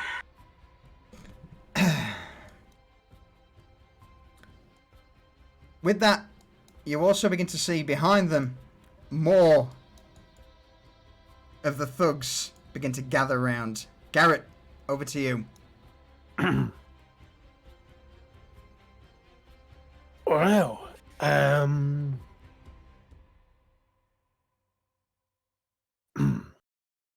Is it time for the party trick? No, I've still got a second bag of caltrops.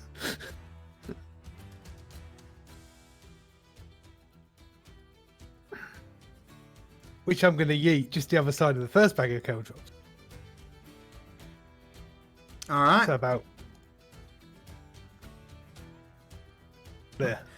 Yeah, well, just as they exit the fucking pit trap. So if they jump in pit traps, they land on You caltrops. fucking monster. All right. Oh, man.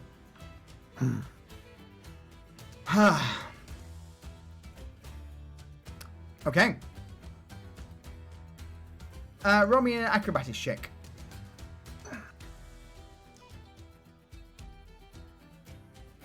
15 or more in your... Alright, that's your bonus action. Really? Oh shit.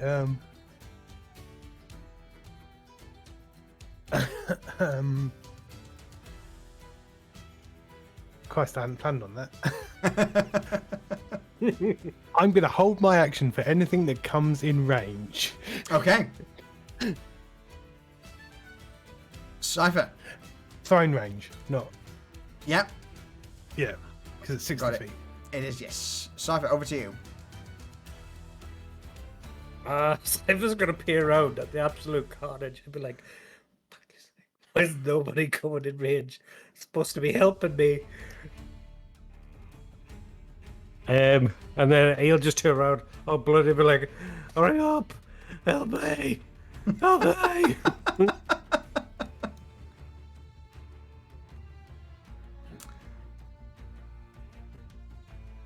I'm just swinging my sword in Jed's general direction, like, get back. Crawling around on the floor. Yeah. Holding a wound that's not there. Yeah. Alright. Vanya. Well, I'm not wasting a spell slot, and I need them to come in a little bit. So she's gonna hold, and but she is gonna give somebody her bardic inspiration. Okay. Let's see, who wants it? Give it to fucking somebody that's got some range. Yeah, I think Reza is who I'm gonna give it to. Who am I getting? What am I getting? Bardic Inspiration. I mean, even though you've been critting, but you know. I gotta You're fucking welcome. remember to use that shit. Was it D6? And Yes. All right. yes, and she's just gonna stay. She's gonna stay hidden in the bushes until they get Alright. closer. how do you inspire Vanya? Reza. She is going to use her telepathic, like her telepathic thing in her head, and she's gonna say, "Hey, you know, people who wonder if their glass is half empty, you know, they're missing the point. The glass is refillable. Refill your glass." Oh, fuck. Oh my god. Get the fuck out of my head, Vanya! Holy shit! Jump, you missed your fucking call in life. How many of those are actual posters on her wall at work? Yeah. Oh no. I can't wait. You ought to I'm write gonna start fortune printing them cookies soon. for a living. That's what you ought to do. I should. Oh no. Oh, all right. So it's at this moment in time where the. In fact, Jed, over to you first.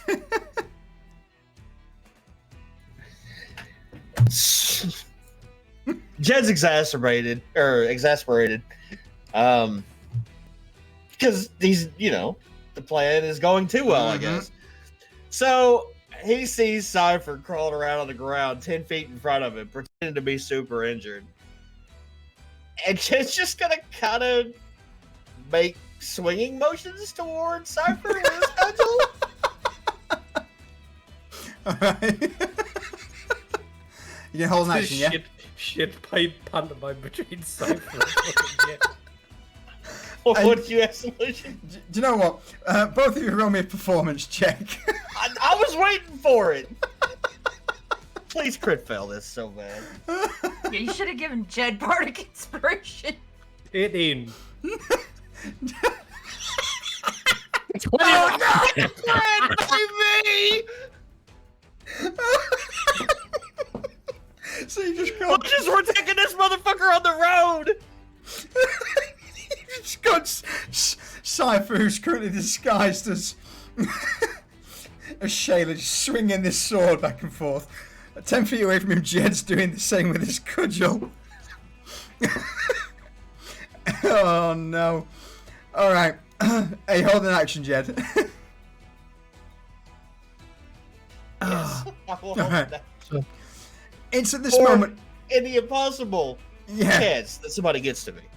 So, it's at this moment where, with the rest of the group charging down the street, the fact that the holes now, or the pit traps, not been concealed, and is about 5 foot deep in corpses, the incoming group see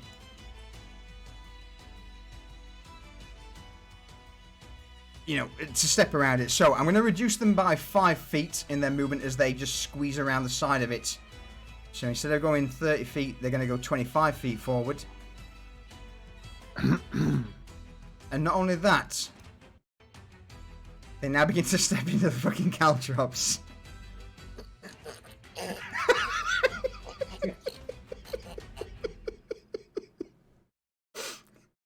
What's the DC check on the caltrops?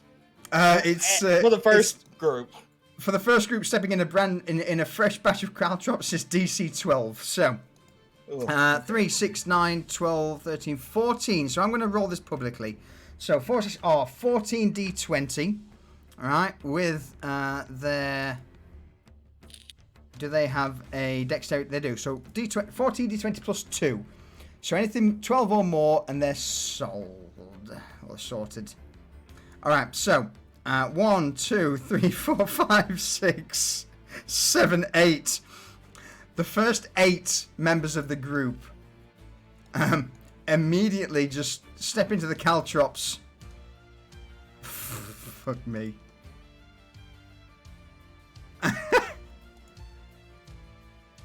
And go night night. They're paralyzed, aren't they? They are immediately paralyzed by the poison of the caltrops.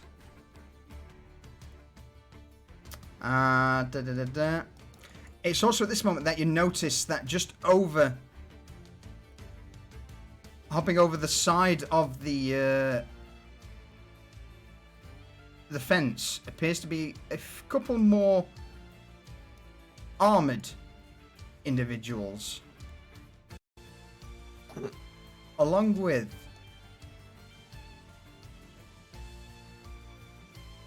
The blue bitch herself. Anvara Taban herself.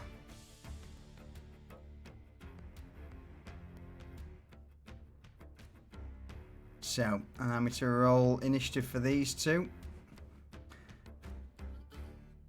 Alright. Is Morgan anywhere on the battlefield? No, Morgan's nowhere to be seen. So, at this point, as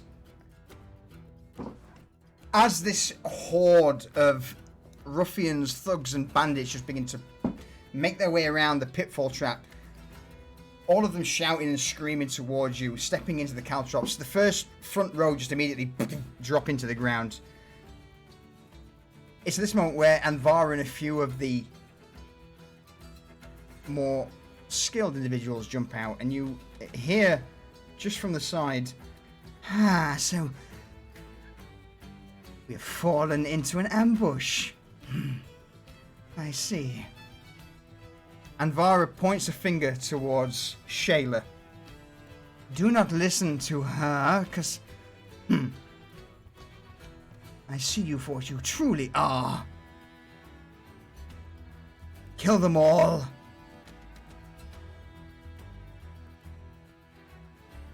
Reza, over to you. Okay, Reza sees the bitch on the battlefield, so she is going to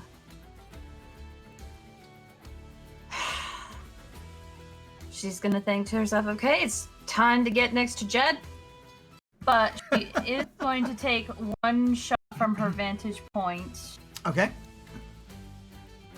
Is there anyone with a bow who's still alive? I cannot tell. Honestly, in the mass, No, I don't think so. not that you I can don't see. think so. Okay, so she is going to say fuck it. YOLO. YOLO. Yolt, in her case. Yep. And fire, not name shot, but fire at Taban. Okay.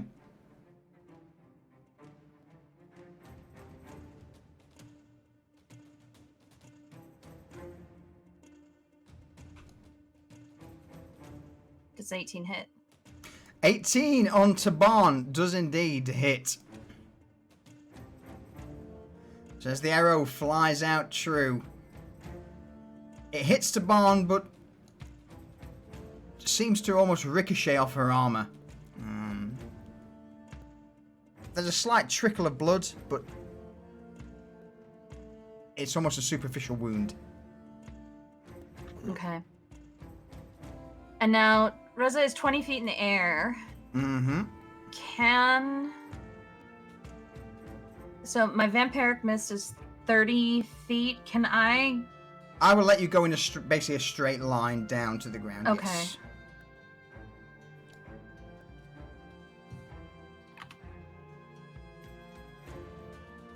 So she ends up here. That was my bonus action. Okay.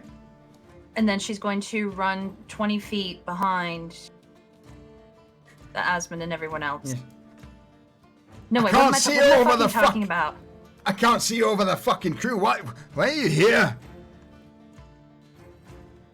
Hang on, I'm getting within 10 feet of Jed. Hang on. Okay.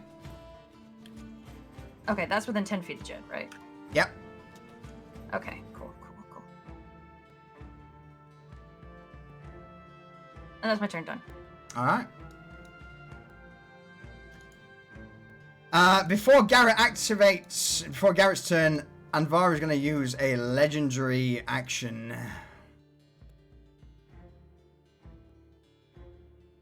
And she is going to...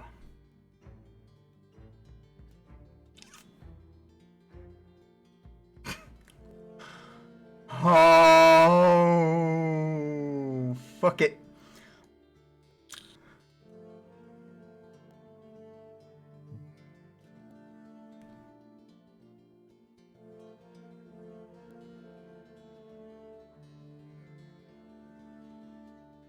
need everyone in that circle to make me a dexterity saving throw, please. Wouldn't Or it be- not. Fire will go out as soon as it Or goes towards them. not. So, as the fireball streaks out towards Jed, you see Anvara from the background just cast her hand out.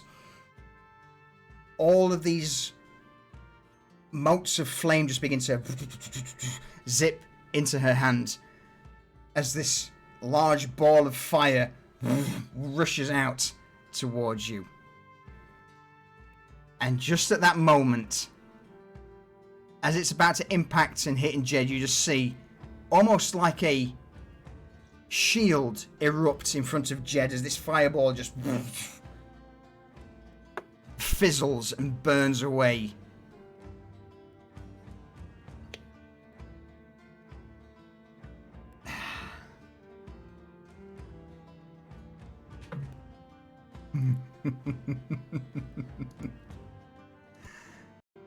As the fireball is dispersed by the anti-magic field, you just hear this screech from the back of the group. What? No, you brought it out? I see. You. Kill the fat one! And Anvara points a finger towards Jed. Garrett, over to you. Okay, what I'm gonna do links up with Cypher for the as well. So I'm gonna start it, and Cypher's gonna carry on with it in his turn. Okay. From my pack, I pull out a bundle of 20 wooden stakes with a single piece of string wrapped round them, Okay. and I throw them towards Cypher. And as I throw them, I just say, "It's on you, buddy," and I step into the anti-magic zone. You fuckers.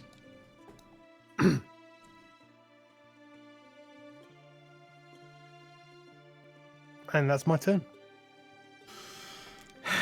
Cypher, over to you.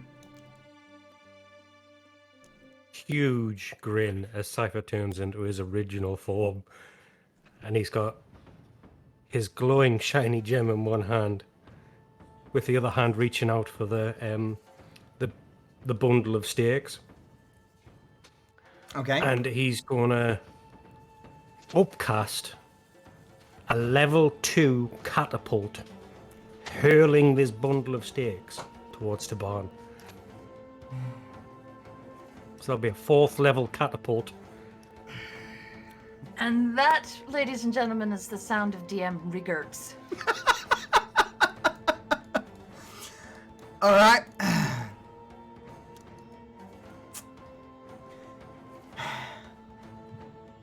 What's the 4th level catapult do? Aggressive shade. Yeah. I can only cast it at 2nd level. Yep. So, On the thing. but it will say on aggressive shade, the maximum weight of the increased by 1d8 for each level. So it will be 3, 4, 5, 68.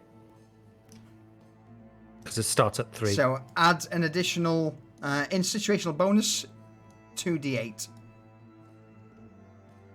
Another 3d8, right? Because it's a 1st level spell.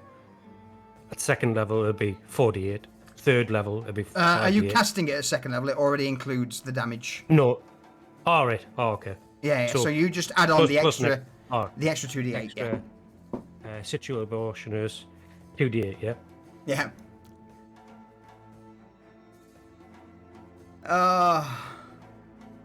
27. All right. So, dexterity saving throw from Anvara to Barn. As she fails. As this bundle of, in fact, go. I'll let you describe on what it looks like as these stakes are just hurtled towards her. It's as if there's a huge invisible creature, and you only see its hand appear, like a shadowy hand appear, and grab these stakes, and just hurl them. and they come unraveled, and she's just riddled and pelted by these stakes, and she's just impaled. You immediately hear this cry from the back.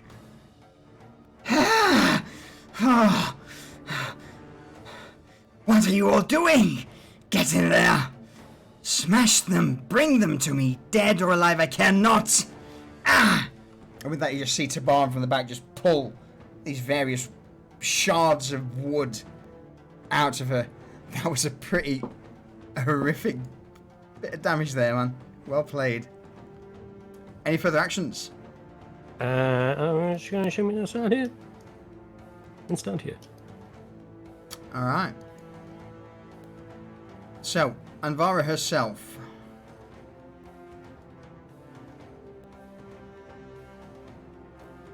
Looking at the group, knowing what Jed has, due to the fact that her fireball was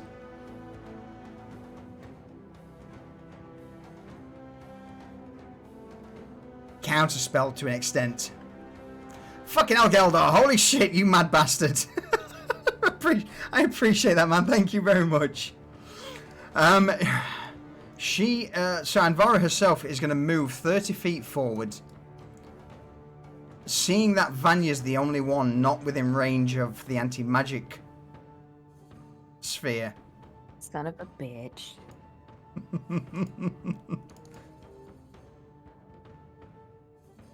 Girl, we need to get you a crossbow for situations like this. And 10. Oh, Cypher's also not within 10 feet. So Anvara is going to basically reach a hand out and with a subtle incantation is going to cast a spell on both Vanya and Cypher. Blood Seas. I need you both to make me a Constitution saving throw. 5. 5's not good. Vanya. Oh my god. Alright, so immediately with this outstretched hand, Vanya, you feel the blood in your veins just beginning to boil for a moment, but with a quick, almost positive word. In fact, you know, how would you shake off this spell effect, Vanya? So she just kind of feels it coming, and she's like, "Oh, you're better than this. You will not let this overtake you. You are better than this. Today is your day." I fucking hate everything. And then she just shakes her hands and shakes it off. With positive thinking, Vanya, you are unaffected by Anvara Tabar's spell. On the flip side, though, Cypher, a feeling that you're completely unfamiliar with as the blood in your body just begins to almost slow, and you become paralyzed.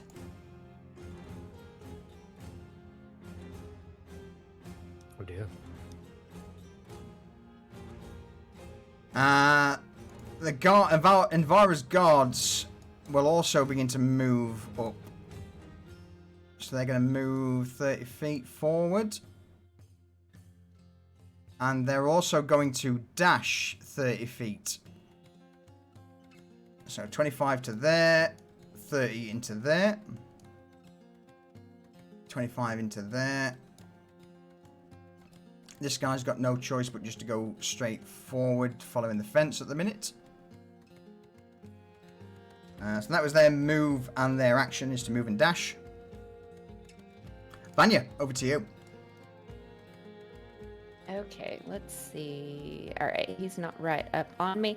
So what she is going to do is she's going to cast Sleep. And she is going to do it on this crowd right here so that Oh no! they don't move up. Oh no! Oh, hold on, do I gotta...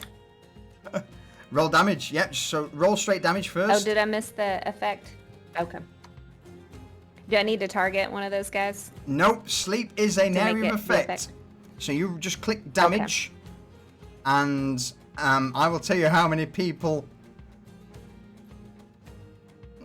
That's not a good roll. But immediately, the first, I'll round it up. So let's go for 3 of them. And knocked out. As you cast the sleep spell, you notice another. In fact, let me just double check the HP. Yeah. Oh yeah. So 3 of the incoming bandits and raiders are just immediately knocked to sleep.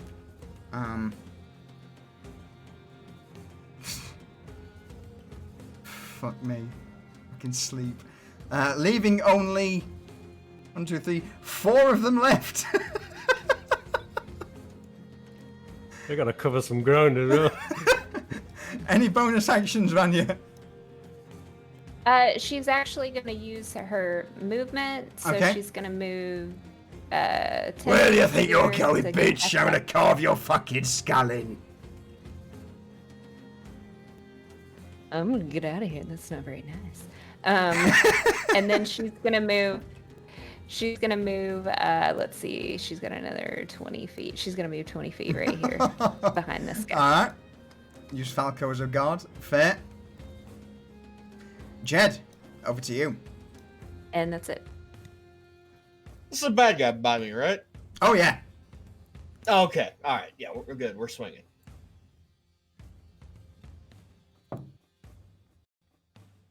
So Jazz is just gonna kind of stay here. He feels like he shouldn't move because then it'll put somebody in a vulnerable position. I don't know if he's noticed that Cypher is paralyzed, but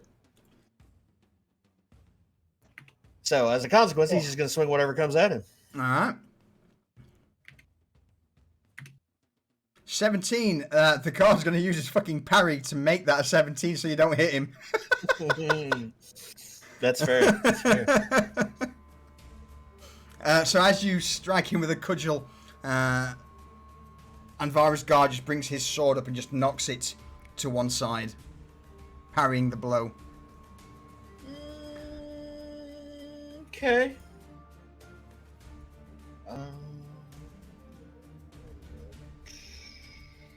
Yeah, I'm good for now. That's enough for me. All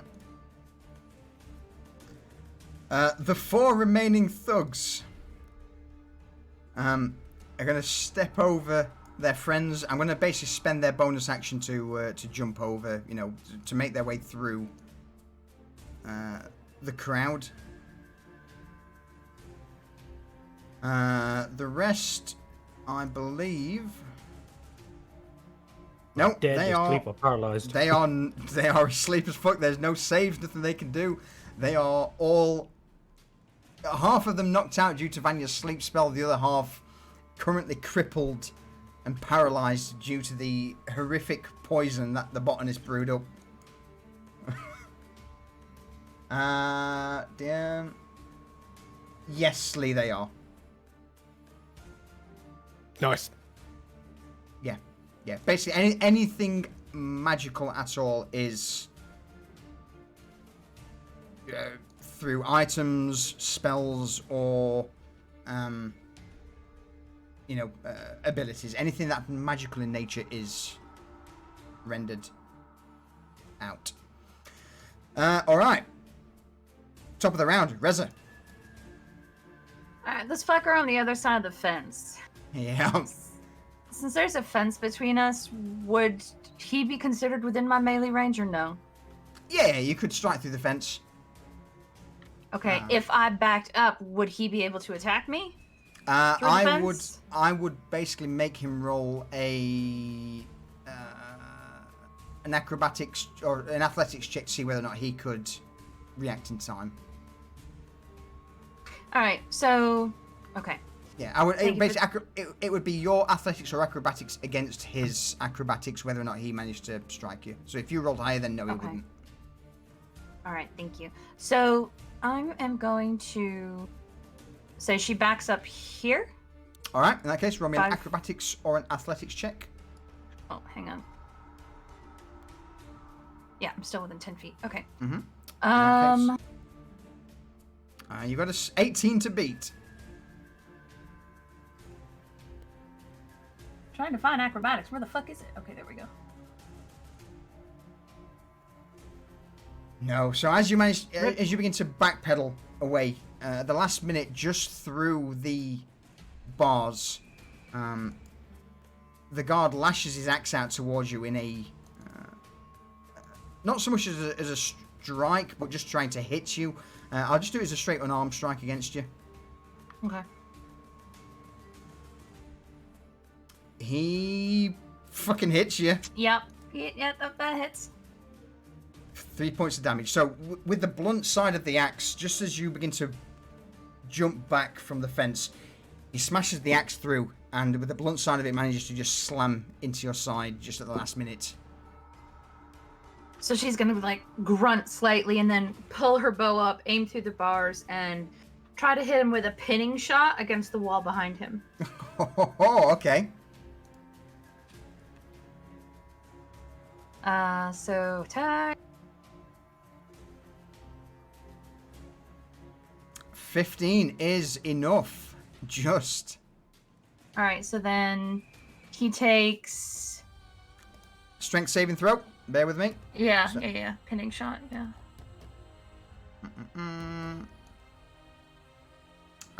Yeah, it wouldn't matter. The arrow just sticks into the chain mail that he's wearing, and he just brushes it off. And that doesn't do any damage, right? Um, Or does it still do my normal arrow damage? I would say just half damage. Okay, so So roll damage and we'll half it. So 4 points damage. Okay. all right, that's my turn. Okay. Garrett. That's alright. Okay. I'm going to stay in range of these two guys, but just Yeah. move in between them. Okay. I'm going to reach down and grab Cypher. And literally throw him behind myself into the anti-magic field. Alright, roll me a athletics check.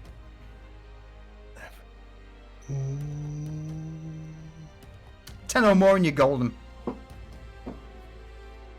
16, I will say that you managed to do it without, as you move in, the two guards are currently, wary of you. You managed to just pull Cypher back behind you without triggering an attack of opportunity. So I want him basically here. I will let you move him to there for now, 5 feet. That's still within The anti-magic field. the anti-magic field.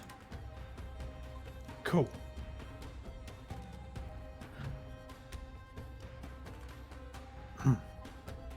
Right, and was that classed as my action? I would say yes. Yeah, that would be your action to drag Cypher away. That's a pretty hefty. Yeah, that's cool. Yeah, it would require quite a bit of exertion to do that. So yeah, that would be your action. So you've still got your bonus action.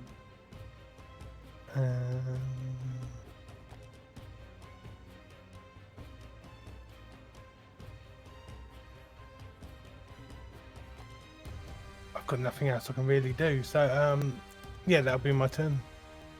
All right, Cypher. Yes. I need you to make me a Constitution saving throw, please. Should it not just fall straight off? What, the Blood Seas? Yeah. You're right, actually, yes, until the end of their next turn. It's not so much that as well. He's in the anti-magic field now as well. You're right. Yes. In that case, immediately as Cypher's pulled... In fact, yeah. As Cypher's pulled into the anti-magic field, and Vara's hold over you drops, you get your full turn.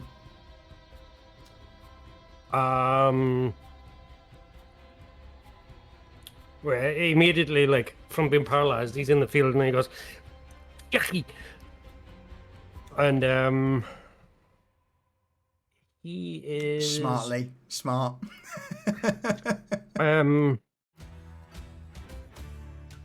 He's gonna help Jed with this guy, so he's gonna try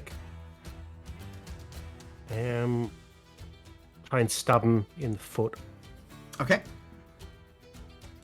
I'll have to go into my character sheet for that. Dagger. Dagger. Make sure I target him first. Need you a dark fang danger. Those are the best. Quick fail. Oh no, no. So as you strike out towards the guard, or Anvara's elite, he immediately sees what's coming and will hit you with his scimitar. Yes, he does. Oh. For 5 damage. So immediately as you strike in towards the dagger... Oh, shit. Ignore that. Sorry? Anvara's guard just turns around, parries the blade, and hits you with the hilt of his scimitar in the jaw, knocking you back for 5 points of damage. I'm sorry, my dude.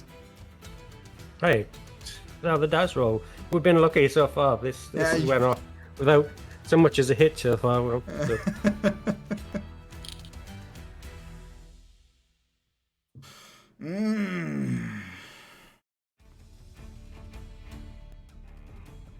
Any further action? Any bonus action, Cypher? No, all my bonus actions are magic stuff. Anvara will... Oh, you got any movement? No, because I'd take an attack of opportunity from straight back. This is fucking annoying.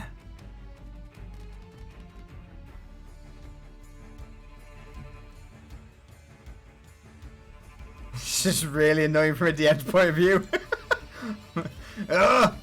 Alright.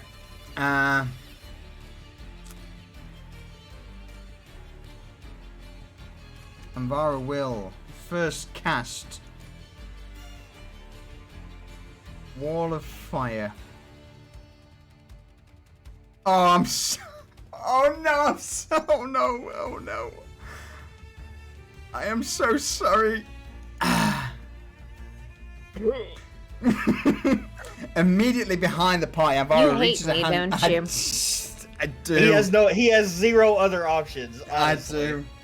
Anvara reaches a hand out, and with a smutter of an incantation, sparks begin to fill the air as this wall of flame just bursts. Can she cast through the field though? She's not casting it through the... She's casting it there. Okay. Yeah, it's And not a projectile, unfortunately. As she casts it towards the wall, you just see this burst of fire just ripple out towards Vanya. Vanya needs to make me a dexterity saving throw.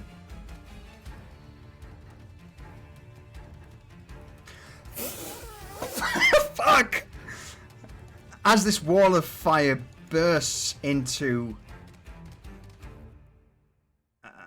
reality, you would take half of that damage, Vanya. Oh my god.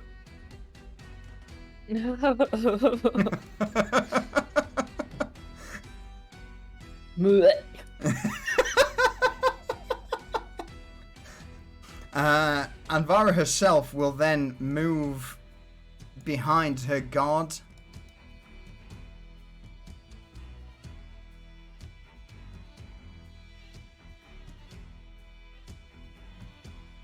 And her guards will then... He will attempt a acrobatics check to get over the fence. 17 is more than enough. He will hop the fence. Oh, shit. And just plow straight into the back of Jed. The other guards will also dive into action. The first one... In fact, let's go for the guy behind Jed. So, Jed, with you not being focused on the guy in front of you, these guys have something called trained, which the guard has advantage on attack rolls against a creature if at least another of the guard's allies are within 5 feet. So he gets advantage on his attack. Due to the fact that he has advantage, he also gains sneak attack. So as he leaps That's the how this fence, is gonna go, is it? as he leaps the fence, he brings his axe up high and strikes down with the great axe towards Jed. Oh my god! Does he know? Fucking Okay. does he know, Mr. DM? Huh? See? That's karma for trying to five-head my asshole. No! You Welcome hear to him hell. coming. Bitch.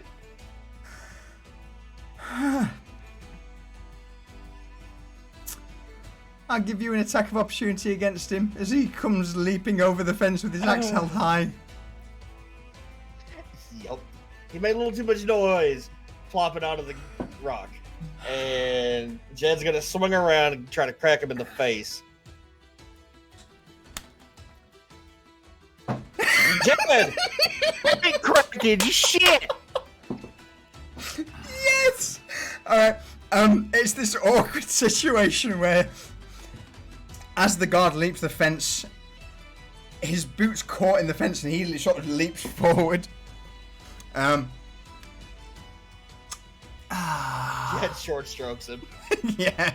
Hits the axe- fucking road instead. Yeah. God damn it. Alright, so that's those two out. In the meantime, as this happens, the guard behind Jed will strike out with his scimitar towards him. Again, same. Someone within 5 feet, he gets sneak attack and advantage. Hold on. Do I know this is coming? Like, can I react to this? If it hits you, yes, you get a reaction. Okay, alright. Yeah, you certainly get your reaction. Well, it was a sneak attack, so I wasn't sure if I'd still get a reaction to it. Yeah, because he's still got advantage because you're surrounded. Yeah. 16, is that enough to hit? No. In fact, did I roll that with advantage? I didn't. God damn it. No, you didn't. Normal. So 16 and a 6. So no, still not enough. You do get a reaction though if you wish. No. No reactions? Nope. Alright. The other guard is going to strike in towards Garrett with his longsword. He too is flanked by a friend, so he will get advantage and sneak attack.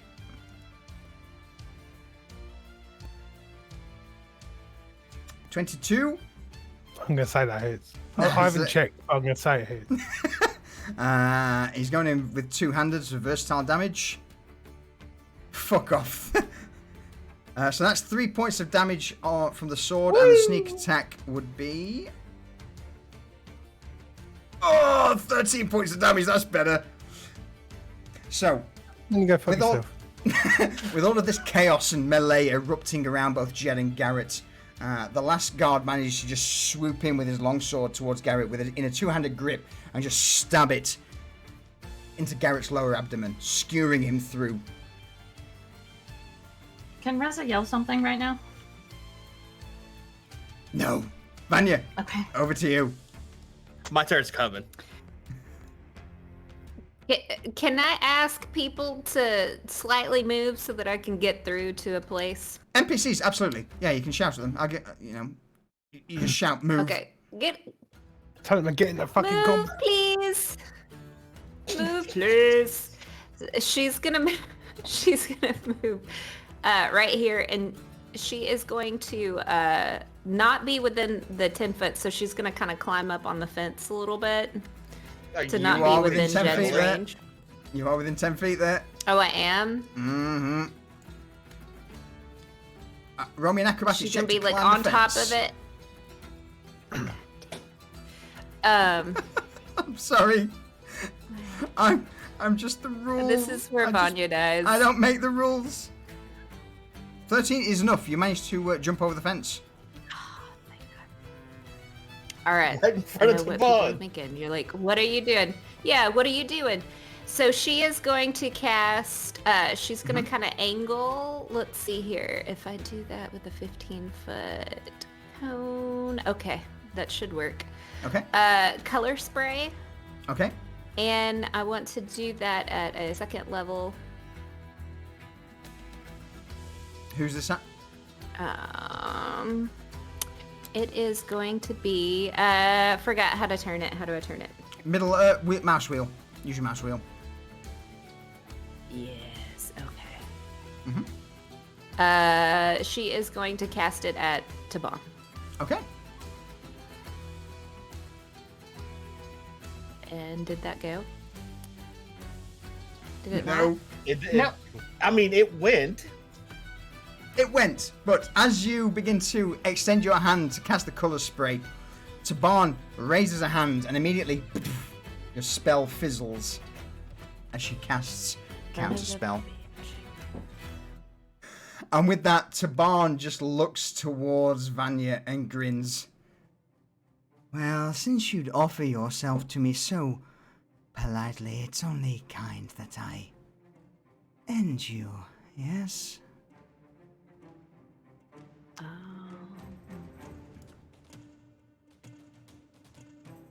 This is where I die.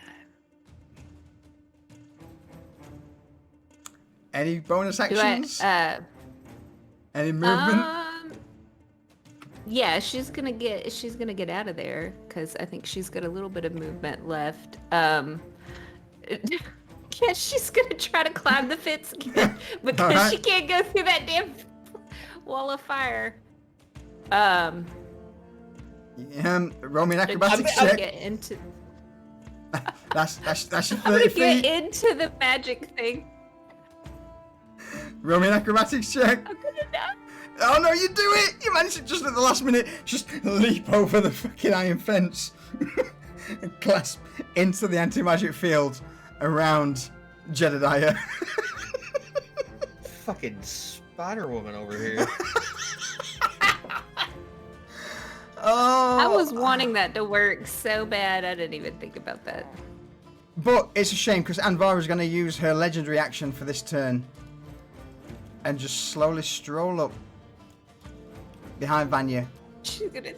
And as she's climbing over the fence, Anvara's just going to be cute. But sadly, here is where you die. Since Reza's right next to her, can she like stab at her foot or hand as she tries to get over the fence? As a No. reaction? No.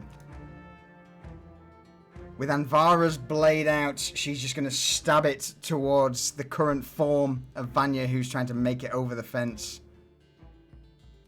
Fuck! And miss her at the last minute. Oh, thank Cuts God. off a piece of her dress. Because I Jed, was gonna be like, can I just throw a patch and do a brick wall? Jed, over to you. So, Jed is immediately gonna turn to these motherfuckers on his right and be like, "Would y'all get in a fucking fight?" And then he's gonna attack the dude in front of him. All right, so with that, what I'm going to say is that Asmund, Falco, and the rest are going to dive into the fight, which will cancel any advantage the other guys have. You know, bear in mind, you know, this is seconds in a fight. They weren't expecting Anvara's guards to approach as quick as they did, and it's at that moment where the rest jump in. So yeah, from now on, any advantage by Anvara's guards will be annulled by your support. Okay. 18 hits him. Which guy are you going for again? The guy behind you? The guy in Oh, front the guy in of front me. of you. No, Okay. the one in front of me. Yep.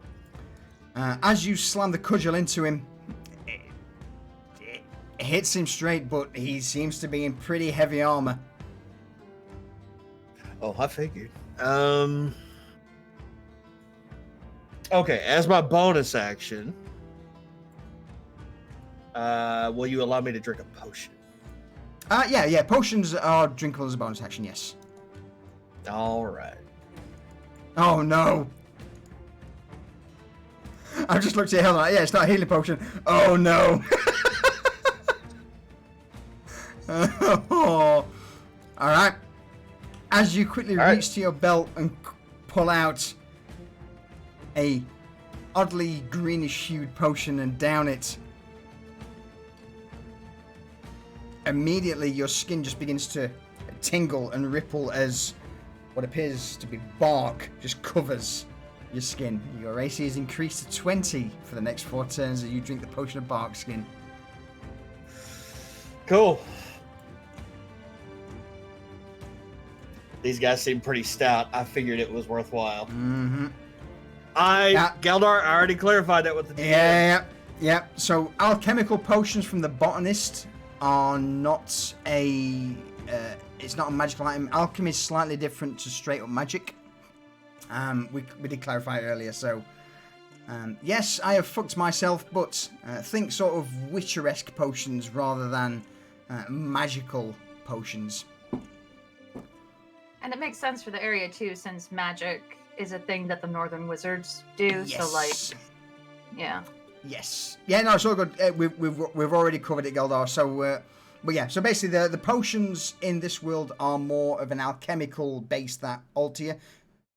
Granted, the come down from a potion will not be pleasant because it changes his physiology. So I look forward to him, pulling bark out of his skin later on because it's going to be horrific. But yeah, so Listen, potions. I've shit podcast before. Yeah. So potions aren't classed as magical items if they're from a certain NPC. All right. Any further actions or movement, Jedediah? Nope. All right. With that, the remaining 4 thugs will also now start diving into combat. I missed it. Did they fall asleep from the caltrop damage there? They are literally running through this, so they're about to take their check. So, first guy, this is DC 10, dexterity saving throw. First guy passes, second fucking fails miserably. Starts eating caltrops. Third passes, fourth fails. So, we will say that as the remaining bandits begin to make their way through the rest of the caltrops that were dropped earlier, the first one seems to be a dwarf who's already of ill disposition, quite pale, quite pallid, and as this poison begins to course through his system, it is genuinely enough to kill him. Not so much paralyze him, but he's already unhealthy. It's enough to just knock him out. Paralyzes his heart and his lung. Yeah, he's dead. Yeah. The other half-orc woman, she again drops to the ground, paralyzed, knocked out by the caltrops poison.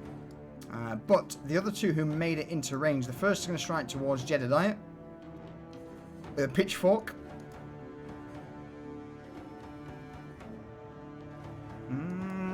Okay. It's going to be classed as a spear. Due to the fact that Asmund and all the others are in range, he's not going to get advantage on his attack. So as this pitchfork strikes towards you, 17, not enough with your bark potion. You just feel this 3-4 pronged pitchfork just stick into the bark on your arm for a moment.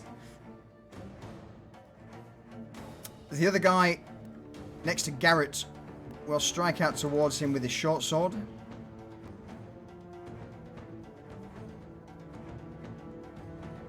At 14. Hold. No point. Not enough. Oh, so as these 2 thugs just begin to jump in, or Anvara's guards, Anvara's group, jump in towards Garrett and Jed, they both miss. Reza, top of the round, over to you. Next up. All right, Garrett. I'm gonna try something. Okay. So, Taban's within melee range, just the fence between us. Yes. Reza's gonna take her dagger out and try and get a stab in on Taban Okay. through the fence. At this point, with you both being up to the fence fighting each other, I will say, if you wish to make an acrobatics check to see whether or not you can make it through, that's fine. If not, and you just want to attack normally, Anvara will be able to do the same against you. Oh yeah, I expected that. All right. Okay. In that case, then we'll say at this point, Anvara and yourself are both skilled enough to fight through the bars of the fence. So We'll just go straight on attacks. We got pointy shit. It's Yeah. fine. So she's gonna take her dagger, and I am gonna use my bardic inspiration on this attack. Okay. So my situation is gonna be a 1d6. Okay. 22 certainly hits. All right, so we're gonna do some damages. Okay. 5 For points 5. of damage. And then, since she was close enough, got close enough with the dagger to hit it, to like sink it in.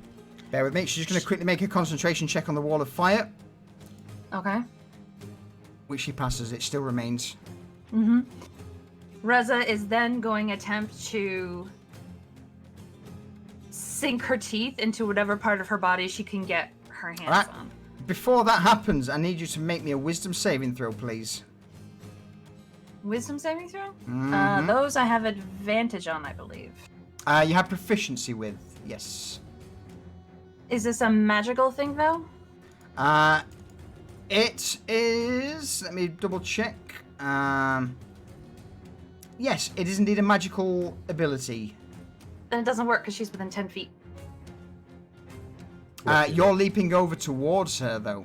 No, I'm not moving forward. I'm striking her through the fence. Okay, okay. In that case, then that's fine. Go for it.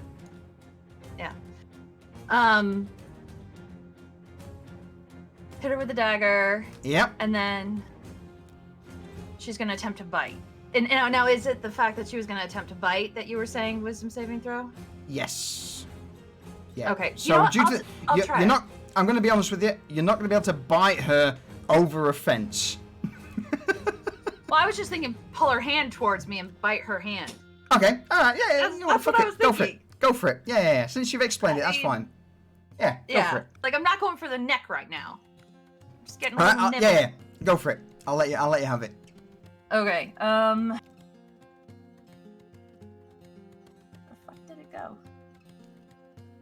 Okay, so this is the fanged bite, because I just made melee attack with attack action.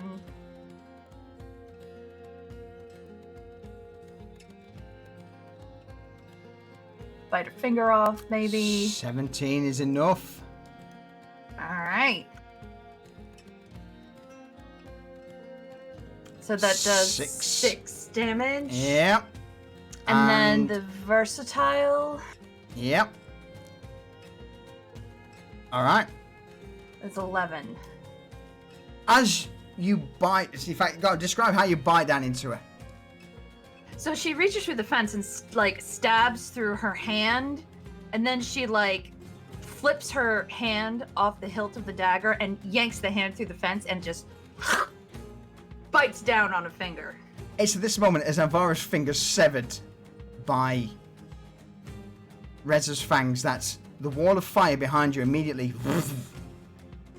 disappears as her concentration is broken, and Alvara just spits out, "You bitch! Fuck you!" Reza spits her own finger back out at her. And then she's gonna attempt to back up. And I know that there'll be an attempted attack. Oh yeah. Yeah, you are indeed getting the malice blade struck out towards you as you try and back off. She would definitely hit you with that. That hits, yep. With a two-handed back thrust. Oh, as the blade just goes through the bars, skewering Reza through the stomach for 10 points of damage. That's okay. This is fine. Oh. All right. Reza, that you done? Yup.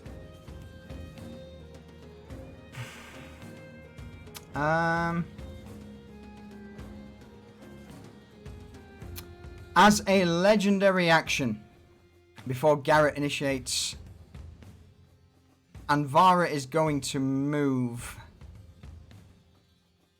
30 feet away Vanya, you get an attack of opportunity if you so wish.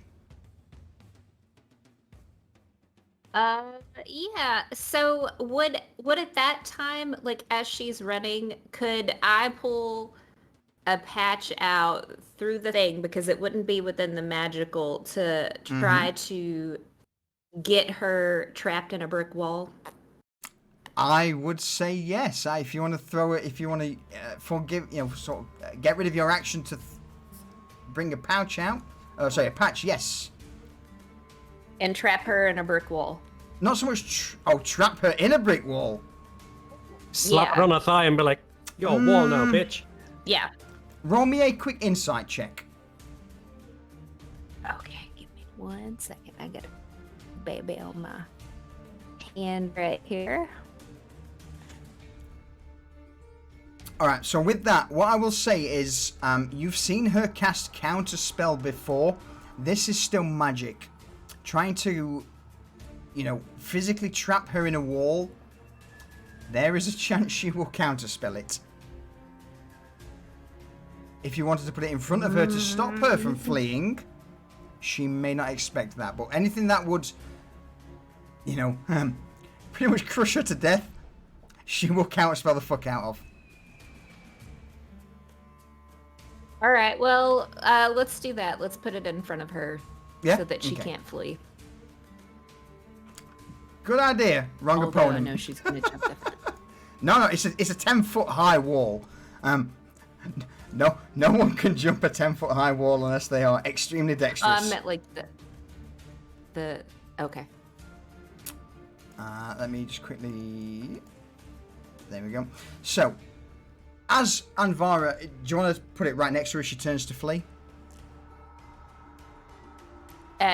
Yes, like right in front of her, so she runs into it. All right. Roll me a d6. You say a 1d6? Yep, 1d6. So as Anvara turns and just begins to set out at a full sprint away from the group, Vanya, you pull a patch from the row of useful items, toss it in front of her, and just as she's about to set off, this brick wall just appears in front of her. She slams into it for a point of damage. I'm helping. I mean, you are. You'd stopped her from. That's her legendary action. Garrett, over to you. Okay, this guy in front of me, I'm just going to stab him up Okay. with my normal run-of-the-mill daggers that I just happen to have. Yeah. I mean, you've still got the bone dagger. the bone dagger that you've not. It doesn't do any different damage. It but does. It does it? Uh-huh. It's 1d6. It didn't rather say. than- It Yeah. didn't say hold. No. Yeah, It 1d6 didn't rather than read that on 1d4. Oh, it just doesn't say that on the description. That's all. No, not in the description, but on the actual stats, the chirurgeon's bone knife does 1d6 damage rather than 1d4 as normal dagger. All right then. In that case, I'm going to stab him with that. Yep.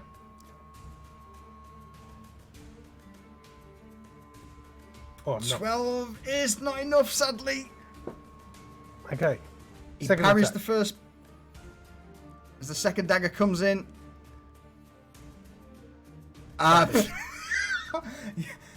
There's no. Yeah. There's no I'm going to denying sneak that. attack on that attack as well. That's fair. Just going to throw that out there.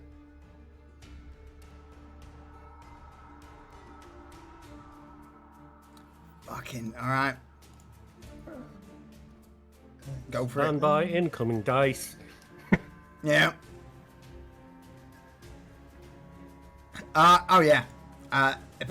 Even for a guard, one of Anvara's elite, that's more than enough to drop him. What happens? I'm fighting. I'm twisting and turning. I slightly sidestep to the side and put my dagger up underneath his armpit, where the arm is weakest, and straight into his chest. At that, with a slight judder and shunt, the body of Anvara's elite just drops to the ground. The long sword in his hand just clatters to the cobbles below. Any bonus actions?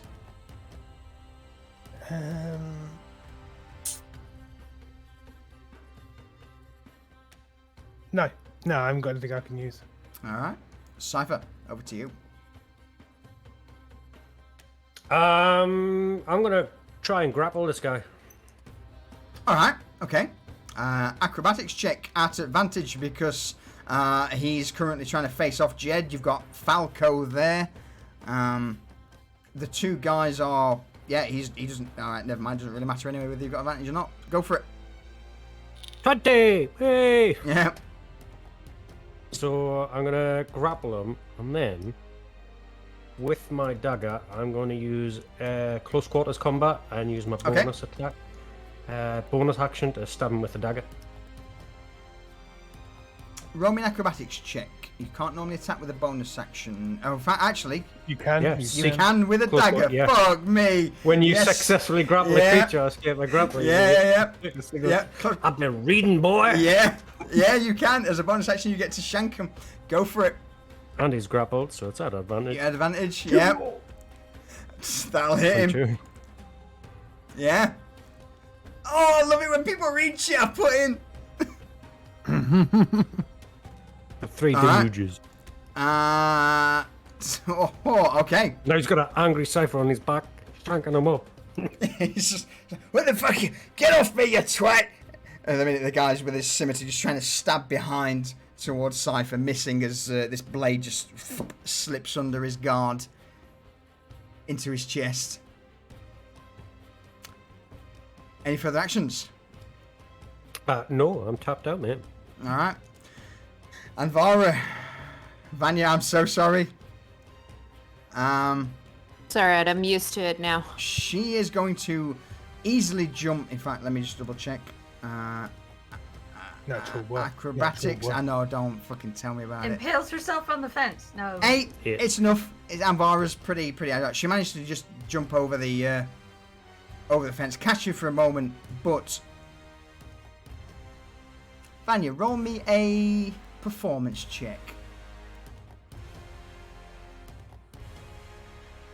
Alright, here we go.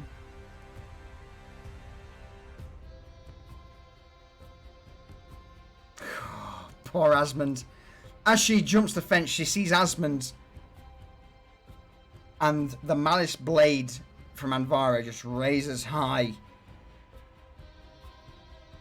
and strikes down towards him. 14 is not enough! God damn it! As Anvara leaps over the fence trying to stab Asmund, you immediately see Asmund just bring up both of his short swords in defense. Not a fucking chance, you tiefling bitch! And with a cross guard, he blocks Anvara's attack.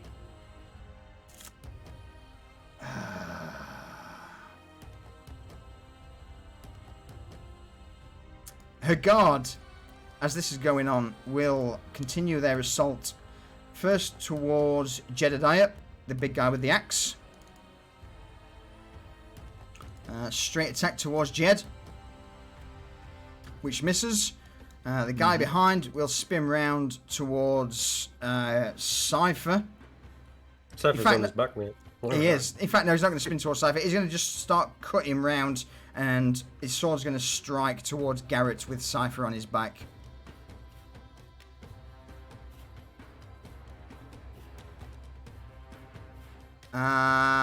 Which also misses. And then 1, 2. The other guard's dead. So then we go to Vanya. Over to you. All right. She is going to turn to Anvara because she's just it's like she feels like she's being singled out, and she's just like, you know what? You're up close.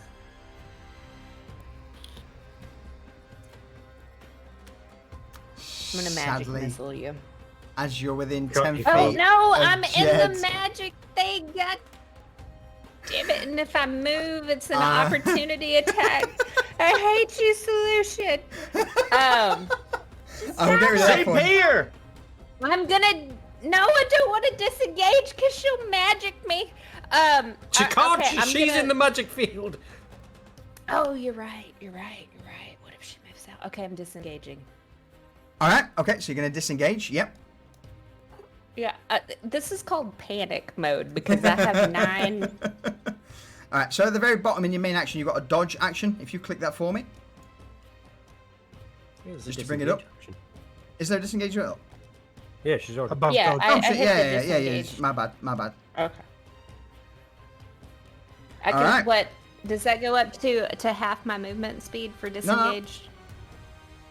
No, you just you can move your full movement, but your action is basically to get out. So just as you dip back, Anvara takes her sword, slashes out towards you, and it just misses you by millimeters, and she just clicks her tongue. Next time, you're mine. But for now, Asmund, this will be your grave. You guys don't want me in a real combat situation because this You- panic will happen. You do have a bonus action if you have anything for bonus actions. I've already Inspiration? used that bardic inspiration. It's been used. I believe you can give it again. Can you not? Oh, can I give it again? Who wants it? I'm gonna give it to you again, Reza. Okay. No pressure. None. All right. None perceived. Jed, Well, can I just very quickly say, I apologise for this running a little longer than normal. I wasn't expecting it to go on this long. oh, we're in it now. Aye. Also, Jed's in it now, so he's just gonna keep swinging. You do have your reaction riposte. And you keep forgetting. I haven't forgotten. You have. You've been attacked quite a lot. I know. You have not hit me really, at all. It's not if you get hit. So even if they miss, even if it doesn't turn the tide, I still get that counterattack. You can use your reaction. So, parry and riposte. When attacked by another creature with a melee attack, you can use your reaction to add your proficiency bonus to the AC. You must be holding a melee weapon. If you successfully parry the attack, so again, even if I don't hit, you can still use it to add it to your AC to hit back. Okay. All right.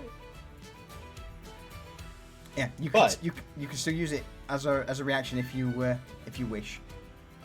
Okay. But yeah, 23 hits. 23 still hits. Yeah, I was gonna say that wouldn't apply here because I'm the one attacking, but yeah, I'm Yeah, with yeah. you. I'm with you. Yeah.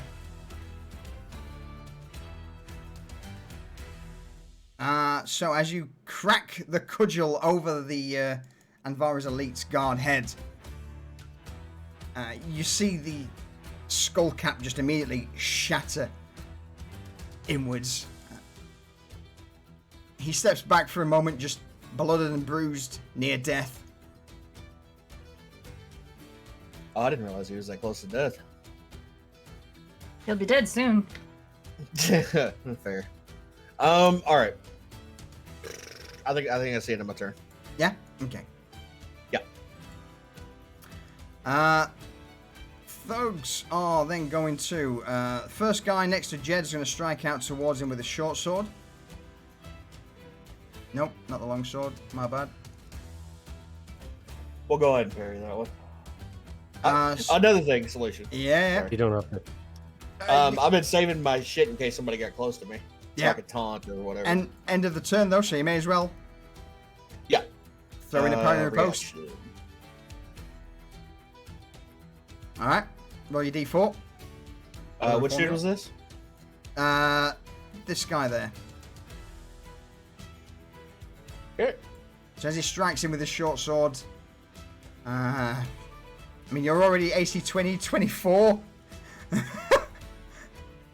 You parry the, the attack just, as he stabs in towards you, the sword just sticks into your bark skin, and with that, you get to attack him back.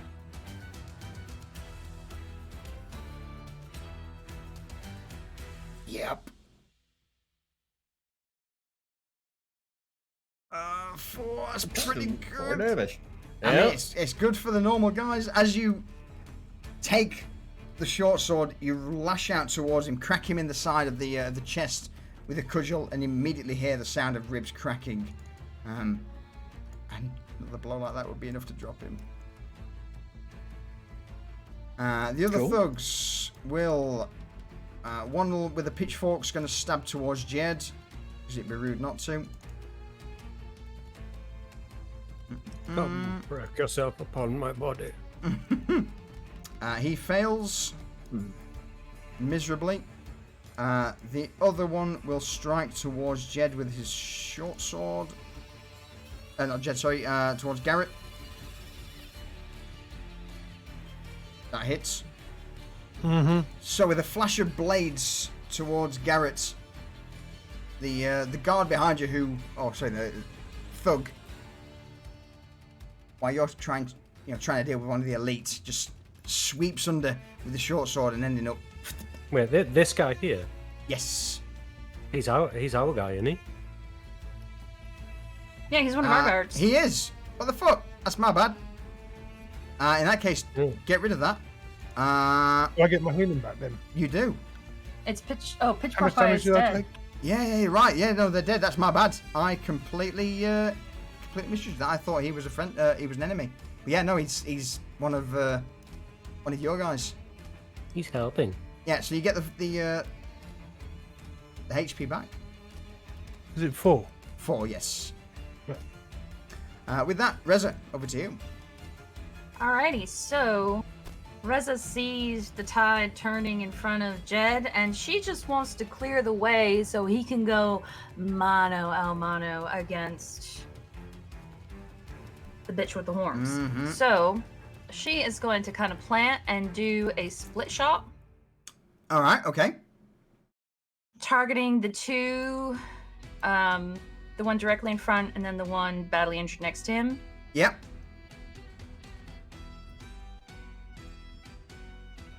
There is a specific ability you can use for split shot in your main action use feature. Oh, okay. Because it is bullshit.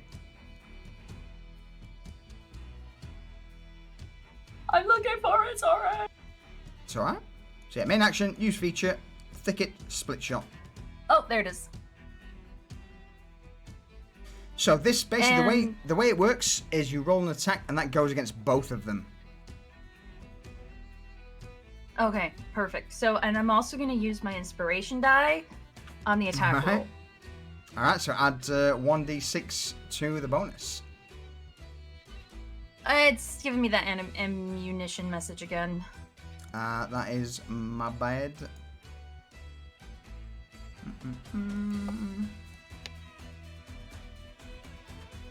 Close your bar and add it again and sort of re-click it and that should fix it.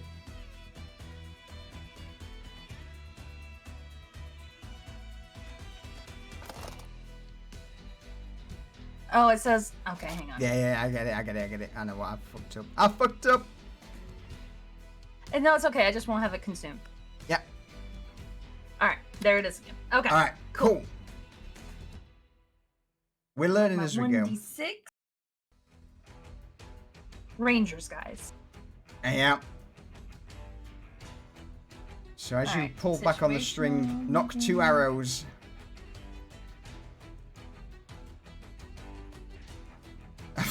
That's enough to hit them both. Are you moving? No, I'm not moving. Versatile it is then. Yeah, like I said, she like plants her feet, pulls 2 arrows out, and is like, y'all go die. Oh my god. And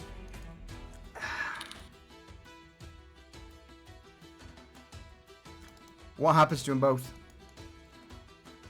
They both get an arrow. So the one directly in front of Jed gets an arrow through the ear, and the one kind of off to the side gets an arrow through the center of the forehead. They both just kind of slump down onto the ground in front of him. Which leave Jed a perfect thoroughfare towards Anvara Taban. Mind control me, bitch. And then Reza will say, go get her, Jed. You've got this. You were born for this. Get her, Ray. So Garrett, I'm sorry. Before your action, legendary action from Anvara to Barn to just basically charge in to try and stop this and just swipe towards Jedediah. Oh well, we're gonna try and parry that. It's a new turn, right? I'm good. Yeah, 18. It's not enough to hit you, but still. Yeah. Boom. Parry riposte. All right. 23 AC. It's not happening. Not today, bitch. Round 7, though. This would be your last turn of having the bark skin. Once it gets past me, my actual turn, right? Yes. Yeah. Okay. 12, not enough. As Anvara streaks out towards you with the Malice Blade, you parry it at the last minute. As you strike towards her, she too parries the incoming blow.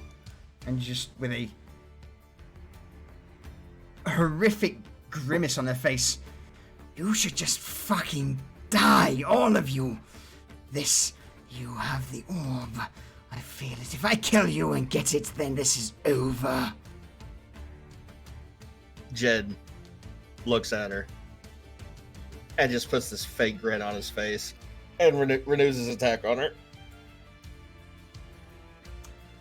All right, so I'm just going to move some of the dead aside, so we've got a little bit more of an idea of what's left. Dead bodies everywhere. Yeah, get a little crowded. Bodies at the floor. Just wondering the town. So the issue is, Smith, the town guard have got a certain patrol path that these fuckers know. Because we recce'd it. You reckon it? So yeah. they were through here just before this shit started going down. No, they don't even turn down the street. Oh, that's right. That's right. Yeah, that's right. this is the street they don't turn down because you came here before. Fuck me. All right, Garrett, over to you. Okay, this grapple motherfucker that's right in front of me. Yeah. I've got him, Gary. You get him. So, do I get advantage because he's grappled? Absolutely. Yeah. He's trying to fight it. Cypher off at the minute. What? That's shocking. That is oh. I mean, at least it wasn't a crit fail like one of the dice was. But Yeah. with Cypher throwing this guy around, the first strike misses him. You hold back for a moment. The second strike, though, certainly hits him.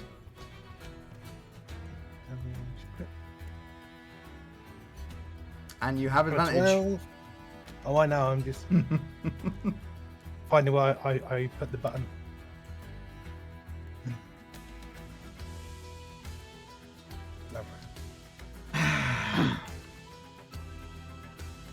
Go on.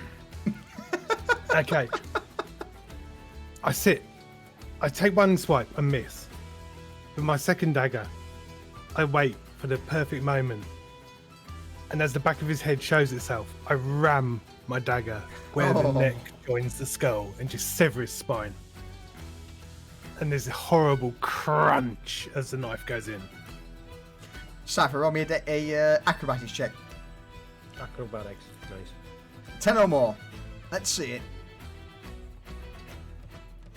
Nice. Oh no! Oh no! with you grappled onto this guy as he's sort of thrashing around, Garrett stabs his blade into the back of the man's head, and he just immediately goes limp. And with you not being able to see, you immediately drop to the ground as well.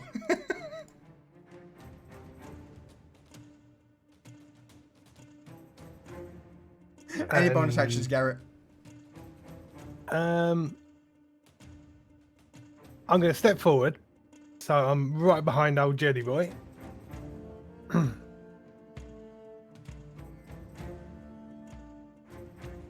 And I'm going to use a potion of healing. All right. as you quickly uncork the potion and down it, you gain 7 HP. I totally did on the wrong person, but It's I'll all do it good. manually. Yeah. Suddenly, done guard anyway. comes back to life. No. Yeah, the guy's like, oh, I'm back alive, what the fuck? No, you're dead, mate. This is hell. Any further actions, Garrett? No, I'm tapped out now. Alright, Cypher, over to you. I am going to stand up. Yep. So I'll take half my movement, right? I mean, for this, because it was a bit of a meme, I'll just deduct 5 feet of movement. Oh, yeah, in that case, I'll move 10 feet out of Yeah. the anti-magic field. Alright. Look at the shiny lamp on the wall and be like, that'll look good if I threw it at Anvar. Oh, Stick her no. in the fucking horns. So Oh, I'm gonna no. cast a spell. I'm gonna cast Aggressive Shade. Alright. Amvara will make a dexterity saving throw, which she passes. I saw the 7 there for a moment. Ooh, still she take half damage? Half damage, No, yes. It's half damage, I'll is it? say half damage, yeah. Because it's a first level spell. Alright. What's it look damages. like as you do this? Well, it's casting a shadow on its own from the frame, its own frame, and out of this shadow comes a hand, just kind of grabs it, wiggles it a bit, and then just goes, eat! Just throws the lamp at him. So, as Anvar is currently focused on Jed and Asmund, she doesn't see this lamp hurtling towards her until the last minute, and it's almost inhuman speed. She swings round, bringing the malice blade, and just cuts through it, but part of the lantern itself just ends up cutting into her cheek. And you know what? I will give her a acrobatics check to dodge out of the way. Yeah, so as she dodges it, it's not enough to drop her to her knee, but it does cause her a little bit of damage. Alright, she can't use magic at the minute.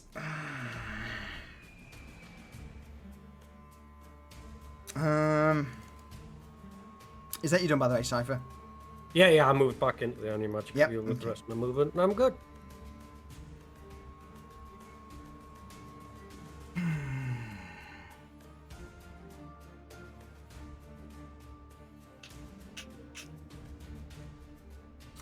At this point, she would realise that she's in a pretty bad spot.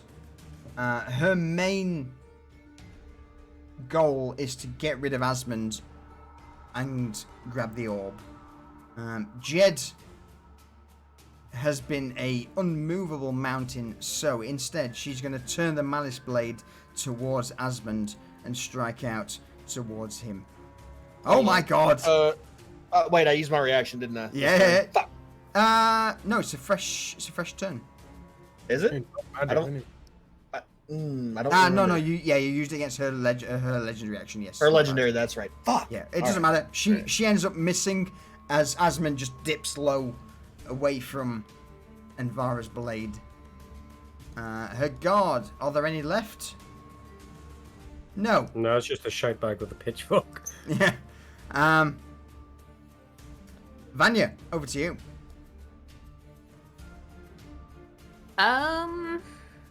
Let's see here. That guy in the pitchforks in the anti-magic field, isn't he? He is, yes, sadly. Okay, so As are you currently. yeah, and then that light that Cypher utilized is gone now, or is it still there? Yeah, so that one there has been taken off its hinges and blown away. Oh, that's too far far away. I don't think that's gonna work. And then I'm in the anti-magic field. I know, it's really tough. I'm sorry. You've got a weapon now, haven't you? Yeah, I do. So I'm gonna take this action, and I'm Okay. gonna take my my healing potion. Okay, yeah. Go for it. And let's see here. And who is not the only person that is not in the field? So I'm gonna use my movement. Mm-hmm. And Reza, are you in it? It I looks am. like you are, sir. Yeah. Okay, Everyone so- is apart from. I don't know if even you you can are use there. this or not. Healing potion, yes, you can. Yeah. Oh, wait. You can use healing potion. Okay. So click But the healer. Cypher's not, right? Cypher is did I yes. give that? I just gave that to Reza. It's fine. You're fine. I'll sort you out. Okay, sorry. All right, and you said he's in it too? Yep. Literally everyone apart from Okay. this guy. You need to All move right, 3 that's it. tiles out from me, Vanya, if you want to get out of it. In any Yeah, direction. well, everybody's in it, so I can't do any Yeah. magic. I was gonna do some inspiration, but Wait, is Okay, bardic I'm just gonna inspiration give count them- as magic? No, inspiration works. Inspiration's not magic. You can inspire oh, someone. it's not. Nope, you can inspire someone. I'm gonna inspire Jed. All right. What do you say to That's him? what I'm talking about.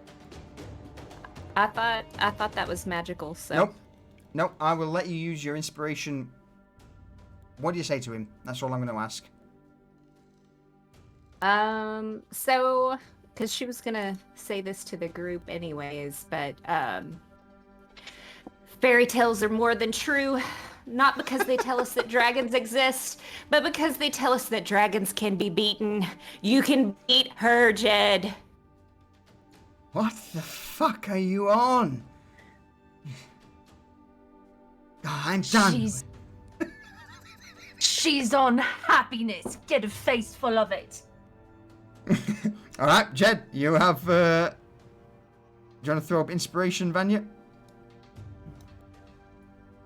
Oh, I thought that I did. What am I getting? Let's see here. Use ability. Inspiration has run out of its designated attribute. Oh, there you go. No more inspiration for you.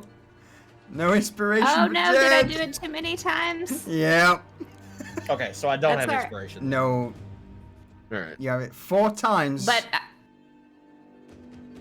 oh crap! But you can. I am gonna tell that to you anyways. Just All as right. my turn.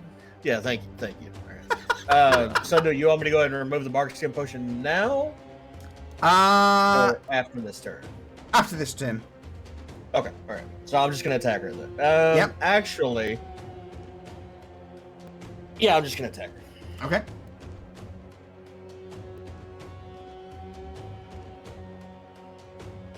$16's enough.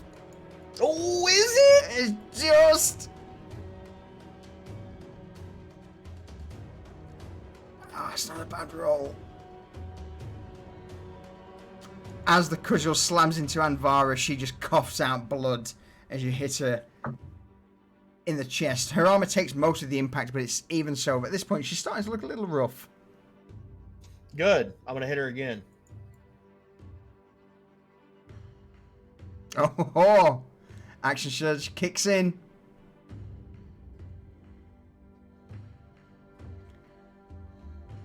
$12. No, Nope, I'm not sorry. either. I'm sorry. No, bitch. Only you had that bardic inspiration. I know, the right? Thugs are.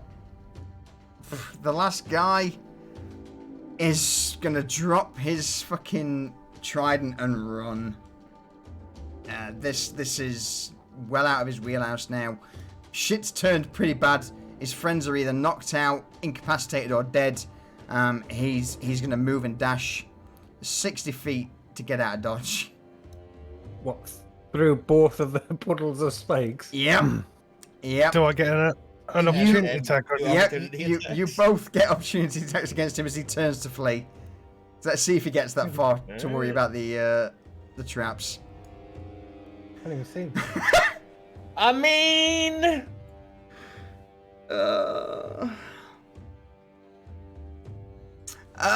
13 is just enough. So, between you both, how as this guy turns, he drops his pitchfork to the ground and starts to flee. Jed, I'll let you go first. How do you end? With almost Batman-like reflexes, hears the pitchfork clatter to the ground, and whips his head around and sees this fucker turning around and goes, "Oh no, you don't!"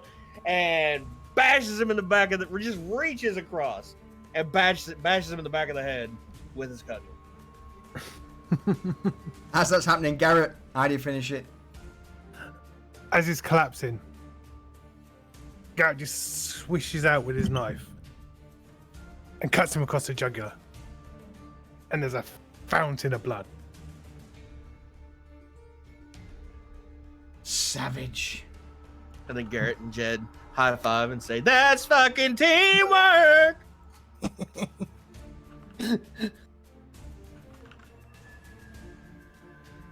Just this once.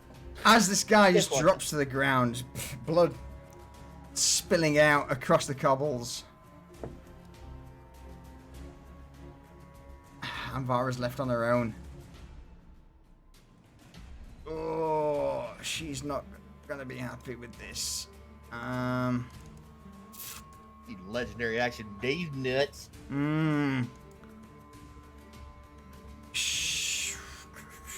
Reza, start the turn. She can only legendary action after you. Lovely. No pressure. Okay. Perfect. She so roll me an insight check quick. okay.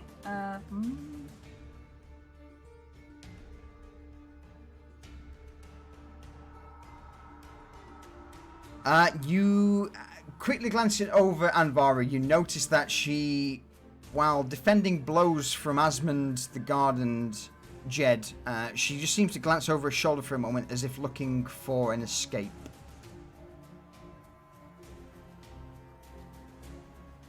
Okay.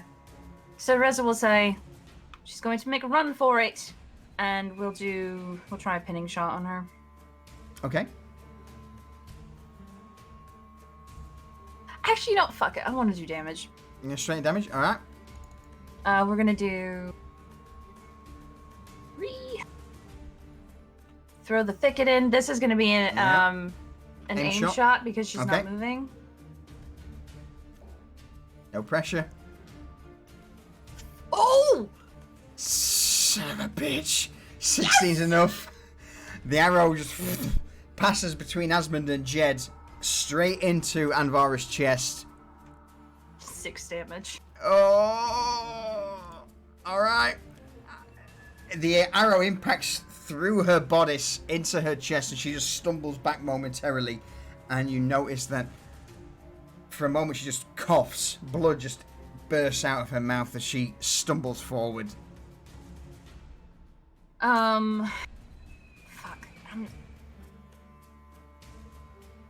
Shit, I don't think I can.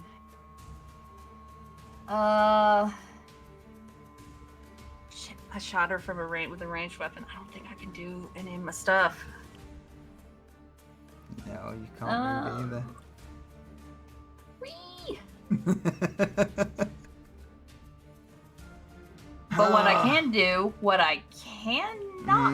No, I can do this because it's a vampire thing, not magic. I am going to. Alright, yeah. Boop. Fuck you.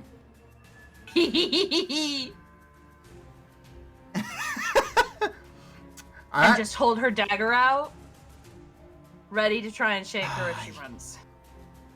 Cut off her escape. Is that you done? Oh yeah, that's me done. With her legendary action, she is going to just try and carve a path through and strike out towards you, Reza, with the Malice Blade. Come on.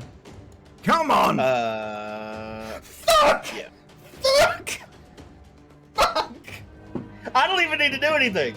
Fuck! I still got my reaction. I'm good. Is it time for another snack accident?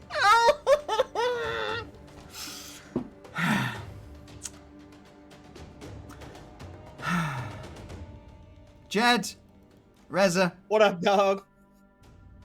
get a free attack against her. Sure. Fuck you! Yeah. Hey, Reza's got this. I'm gonna stab her with the dagger. Okay. Oh, yes! What? Yes! She ain't got this. No. I was incorrect. So, Fuck! with that, I'm going to risk it again. Anvara, seeing, you know, as she strikes out towards Reza, the arrow in her just causing her to be slow, which gives Jed and Reza another opportunity to strike towards her. But with this, Anvara will quickly just take the attack from Reza, loop around her, behind her, which will give you both another attack of opportunity, and she will begin to try and get out of dodge. So, Jed, Reza, you get another attack of opportunity. Oh, damn it. Don't fuck this up. Oh, yes. Son of a bitch! Did she just run through caltrops as well? She will do in a minute. Did, yeah. Dagger, dagger.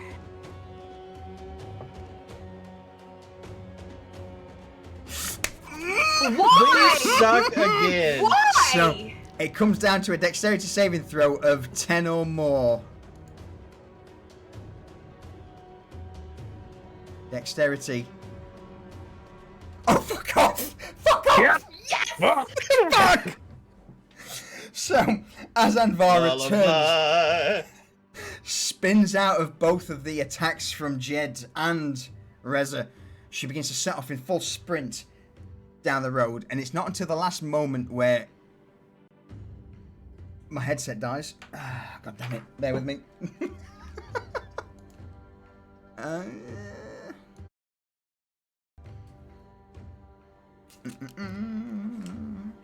Technical difficulties. Typical.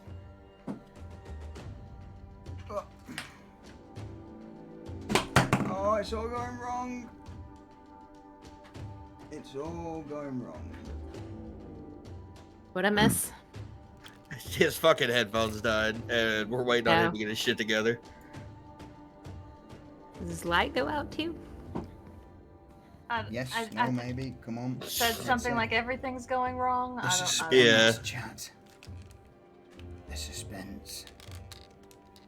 I have sent my technical difficulties his way. Well, in his defense, There we this go. has been a long enough. Hey, There we go. We're sorted. Jesus. Ugh. All right. So, sorry about that.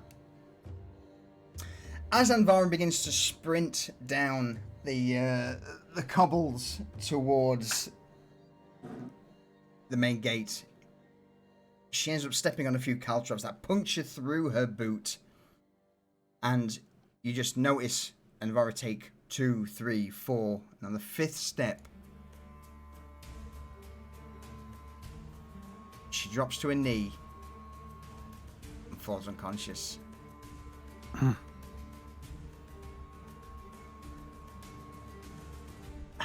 And with that,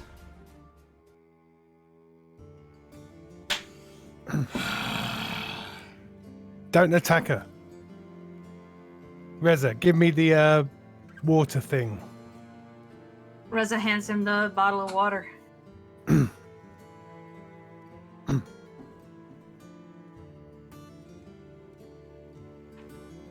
Can you just trigger it into a chat for us? Oh yeah, sorry. Just so I can see what. yeah. Do you want me to transfer that over to your inventory, Garrett, as well? In fact, yeah, you've been given it, so there we go. Yep. Okay. I'm going to step forward to the edge of the caltrops. Okay. I'm going to hit fountain and produce 5 gallons of water and wash away the poison in a line towards me and Amvara. All right. With that and this decanter of endless water just gushing out, you notice that some of the caltrops are pushed aside, but you believe that now the poison has been washed away. Walk up behind her, grab her collar and just drag her back into the anti-magic field.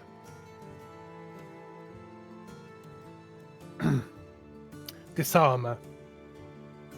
Pull her armor off. I don't want to kill her.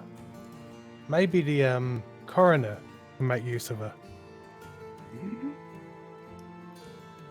You fucking monster. Oh, yeah! Wow. We got to pay for our gift somehow. You monster. Right, so she'll probably blindfold her then in case she wakes up and she's somehow not in the field, and we'll just walk her over like she needs medical attention. Yeah, we. Technically she does, but What about all these other guys? that's what the city guard's for.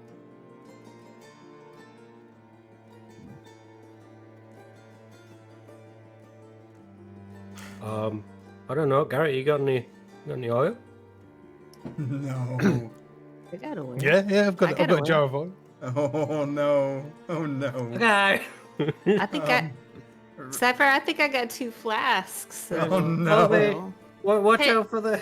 Yep. Reza takes an arrow and pulls a strip of cloth off her cloak and ties it around it, and then lights the tip with her tinder, with her matches. She's like, right.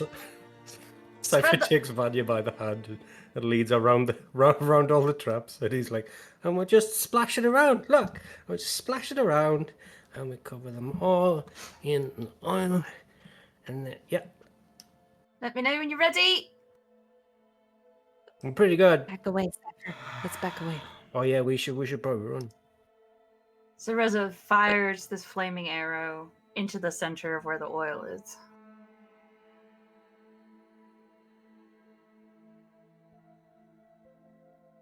And the fire should burn away any remaining poison. Job's good.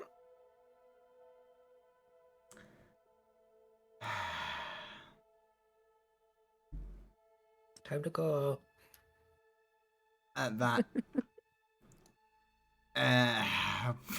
What can I say?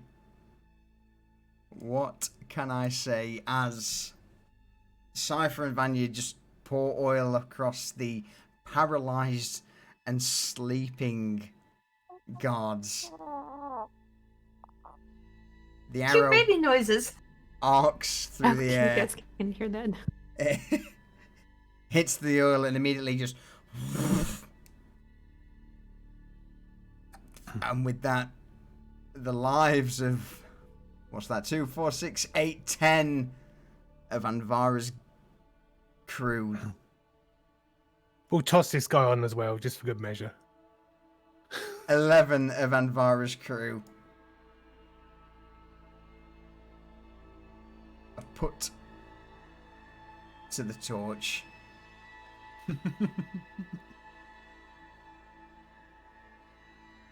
You know, sometimes shit just works out. And with Anvara now in your grasp, you will turn and begin to make your way back southeast towards Market Row. With Jed carrying Invara and a little princess carry. Yeah. Worst thing is, she's totally aware of what's going on. She just can't do fuck all about it. Mhm. And she's blindfolded. Yeah. And her hands are tied together so she can't wiggle fingers. Even if she comes around.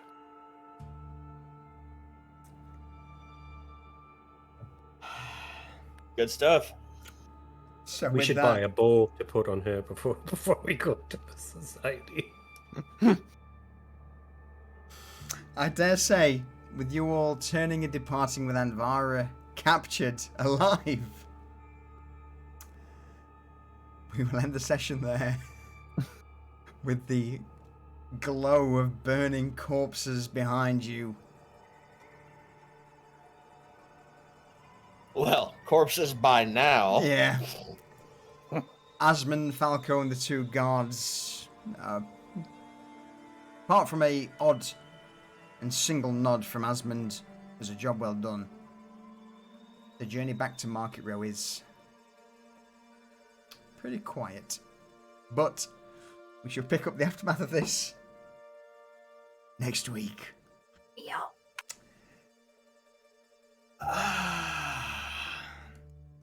Remember, chat, we're not the heroes of this story. We're just a different type of monster.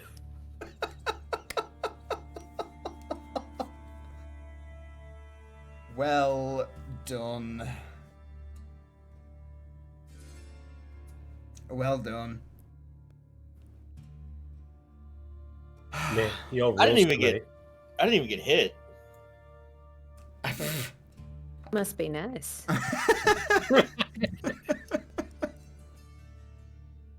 My rolls today have been somewhat sour, but it's how it goes. It's the way the cookie crumbles. It is indeed. It could have been a lot worse. I nearly had Vanya. Nearly had her. Next time. I am so glad for your terrible rolls. All right. Any closing comments from anyone? Bye, chat. Goodbye, chat. Babe. Oh, and with that, that was a monster of a session.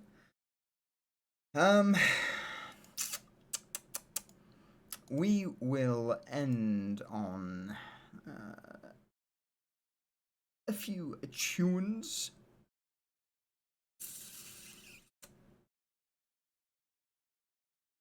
Yeah. All right. Thank you everyone for the support. I hope you enjoyed today's entertainment. Lee, thank you for the 39-month resub. Durs, thank you for the 27-month resub. Sleep Talk Podcast, thank you for the 5 gifted subs. On top of that, Nightmare Dragon, thank you for the follow, as well as Quimera Uego Del Rol. I believe I butchered it. I'm sorry if I did, but again, thank you for the follow. Judgy came in with 100 bits. Thank you. I appreciate it. Geldar resubbed for 21 months. Ched needs lots of inspiration. You're not wrong there. And of course, last but not least, Holy Malank, thank you for the follow. Everyone, thank you again. It is really appreciated. I hope you all enjoyed tonight's session of Pariahs, episode 11. And we will see you all next Sunday at the same time for, the aftermath of this massacre. So, we will go find someone to raid, but for words, for now, ta-ta, cheerio, see you next week.